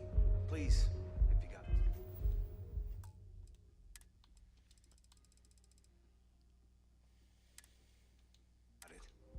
I'll have that ready for you shortly.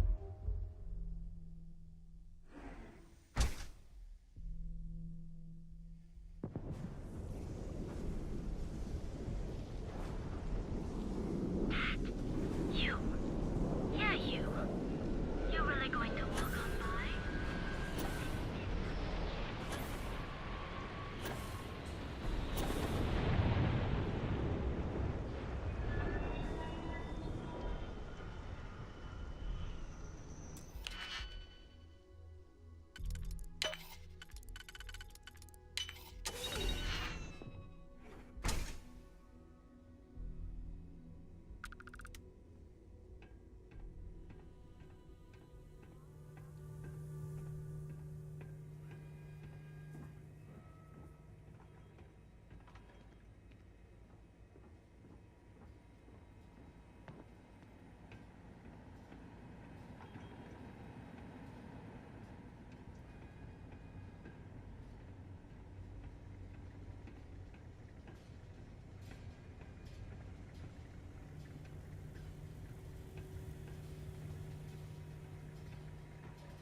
Took Julian long enough to find someone new. You're looking for the keystones. We should talk. Maybe we can clear a few things up and find some common ground. Coordinates sent.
found me. Good. Nice place you got here. It serves its purpose. Old Freestar platform. Abandoned long enough that no one comes looking. So, about those keystones. Before we get into that, I need to know something. You are aware of Julian's lineage? Yeah. Do you really trust another Isa with the fate of a whole world? Because I don't. I trust patterns. His father changed our history by turning one machine on. Who knows what would happen when those keystones are connected?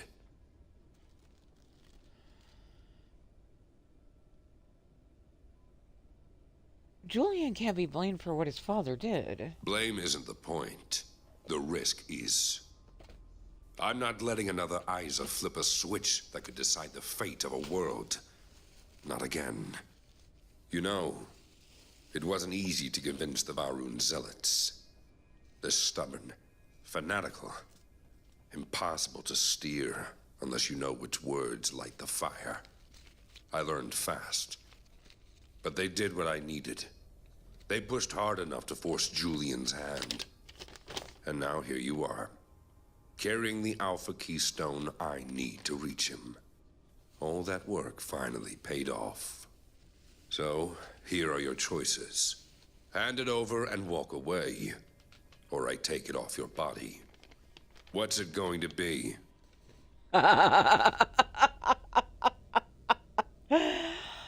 Let's talk. It doesn't have to end like this. There's no other way. Not anymore.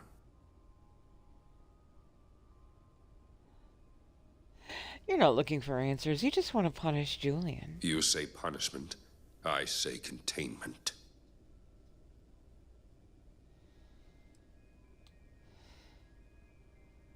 There's a scientist in this now. Someone who understands what's at stake. That does change a few things. Not enough, but it matters.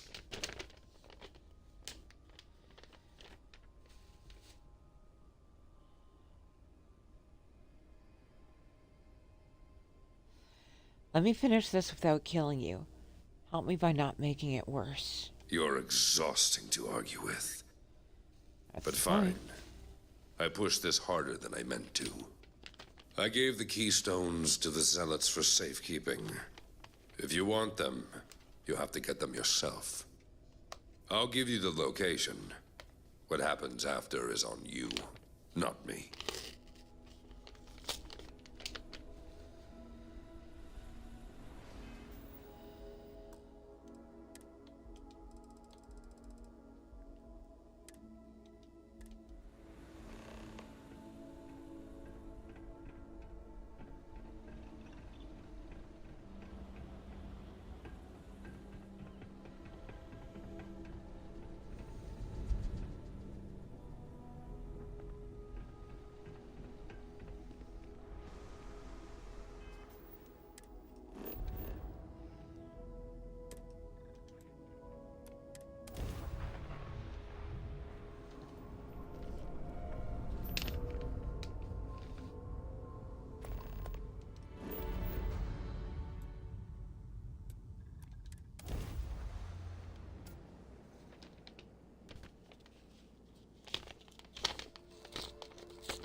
Uh-huh.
Where have you gone, coward?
Moomba gets him.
Retribution seemed to work okay.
The great serpent demands blood.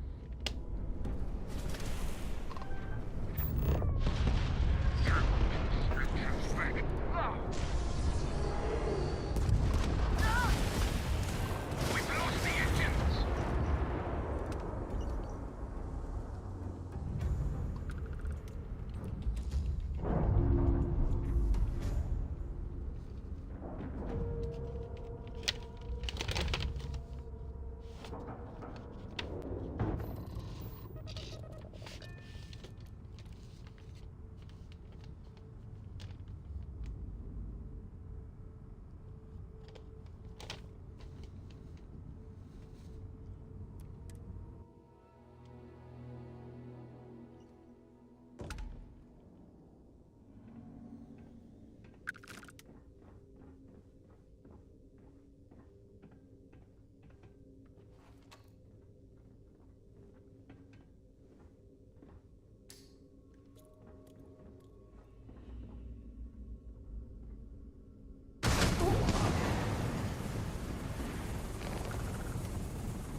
Yep.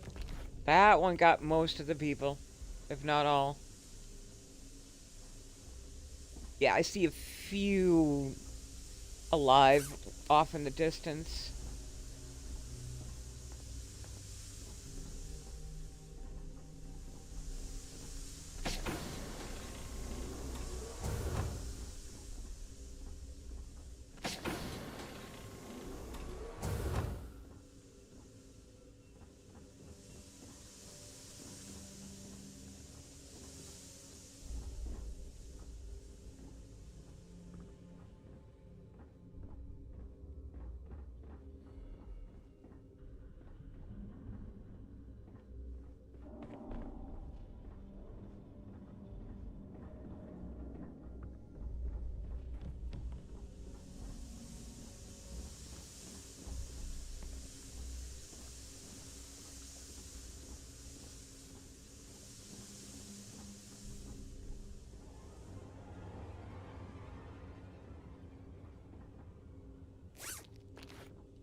Exactly.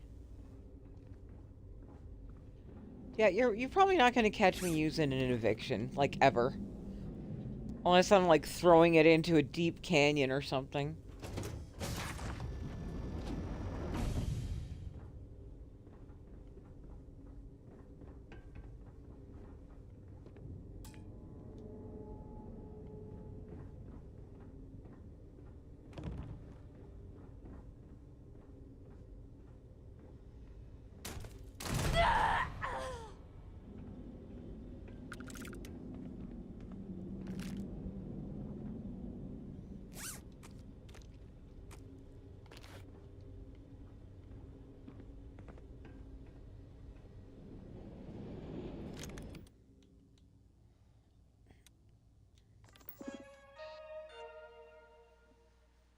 Take care, Grim.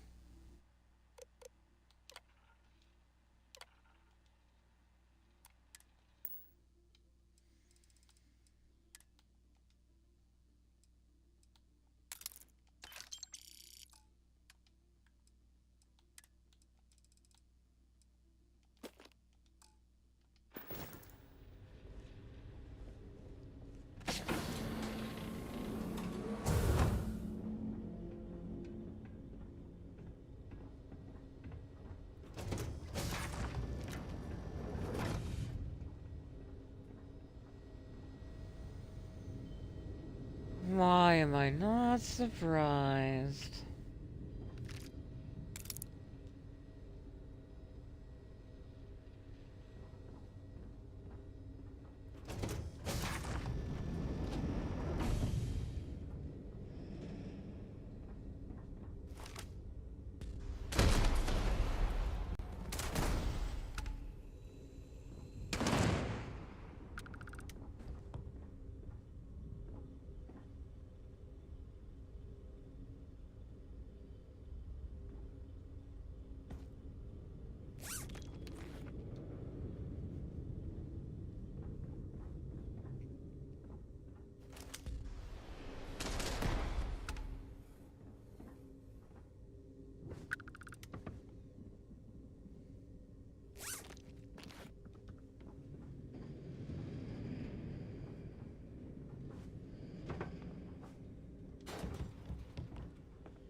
Answer to the great serpent for this.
Got him. Good.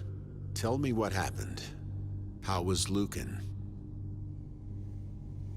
He's alive. He still doesn't trust you, but he backed down. Thank you for giving him that chance.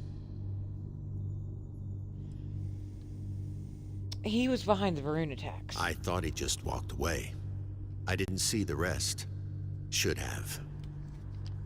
I'm sorry you had to deal with him. We have the keystones.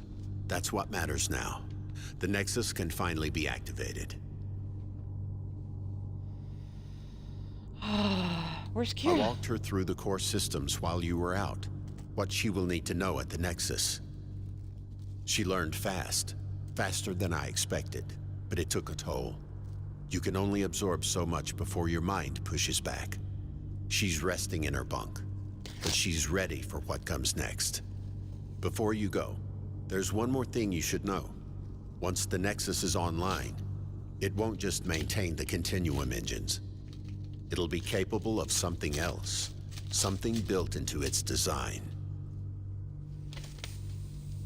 And that would be? A continuum anchor. A fixed point in space-time that doesn't drift between universes. It stays constant. The anchor creates a small pocket outside normal space-time. It can't hold physical items, but it can store data. Credits, specifically. Information that survives the crossing. When you go through the Unity, everything resets. But this stays fixed. Once the Nexus is operational, you'll be able to deposit credits before you cross. They'll be waiting for you on the other side.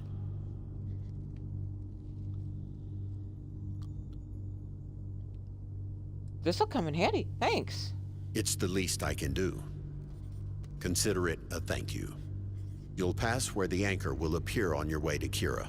It's time to wake the Nexus. Kira's waiting.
Hey, that was fast. Or slow. I lost track. Oh, you okay? Define okay. I feel like someone's unpacked a library directly into my skull. But I'm fine. Really. Julian said you were ready. I've got the keystones. You get us there, and I'll try not to fry the planet by accident. Okay. I'll get you there safely. I'm counting on it. You get me there in one piece, I'll handle the technical side. You know, Julian's something else. Maybe the loneliest person I've ever met. He's carrying 200 years like it's nothing. But it's not nothing.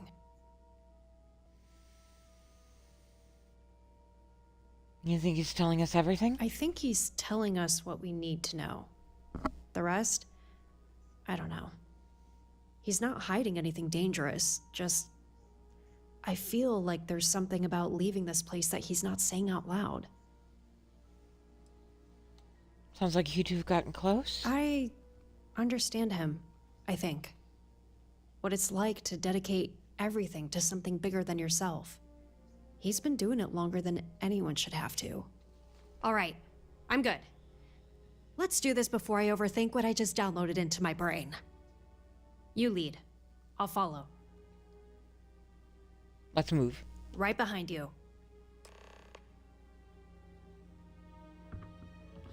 I see a lot of Alana in her.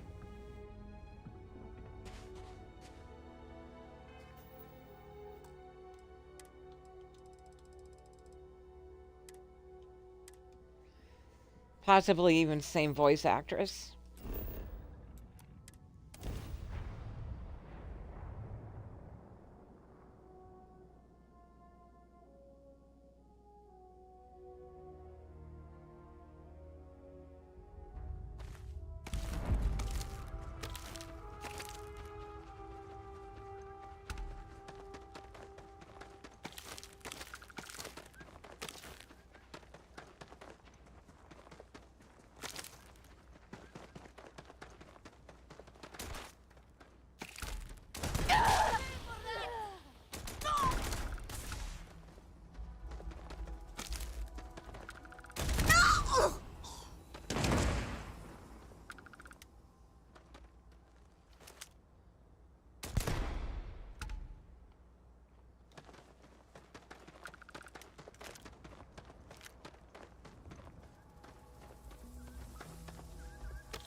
give our lives for the Great Serpent!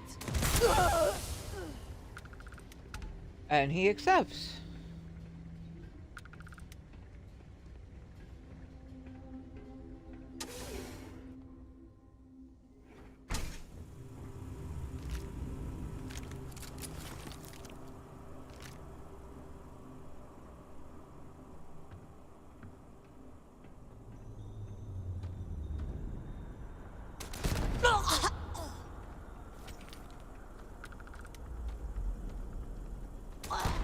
Your sins against the Great Serpent grow! Your judgment is at hand!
I can smell your sin.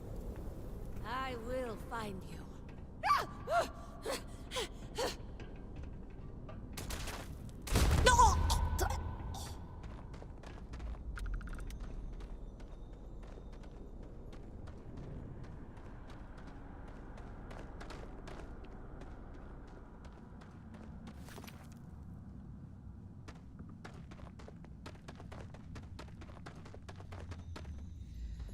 I have a genuine appreciation for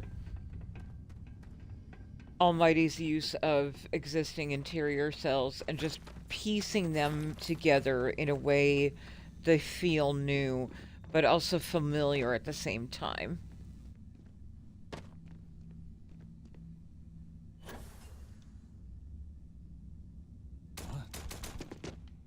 The cursed come to die, have you? Prepare for judgment.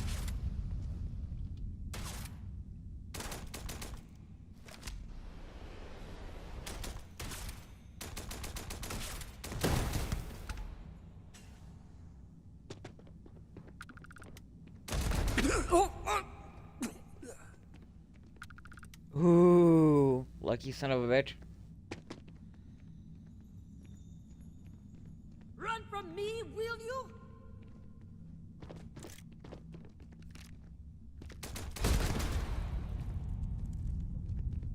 I love the idea.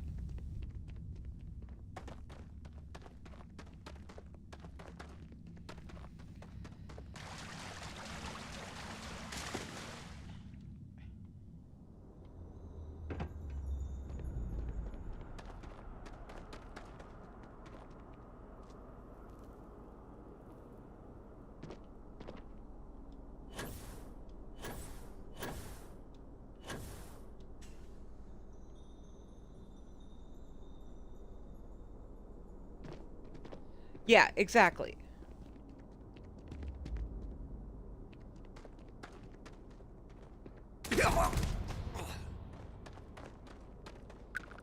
Like, Almighty's way of doing it, chef's kiss.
All right. This is it. Mm-hmm. You ready? As ready as anyone can be when waking up a machine older than every record we have. How do we do this? I will take the interface. You handle the keystones. I'll call out each step. Just wait for my signal and place them exactly where I say. Simple in theory. Let's hope reality agrees.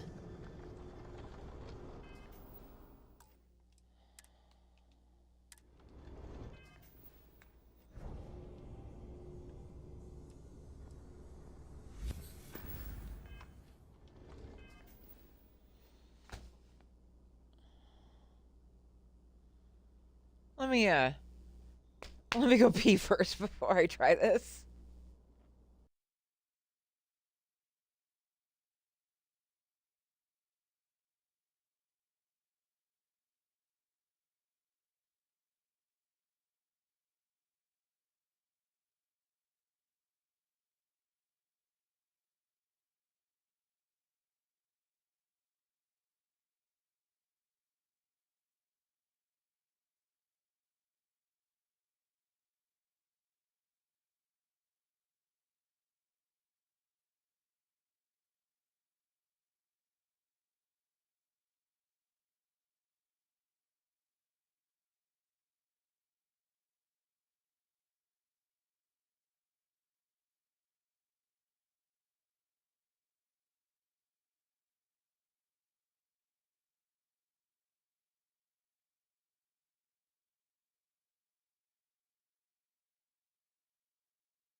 Here we go.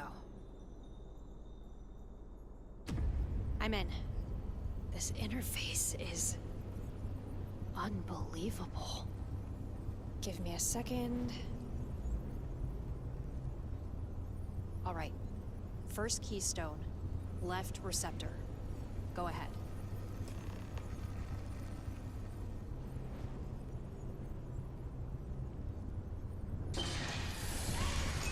Left receptor's live. Good. The conduit's just powered up. Bringing the first ring online. There. One down. Good. Now take the second keystone to the right receptor.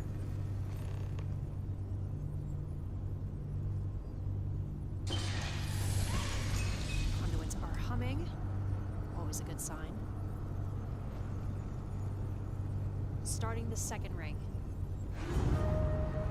Perfect. 2 running. Nothing exploding. I'll take it. Okay, last one. Goes in the center.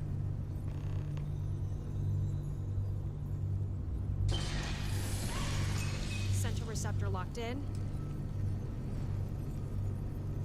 Bringing the final ring online.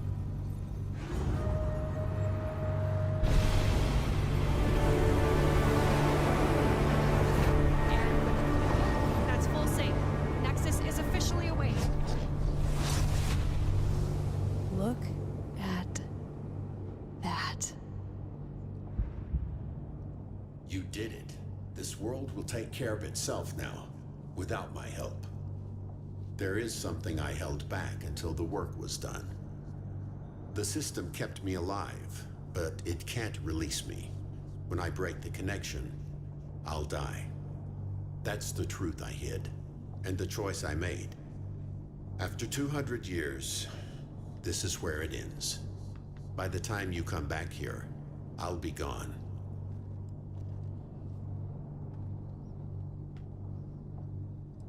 Why tell me, not Kira? Because she'd try to stop me, or save me. She'd risk herself if she thought it would help. Let her believe I'm waiting for you. Tell her the truth when you come back, not before. We actually did it! Julian's going to be so relieved.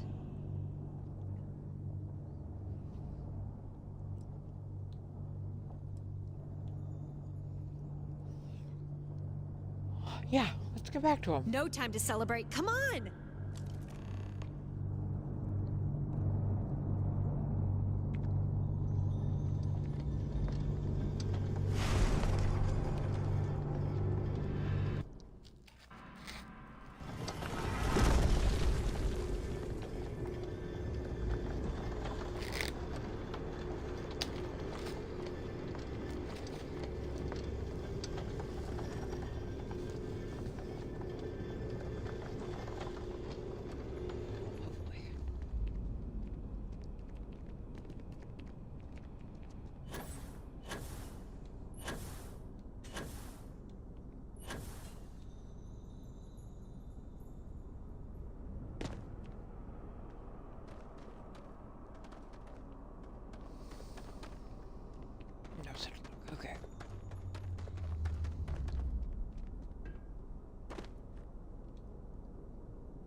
Julian?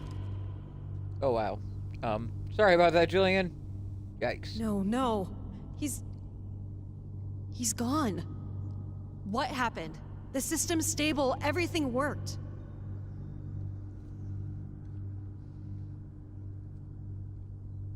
This is what he wanted. He wanted to die? What does that even mean? He told me breaking the connection would kill him. He knew. He chose this. Why didn't you tell me? He asked me not to. He said you'd try to stop it. Of course I would have stopped it. He didn't have to die. We could have figured something out. He deserved better. It wasn't meant to end like this. He carried so much for so long. It should have been different. But I guess he got what he wanted. A world that doesn't need him anymore. I'm gonna stay here for a while. Make sure everything's holding steady. Thank you for helping him. For helping me. You should go. There's nothing more you can do now. I'm sorry it ended like this. Me too. But we saved a world. That helps. A little. Take care.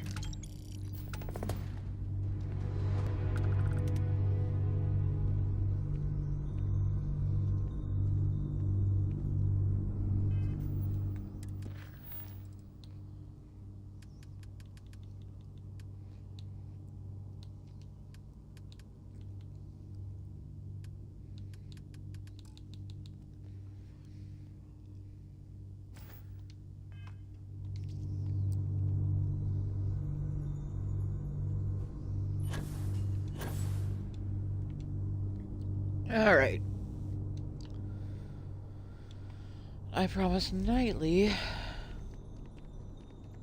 Next mod was his choice.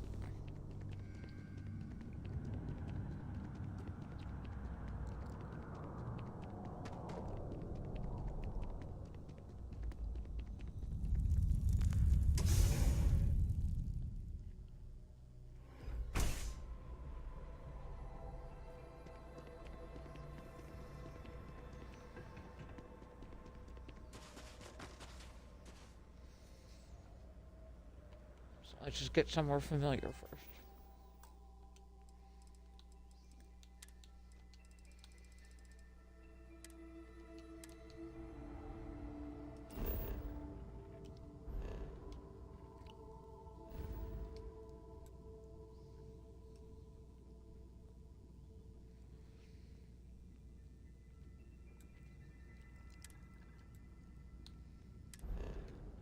Especially considering I probably have a slew of dead bodies on me.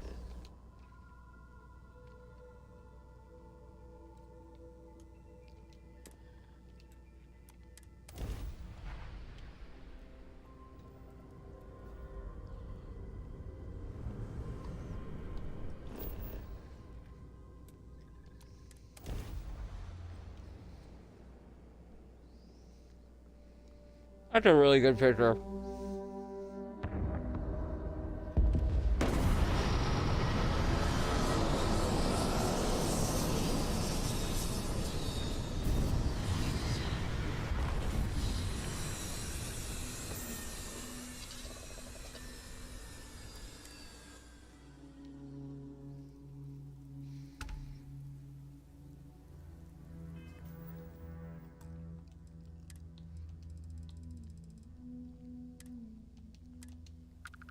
Alright, we're gonna head to the creation kit, or the creation club, or what?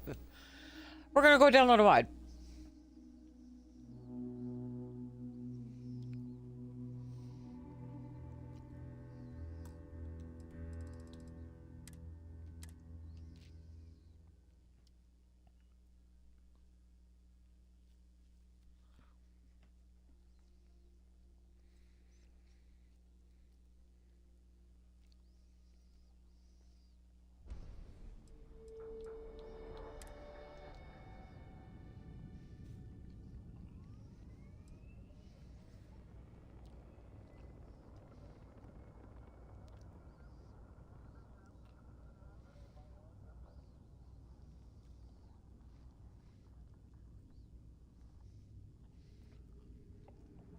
You do that, sir. If that is your real name.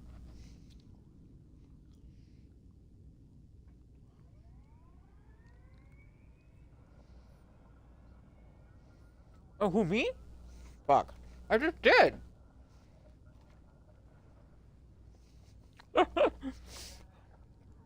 That's being weird. Don't worry about it. No, I literally just got up, went to the bathroom, grabbed a whole ass snack. I'm good.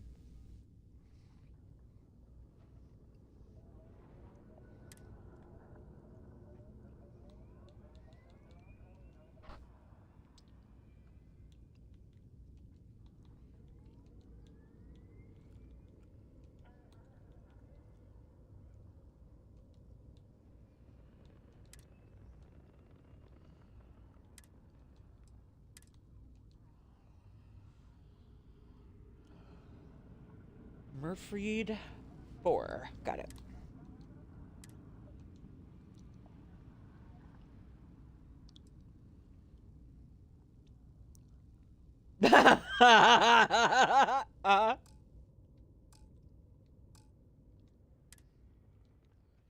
Alright, you know the drill. Be right back.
Okay, looking for Murfreed.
Love you too, Bori. There it is. I got you now. Ha ha. Shush.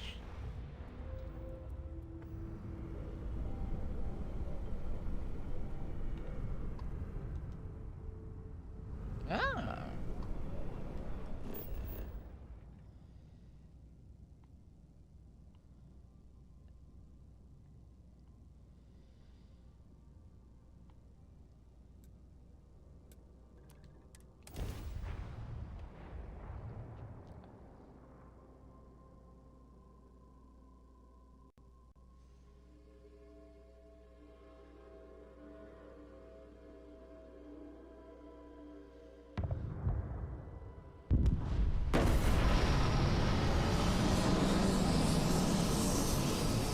Oh, good night. Sorry, didn't see that part.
What's on the menu? Several things. Have a look.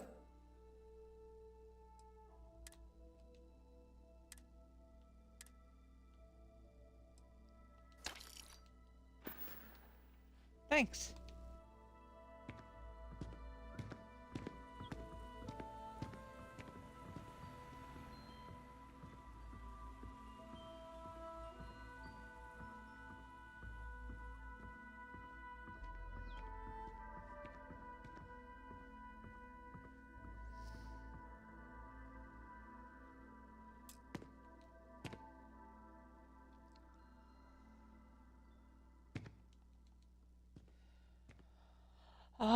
Can you tell me about your business? Sure thing. What would you like to know?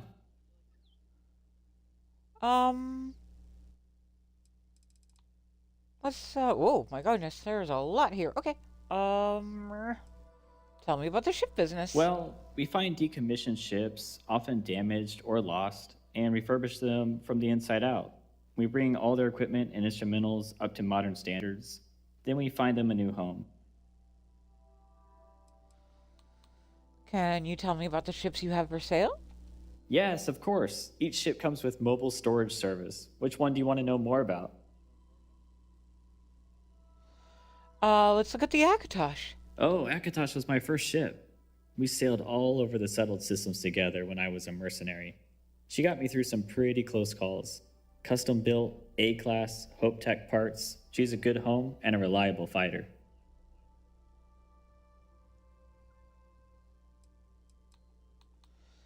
Heard any rumors lately? Really? I try to stay away from gossip, especially since business can come from anywhere out here. Buford 4 is a big planet.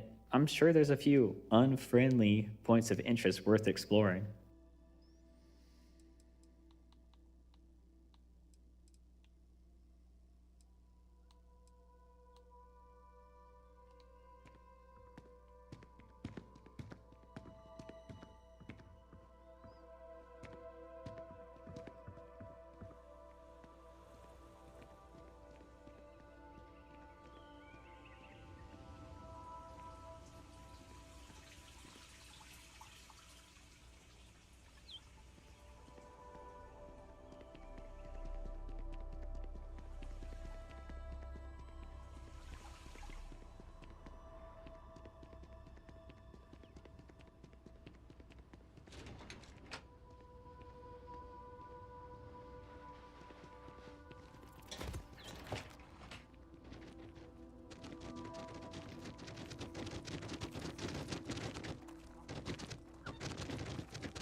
Okay.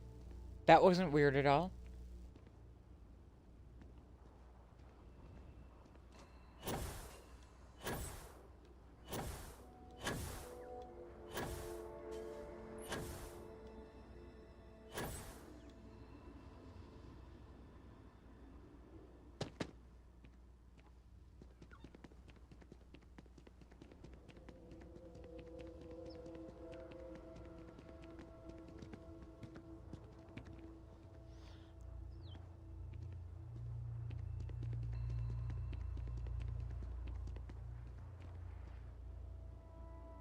Hey.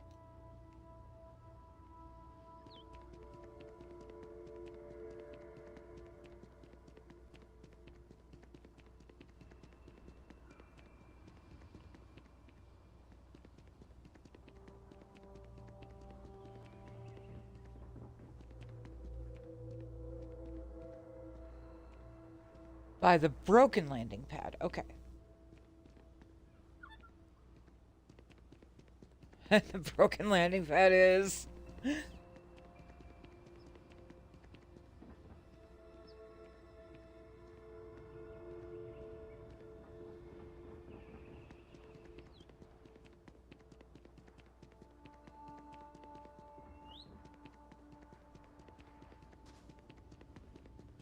I still want to know what was up with the bug furiously trying to get into the control tower. Like, that was just weird.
Why are one of the landing pads destroyed? Oh, there was an avalanche. Some sort of internal sinkhole in the mountain.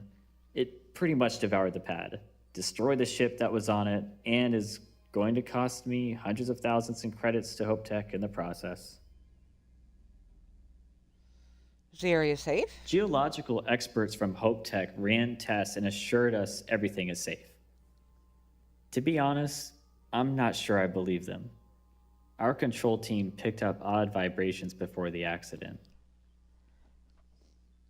Out of curiosity, I scanned the area and found an active signal on our radar. But I don't have the manpower to investigate. Would you be interested in checking it out for me? Hell yeah. Great, thank you. Here, I'll mark it on your map. Let me know if you find anything interesting. Stay safe.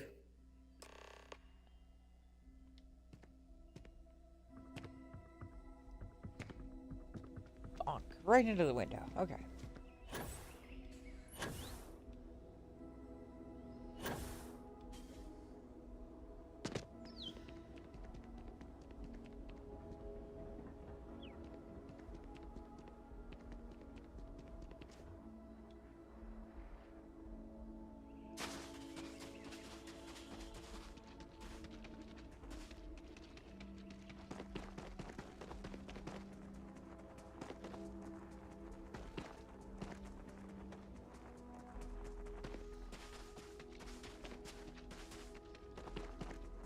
Is it just me, or did the event he described sound suspiciously like somebody had been using an experimental fertilizer in the area?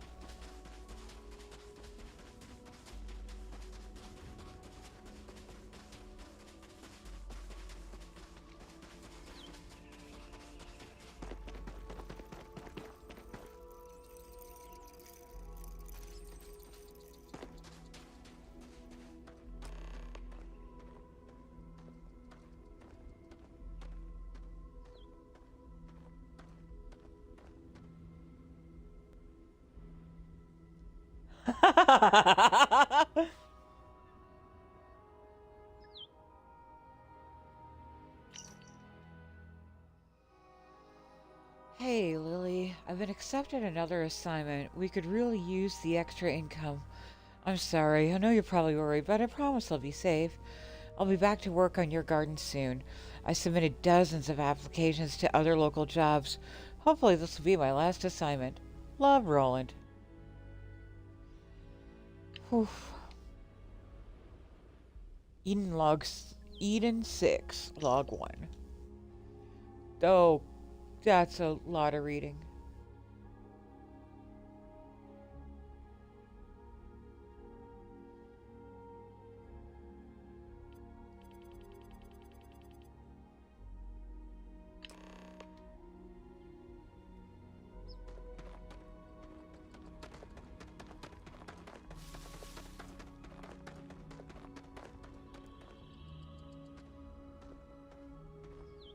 No, bro, it's not.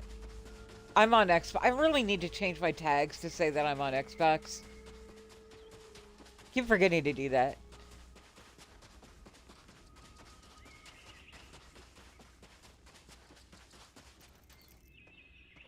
Oh, hello, pretty baby. Would you like to come home with me? You look just like my Sammy.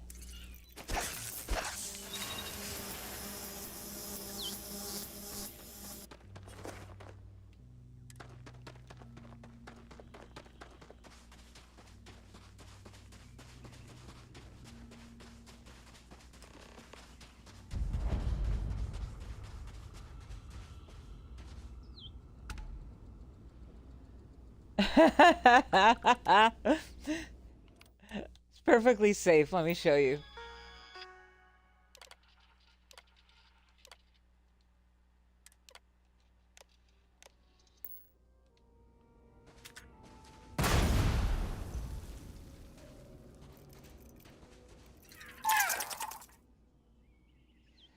Shows up differently once caught. That's interesting.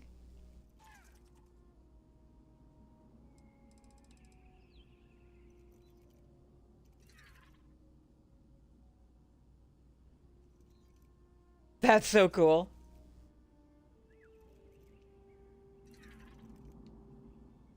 Yeah, something got broken on that one. That was not a Milliwhale.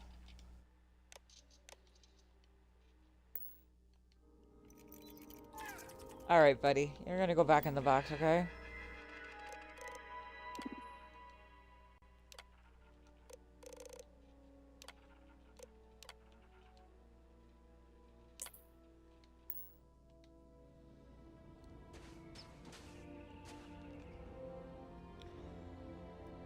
Nah. It's a, not affiliated with Nintendo in any way. Does not start with a P at all.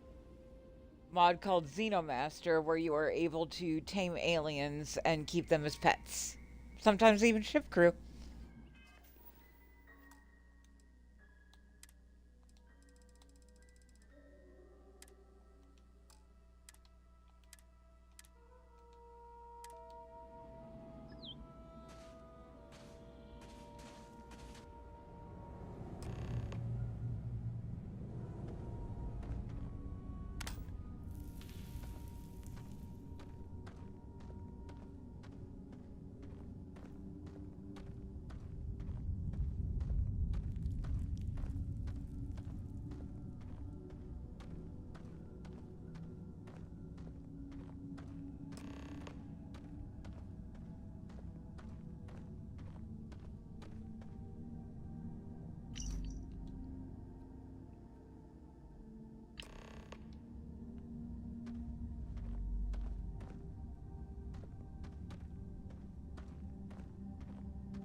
Also, hello, bro, homie. Welcome in. It's lovely to meet you. Hope you're doing well.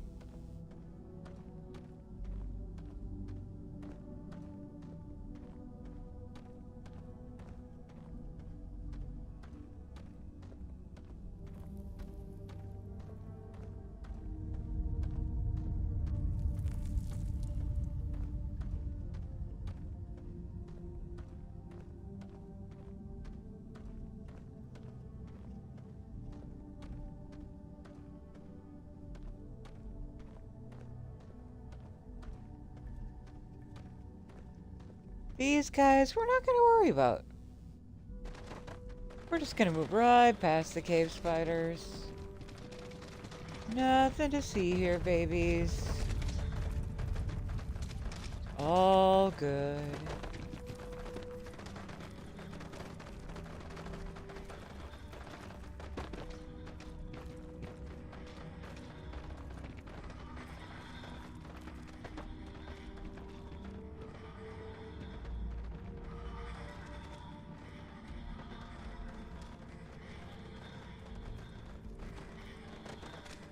These two are clearly in a mating dance. Look at them.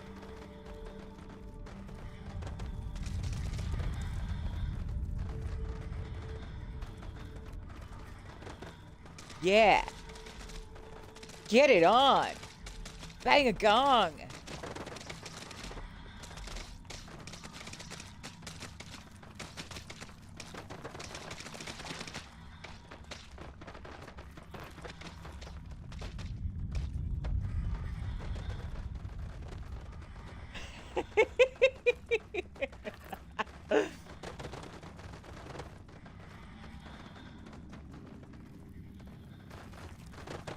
I feel like I feel like I should be averting my gaze or, I don't know, passing out extra batteries or something.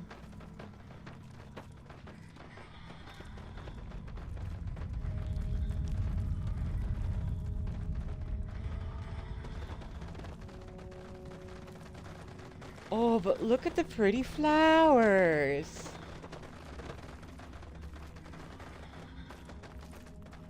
These are very pretty flowers. Don't worry, nobody named Carol is anywhere near us. You can look at the pretty flowers all day.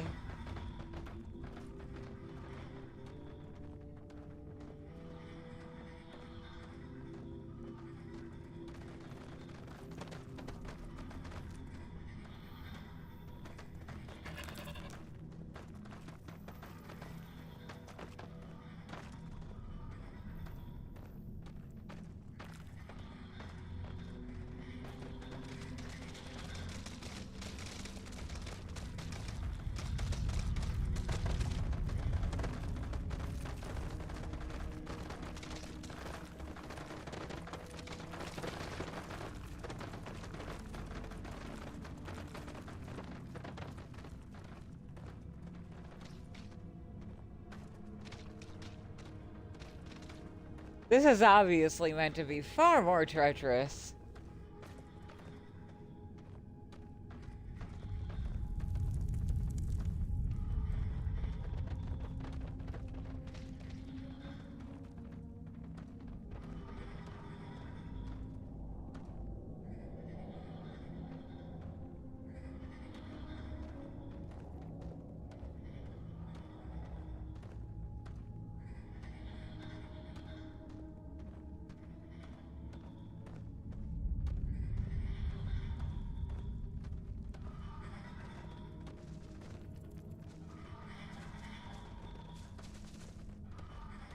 Oh, Cave Fighter's Queen!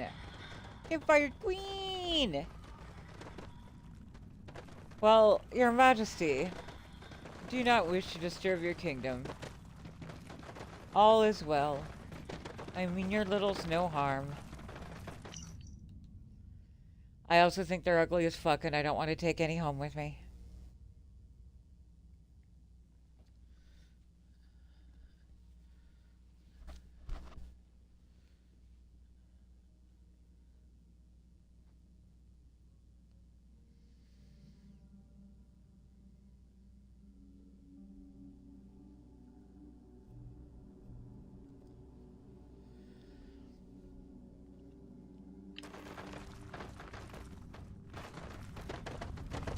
Don't worry, my lady. You're safe. Babies are safe.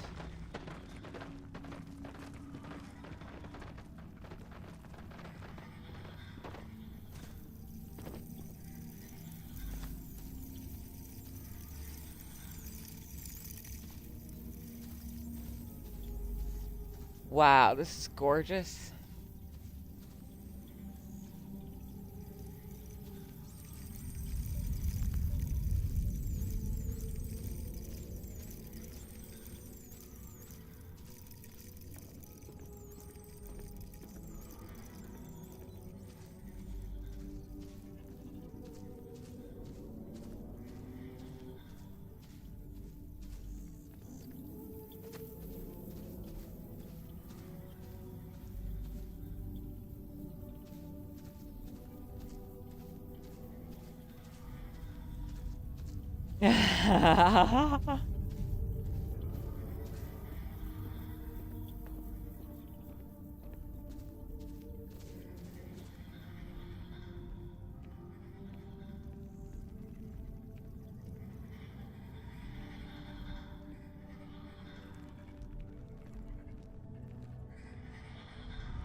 Oh, oh dear. I do believe poor Roland may have been summoned by Cthulhu.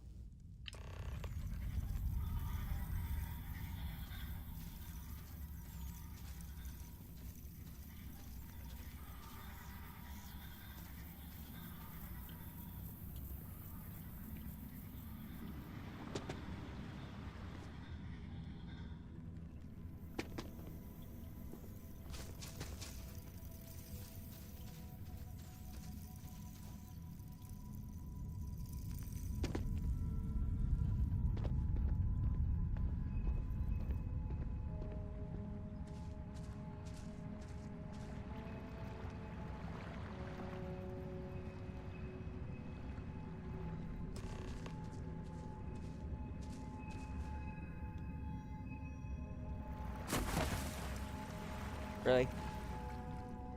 All that air and you couldn't get clearance, Briar? Sheesh. Oh! Oh dear. Hi, Roland. Sorry about, that.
Clever.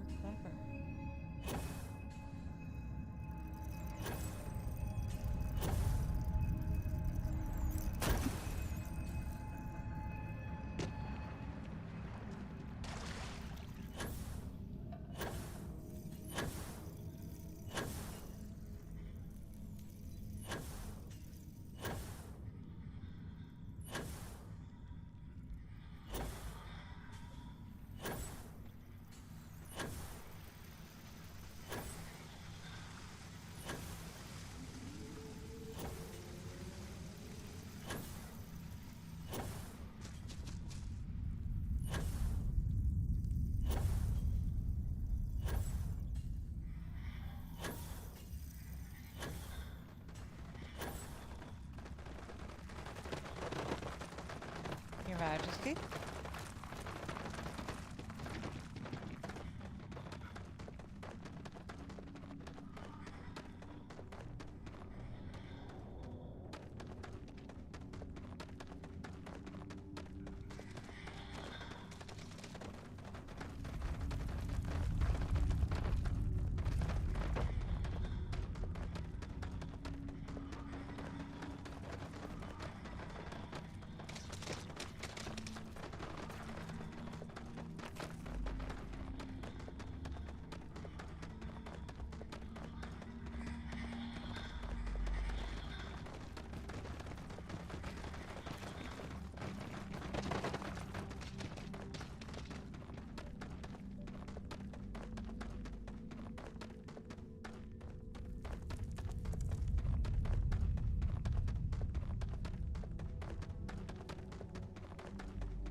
I found the location of the signal and discovered the cause of what destroyed the landing pad. That's amazing to hear. Tell me everything.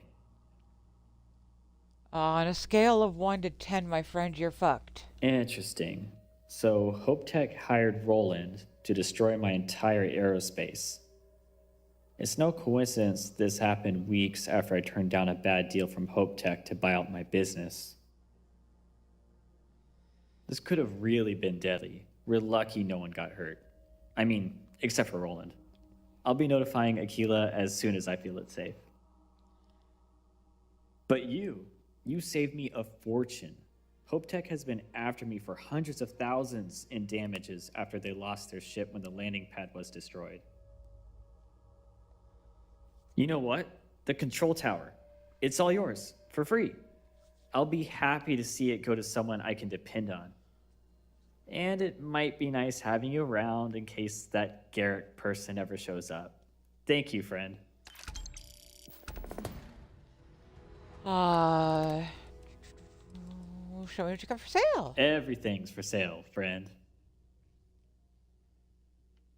Oh. But I want to see the ships. Also, okay.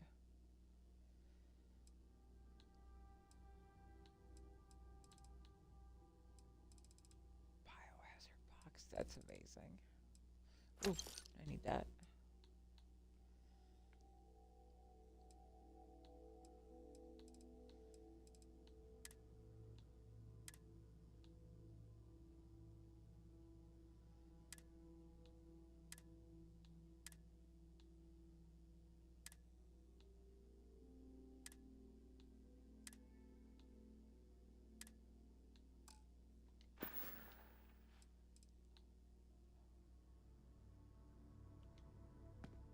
Wait, hang on. Ships. Yes, of course. Each ship comes with mobile storage service. Which one do you want to know more about? Well, I don't want to know more. I want to... What's mobile storage service? Our competitive edge. We ship and deliver your equipment, supplies, you name it, anywhere you want, whenever you need it, no questions asked. It's all part of our exclusive contract. Customer satisfaction guaranteed.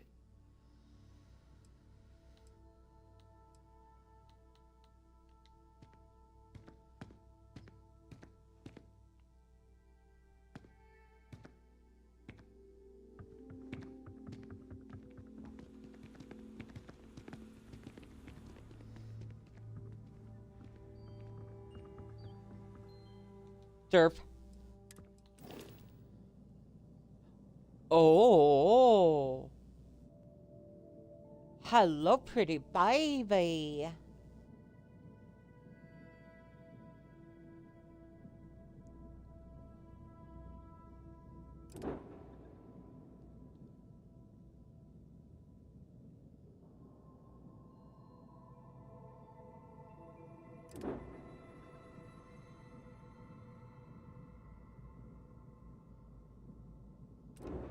Wait. Yeah, okay. I was suspicious when I heard Akatosh, but now I see Stendar. Alright. I see you. Uh-huh.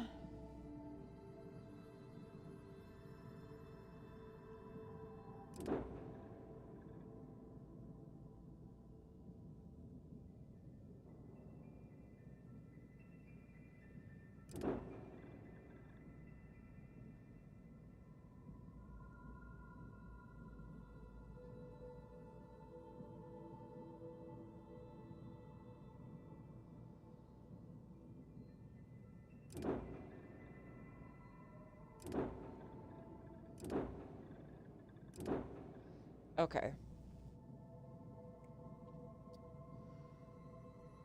Well, let me go chop up some bodies.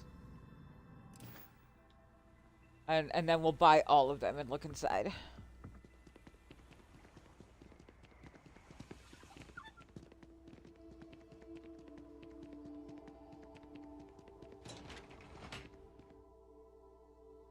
there gonna be a bug up here? Did a bug get into my house?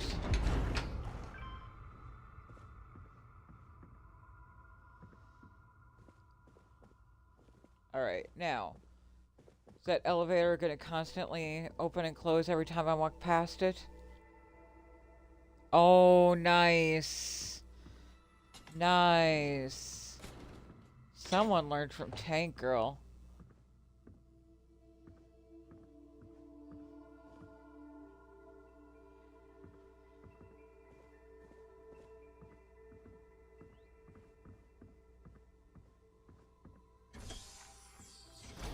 Yeah. Yeah, it's fucking awesome when people give you the opportunity to see what's there, but also decorate it yourself if you want to.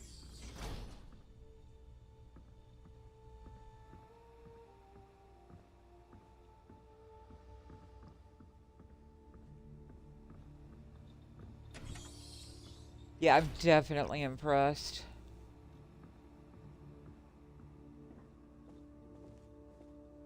Well, job picking the view. Nice.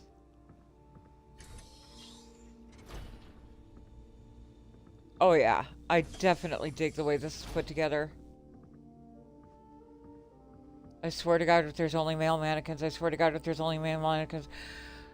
Oh, I swear to fucking God, if there are only male mannequins when I turn around.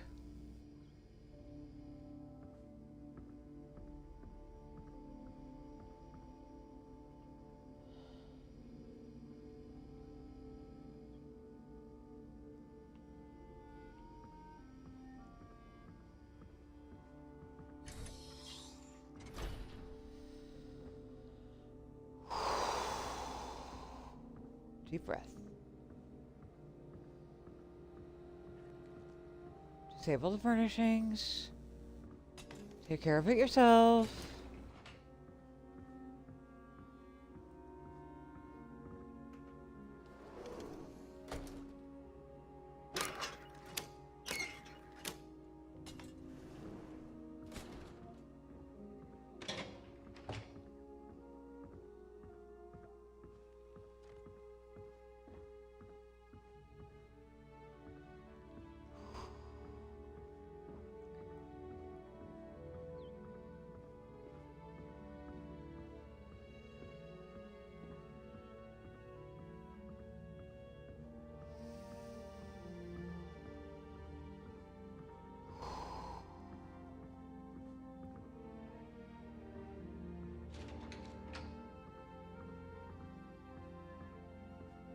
I looked, there wasn't a button for it.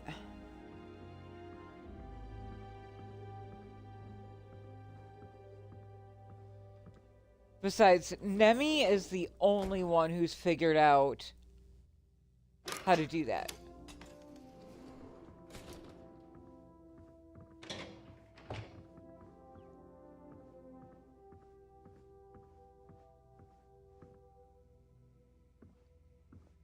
Yeah, other people have been working on learning that trick, but it's slow going. I've been waiting for a lot of mod authors to take the hint on that for a while. Nothing will piss me off faster.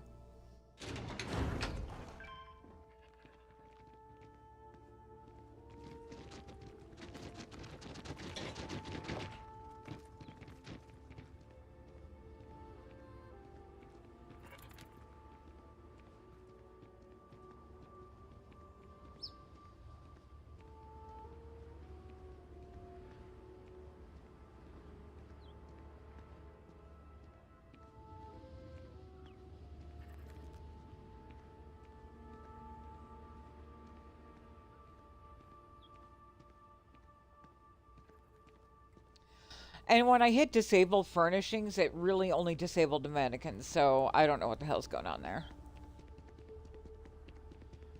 But we'll go make our base on Maheo. Chop some bodies. Actually, no, we can just toss an autopsy bench in here.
Lavelle, welcome in, dear. I hope you're well.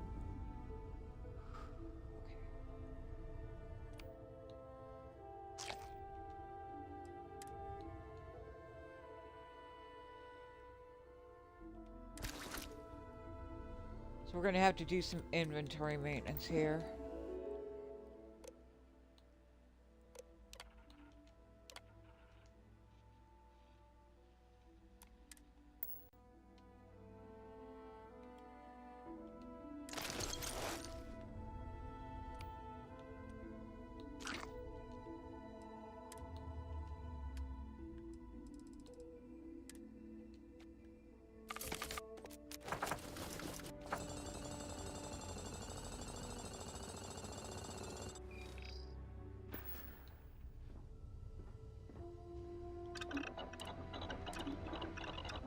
Yeah, 74 bodies. We love it.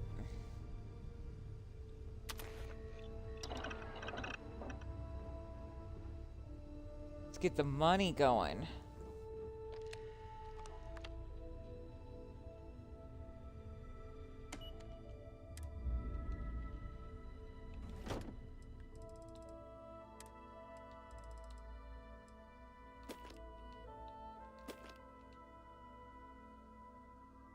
Oh, we get to keep the keystone. 50.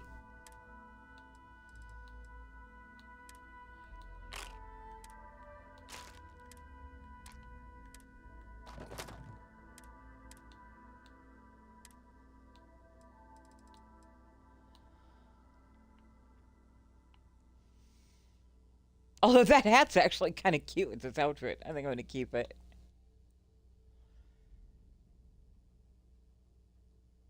No, I threw her off of the platform in Neon. I literally picked her up and threw her body off the platform.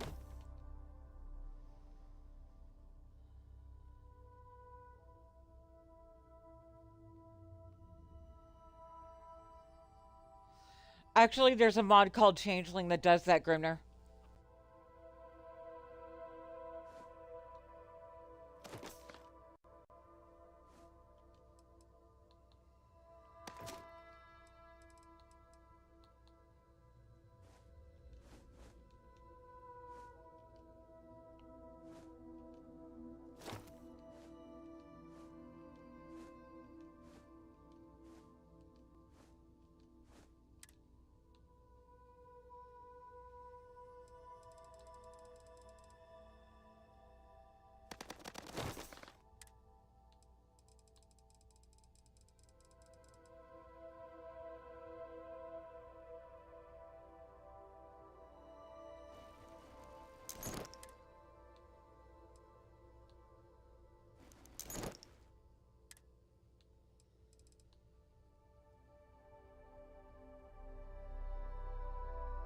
Okay, and we will sort weapons later.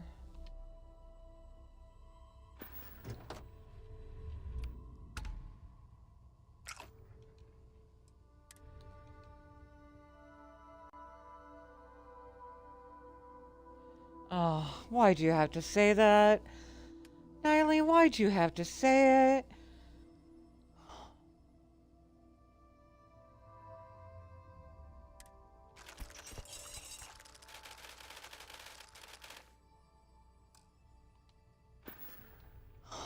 Fuck me.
I fought with myself for a good 2 hours trying to pick an outfit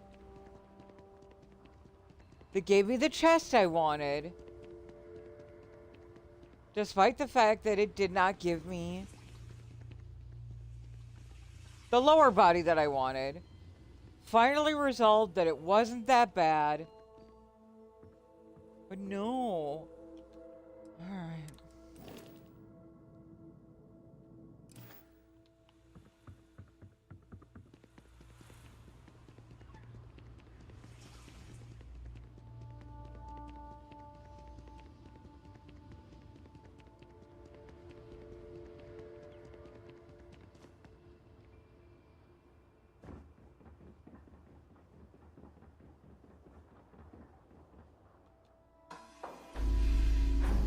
Distracted me so much I had forgot the damn money.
Excellent. That is fantastic news, Sleepy.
That's fascinating. I love the war room table. That is gorgeous.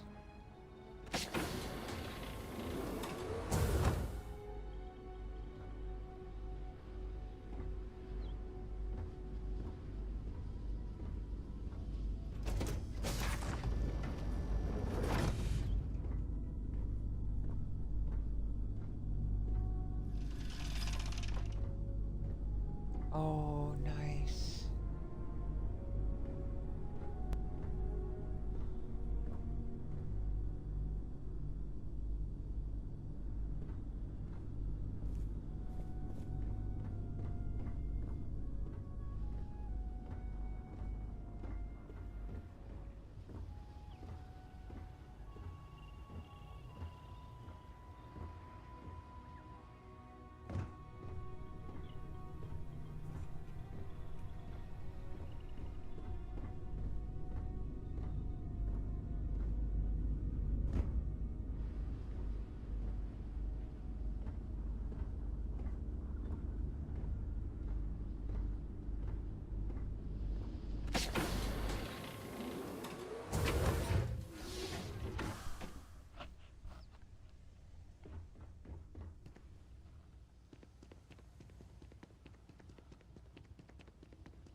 As a general rule, if you're gonna have static mannequins, include both genders.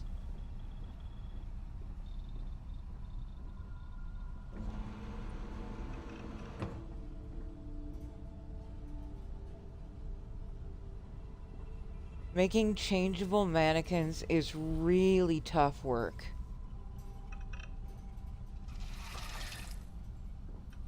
So far, Downfall Nemesis is the only person I've seen get it working. I watched Anger Mechanic look at code for hours, progressively getting more and more pissed off because he couldn't figure it out.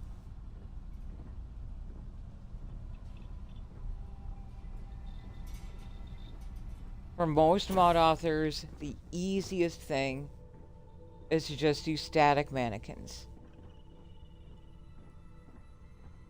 And that's all I ask. If you're gonna do static, do both.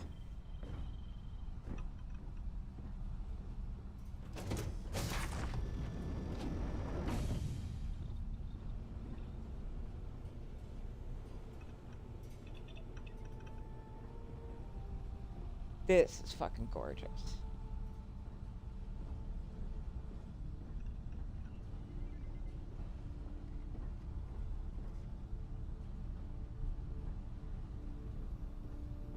I love the way that room, like the control room to the bridge is done. That is dead ass gorgeous.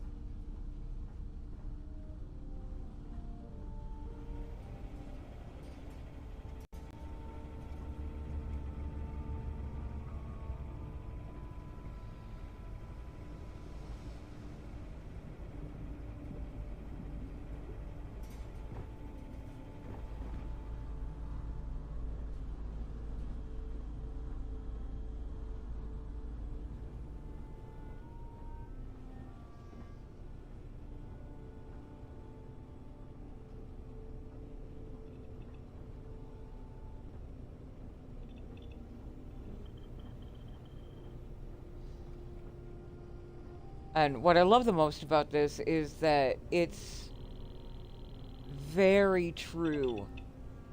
Like this, especially this room. This is very true to the lore of the Aerospace Division, that they take stuff that's kind of unusable and refurbish it. You can really get that feeling in here.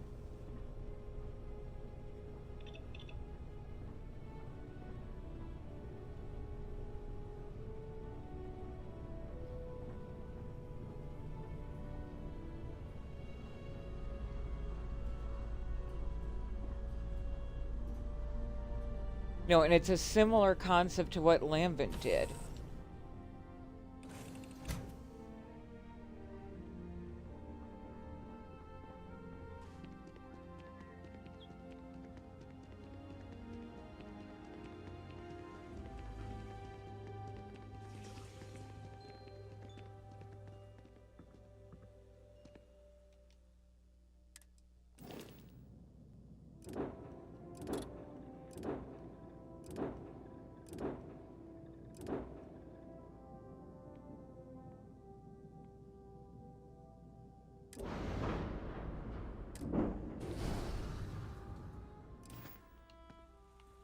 You know, and I'm not trying to be an asshole about it. I've just had an aggressively emotional, rough day. And I'm a little more raw than I usually am. So it just kind of touched a nerve, that's all.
Sleepy, that's awesome.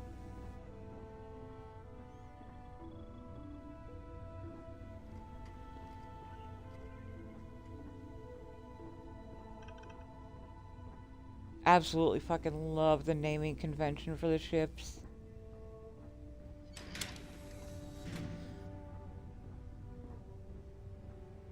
Oh, wow.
That's impressive.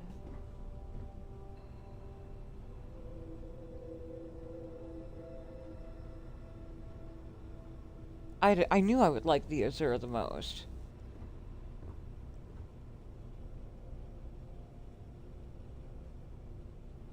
But I'm particularly impressed with this area right here.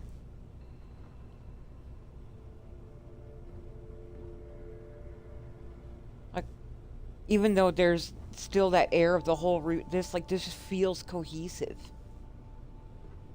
It's really hard to do that when you're essentially working with spare parts. Yeah, the lighting in here is great.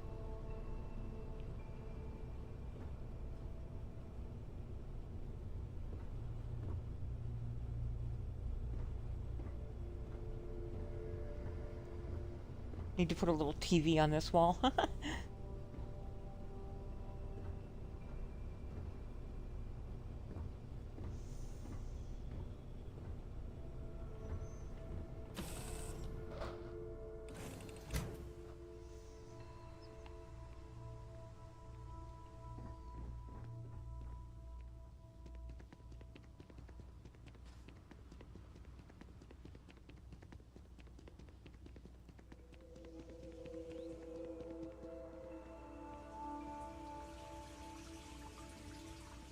I'm not surprised.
There's two what?